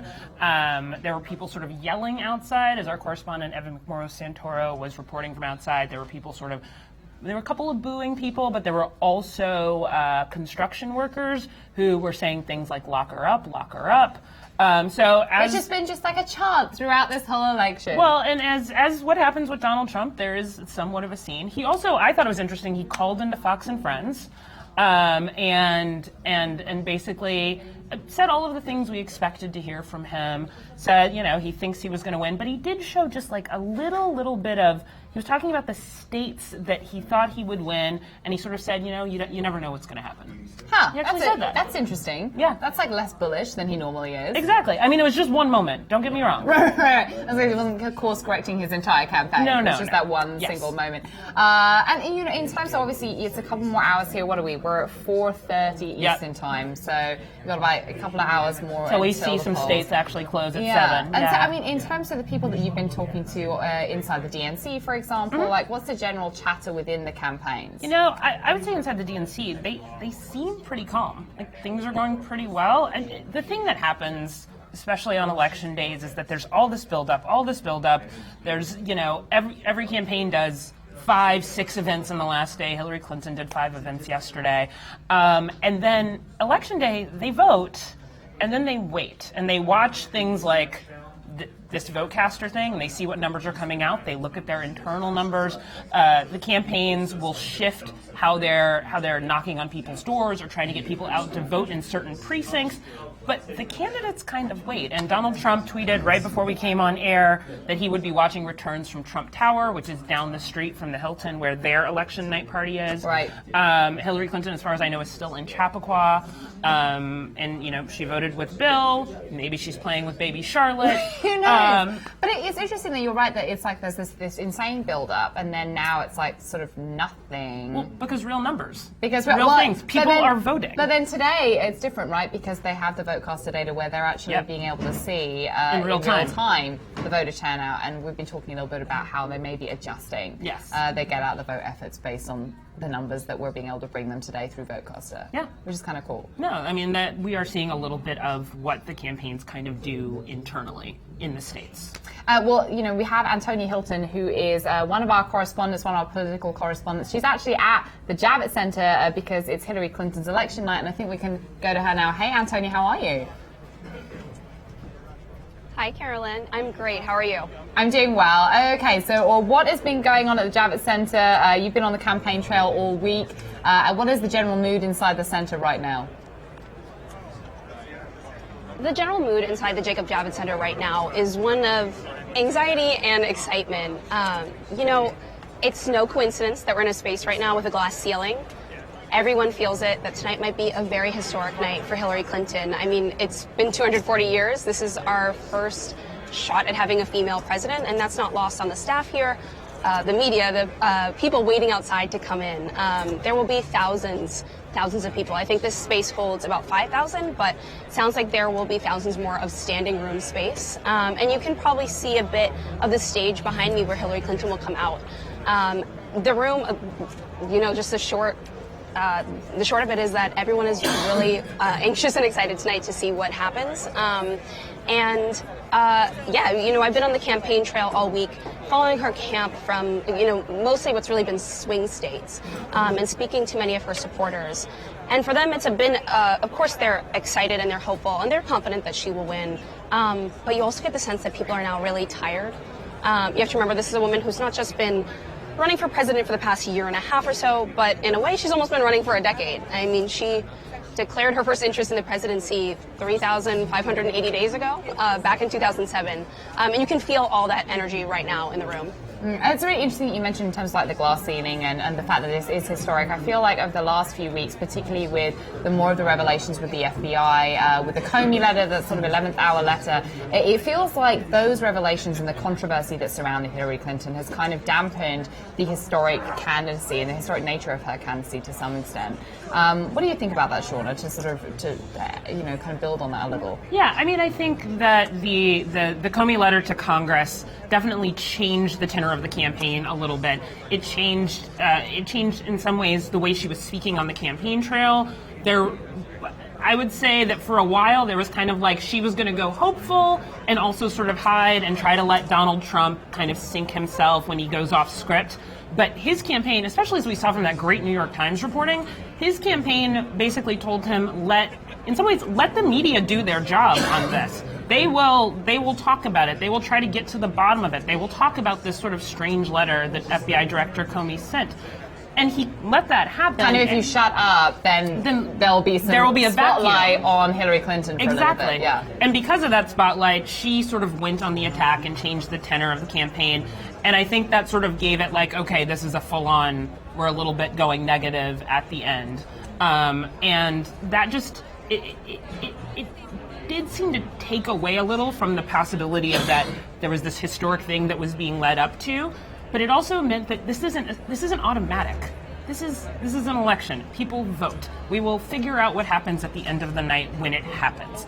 And maybe we'll be talking about history, or maybe we will be talking about Donald Trump, which in some ways I love that Yamiche Alcindor on MSNBC today said Donald Trump is the first reality show candidate. He's the first that sort of altered reality that we see on TV candidate. He may be the first reality show president. We don't know. Well, we had an actor for president, so why not a reality TV star, right? Exactly. There you go. Well, Antonia, kind of just picking up from that in terms of the way that Hillary Clinton supporters are hoping that Donald Trump supporters will respond to the outcome tonight. Of course, Donald Trump has said repeatedly that he thinks that the whole thing is rigged, and he hasn't admitted that he would concede.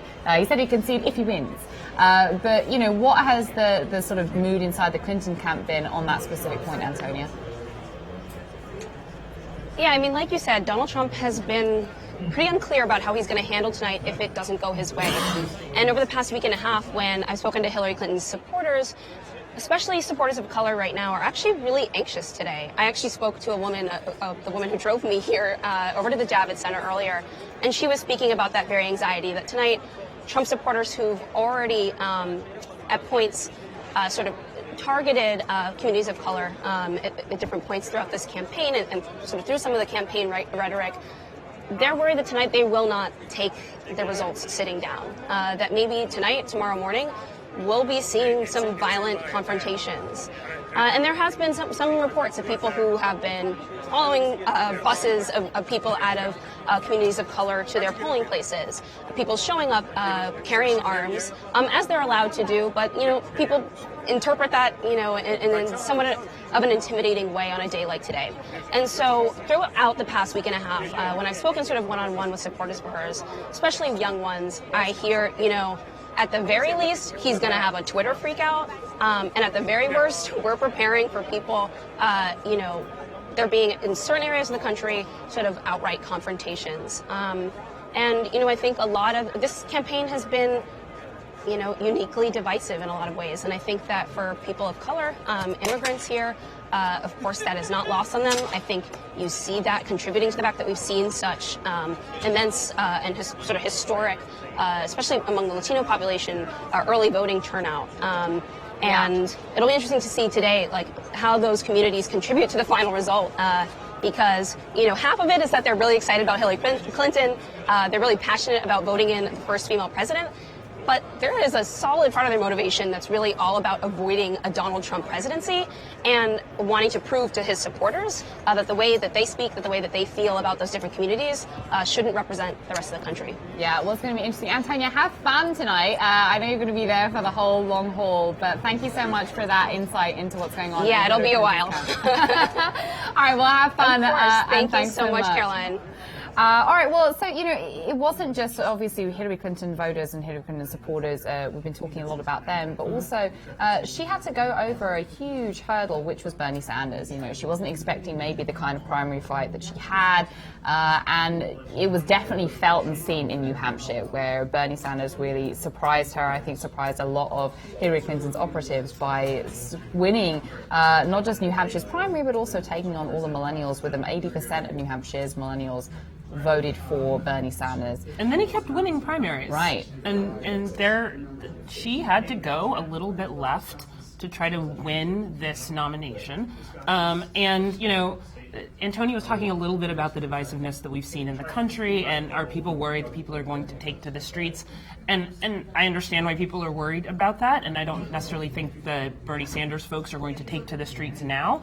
But there is an expectation that people who have decided we liked Bernie Sanders, he went ahead and said, okay, yes, thumbs up, Hillary Clinton, they're voting for her. They expect her to deliver, or at least try to deliver, which is going to be difficult in the atmosphere we're going to be in next year, but try to deliver on some of the promises, whether it's the free college tuition for public colleges, whether it is talking about some type of Wall Street reform. They're going to expect her to deliver, or you will also see fissures in the Democratic Party that we think have been sort of paved over, but have not necessarily been paved over. And that's an interesting point. And actually, we have a guest to talk about that exact point. Jed Fiato, who is a diehard Bernie Sanders fan, who actually volunteered for Bernie's campaign, is joining us now from New Hampshire. How are you doing, Jed? I'm doing great. How's it going? It's going well. All right, so you voted for Bernie Sanders in the primary. You also did some volunteering. What are your thoughts on Hillary Clinton? My thoughts on Hillary Clinton are that she is a centrist at best. She's got corporate ties that are hard for me to ignore. And she is a war hawk when it comes to foreign policy, and I don't think that she's worthy of my trust as a liberal progressive. So I'm taking it that you didn't then vote for Hillary Clinton in the general. No, I casted my vote about an hour ago, and I voted for Jill Stein, and it was actually extremely liberating on my part to be able to do that. I've been pressured all along the way to vote for Hillary Clinton because we want to avoid the horrible situation of a Donald Trump presidency. But I resolved in my heart that I was not going to vote based on voting against a horrible evil like Donald Trump. I was going to vote based on conscience and conviction, with the hope that we could get Jill Stein and the Green Party up over 5% so that they could receive federal funding. I truly believe that if we are going to have a legitimate progressive liberal movement in this country, that it's probably going to have to take place outside the Democratic Party. I speak for a lot of Jill Stein supporters in the state, many of whom were at one time Bernie Sanders supporters, and we have little to zero hope in the system right now.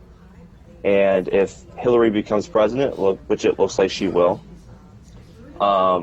certainly it's going to look a lot different than a Donald Trump presidency, but at the same time, I do not believe she's going to push us towards progressive ends that we fought for during the primary with Bernie Sanders. Well, it's going to be interesting to see what happens, especially if she lives and actually comes through the promises that she's made based on the Bernie Sanders far more leftist platform. Thanks so much, Jed, for joining us. Really appreciate you taking the time.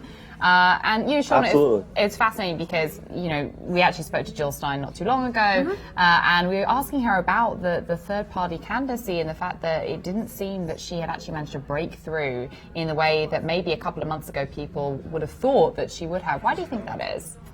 I think the system is built, it's a two-party system when it's all said and done. I also think Jill Stein has some progressive ideas that do speak to some Bernie Sanders folk, but also has a couple of things that worry people a little bit. You can talk about the things she said about vaccination and a couple of other things that may not allow her to break through. But it's also, this system involves a lot of money. a lot of money to get your name out there, to get ads out there, to get campaign events going. And because it's a two-party system and a lot of that money goes to those two parties and goes to people who are in those two parties, she's also playing in a pool of just like people swimming in gold, like Scrooge McDuck style a little bit. I don't know. Do you get that reference? I totally do. Okay, just checking. We had, the Donald Duck dynasty. Okay. You sort of get the reference. There you go. But she's also just fighting against the amount of money in politics right now. Well, and it's fascinating. We just heard from Jed, obviously, who decided that he was going to go from Bernie Sanders to Jill Stein. Vote is conscience. Vote is conscience. And actually now we've got joining us Griffin Sinclair Wingate, who's standing by in New Hampshire, in Durham, New Hampshire. Hey, Griffin, how are you? I'm doing great. How are you? I'm doing very well. So how did you vote today? Or before? Today I cast a vote for Hillary Clinton. So, okay, interesting. Why did you decide to cast your vote for Hillary Clinton today? Right. Well, Trump's a fascist, and it's just too close right now for me to be voting for anyone that doesn't hold a real solid chance at beating him. So for me, I needed to vote for Hillary Clinton today to stop Donald Trump. That being said, I also think there's a silver lining to Hillary Clinton. I think that, after Obama was elected, we saw the progressive movement kind of fall apart a little bit. We elected our hero on a platform of hope and change, and he was going to take it from there, right? And I think with Hillary Clinton, we have this kind of interesting galvanization of the progressive movement, where the progressive movement doesn't quite see her as a hero. Jed was on earlier and he spoke to that. So I think that Hillary Clinton is actually going to be able to solidify the progressive movement, and the progressive movement is going to work to hold Hillary Clinton accountable after she is in office. So, it's fascinating as well, and Sean, I'd love to know what you think, but obviously, Griffin, we saw Jed, and I don't know if you heard what he had to say, but he said he had to vote his conscience this time round, that he felt that, a vote, even though he'd had this sort of fear-mongering, I guess, for want of a better phrase, of this is a wasted vote if you vote for Jill Stein, or a vote for Jill Stein or Gary Johnson is a vote for Donald Trump. He said he had to vote his conscience. Did any of that sort of weigh on your mind? Was this an agonizing decision for you, or have you kind of accepted this decision for some time now? I mean, it wasn't necessarily a fun decision, but I think I've accepted it. I think that, if Donald Trump was to get elected, perhaps my life wouldn't drastically change, being, a white cis male from a middle-class family in New Hampshire. But I think that there are too many lives out there that would be so greatly affected if Donald Trump was elected president. Minorities in the U.S., refugees, the list goes on. Interesting. All right. Well, Griffin, thank you so much. Cheers. Appreciate you joining us today. And thanks, Shauna, as well. Thanks for being with us. Thanks. This was fun. I know. See, it was like painless. Exactly. Yeah, short and sweet. Yeah. And guys, remember to stick around. We are going to go back into the data vacuum after this with more from VoteCastr, and we're going to give you a blow-by-blow of what everything looks like across those 8 battleground states with Ken Smuckler in a little bit. So keep on following the coverage on vicenews.com. That's where you're going to get all of the coverage from the election today.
guys, you are watching Vice News, and we are still live on Election Day from our Brooklyn headquarters, and we're bringing you the latest information from those key battleground states as it comes in, thanks to our friends at VoteCastr. And as polls begin to close across the country, we are going to be wrapping up our live stream here in New York City, but we are back with Ken Smuggler for some final thoughts. So, Ken, good to see you as always.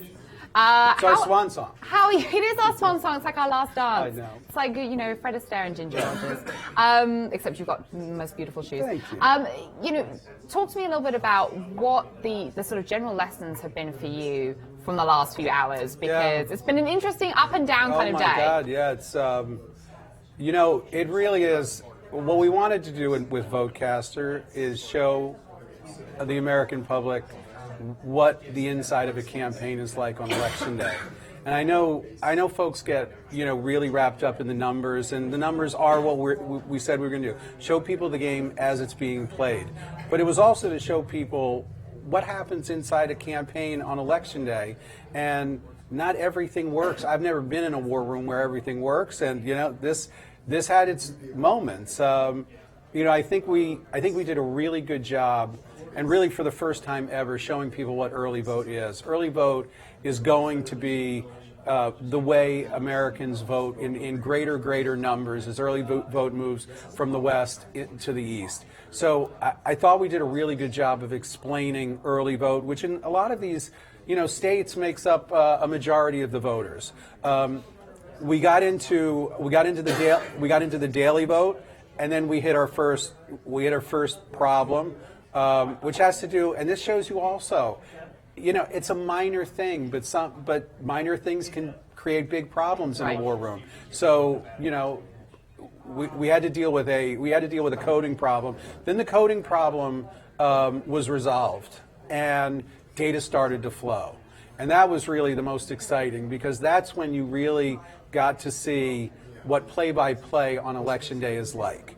And it was a good moment for the day. It was a good moment. But then we ran into the issue that we're dealing with now, which is our maps and Slate maps weren't matching, and so we had to try and go back and figure out what was the disconnect, and we're trying to figure that out right now. And as we do that, we're trying to get a way to move the data so that we're not totally halted by the technical problems we're having. So when you're saying the Slate maps and your maps were kind of different, what was different about the Slate maps and your maps? Right, Have you got that information yet, or you're still working through it? No, that's what we're trying to resolve, right? So data started moving. It started moving, and it starts once the data moves. It started moving, but it seemed as though it may not have been moving. It may have been getting caught in our system and then moving faster through the API. We don't know, right? And that's what, believe me, I'm not the data or the tech guy, if you didn't notice, but I'm trying to figure this out as best we can. Got it. And my hope is that, we get it resolved, people start seeing the last data coming out, and then we leave it up to the networks to call the game. So what are they supposed to be seeing? Obviously, at this point, what are we in now? We're at 5:18 Eastern time, so polls are going to be closing here at around 7 o'clock. Right. So when it comes 7 or 8 o'clock, right. depending on where you are, exactly. Right. So what is sort of the time you're thinking that you're going to get like another surge? This feels like that time, right? People are leaving work. This is maybe the time where people are going to get home to go to the polls. What I want to caution folks is that because we've been down twice today, and numbers haven't moved, right? Or numbers moved down. We may actually be showing surging in numbers, right, that we were not showing because they have never been pushed out. So basically, it was like the block of that play-by-play. Right. You might end up actually kind of giving people 3 plays exactly. all at once in the last hand. And so there may be, there may be a bigger jump, right, or a bigger movement than we would have seen had we seen each inning go in order. So, obviously there are going to be some people who are delighted that this hasn't gone off without a hitch. For the people that are excited about the kind of data that you have been able to show people for the first time, do you think that what you're doing is going to end up being a model for future years to come, for future elections? Yeah, I think what you're going to see is it doesn't it doesn't undermine democracy. Look what happened on Twitter today, right? Look what happened among social networks today. People were engaged in data, right? In this data, in the very data that networks have embargoed for 36 years. What was bad about that? What was so dangerous that voters, and particularly younger voters who are so disconnected with the process, what was wrong with showing data? And yeah, maybe we didn't show it every moment of the day. We're a small group here. We're just trying to do something that I think powerfully changed the way people connect with their elections and with democracy. And and to that extent, I'm thrilled with what we did. I'm thrilled we could do it with Vice and we could do it with Slate, because I think it was an important moment in American electoral history. I do. Well, I think it's been really fun having you guys here. I have to say that the VoteCastr people are a delight. And, you're still working hard right now. Right. I don't know, Strasmer, what you can tell us about Florida and any of the numbers. What are you thinking of? Anything kind of moved there? Sure. So we've been able to run Florida separately. We've seen that both candidates' bases are turning out better than these swing or 50-50 areas, which makes sense. That's the areas the candidates are trying to turn out. Trump's base precincts are turning out about 10% higher than Clinton's base precincts. Both of the bases are about another 10% higher than the swing. When we project that out and also taking into account the early vote, it still looks like if the current turnout patterns hold, Clinton has about 51-5. So a narrow lead. Trump's closing a little bit with the at the polls vote. Then this is slightly different from what we saw in Wisconsin that we just ran, where there's a big differential that Clinton's base precincts are at 130% of what we expected there. So it's so they're outperforming. Outperforming. Right, and Trump's at around 90% of expected. So, this is going to be music to, Hillary Clinton's campaigns is, if this is kind of going to hold true throughout the rest of the data you're going to get in for Wisconsin. Right, definitely. And of course, the caveat we've probably said in every segment that, who knows if the pattern holds. When people get off work at 5 o'clock, is there a different surge? So always, if the pattern holds, but if the pattern holds, that Clinton looks to have a good turnout advantage in Wisconsin and a slight election day turnout disadvantage in Florida, but not so big that Trump is able to close the gap that Clinton has in early vote. Interesting. All right. Well, so we're going to be, for Vice News tonight, of course, 7:30 Eastern on HBO. We're actually going to have the final numbers for you that VoteCastr is going to be able to put together from these key battleground states. Is there anything else we need to know before we say goodbye to our Vice News viewers who are watching us on YouTube and Facebook right now? No, we loved being here. You guys were great. We enjoyed it. We're glad you could see the roller coaster ride that a war room is, and we hope we can do it again. That's Thank awesome. You very well, much. Ken, it's a pleasure. And okay, everyone, we're going to take a little break while we get ready for Vice News tonight on HBO. But we are going to keep the stream running, and we're going to be updating you with the latest poll numbers as the polls start to close. And before you sign off, I want to say a huge thanks to everybody online, especially the YouTube community. We really appreciate you being here, especially sending us your comments and sending us your questions. And as I said, tune into Vice News tonight on HBO at 7:30 Eastern, and visit vicenews.com for the ongoing election coverage that we have been presenting.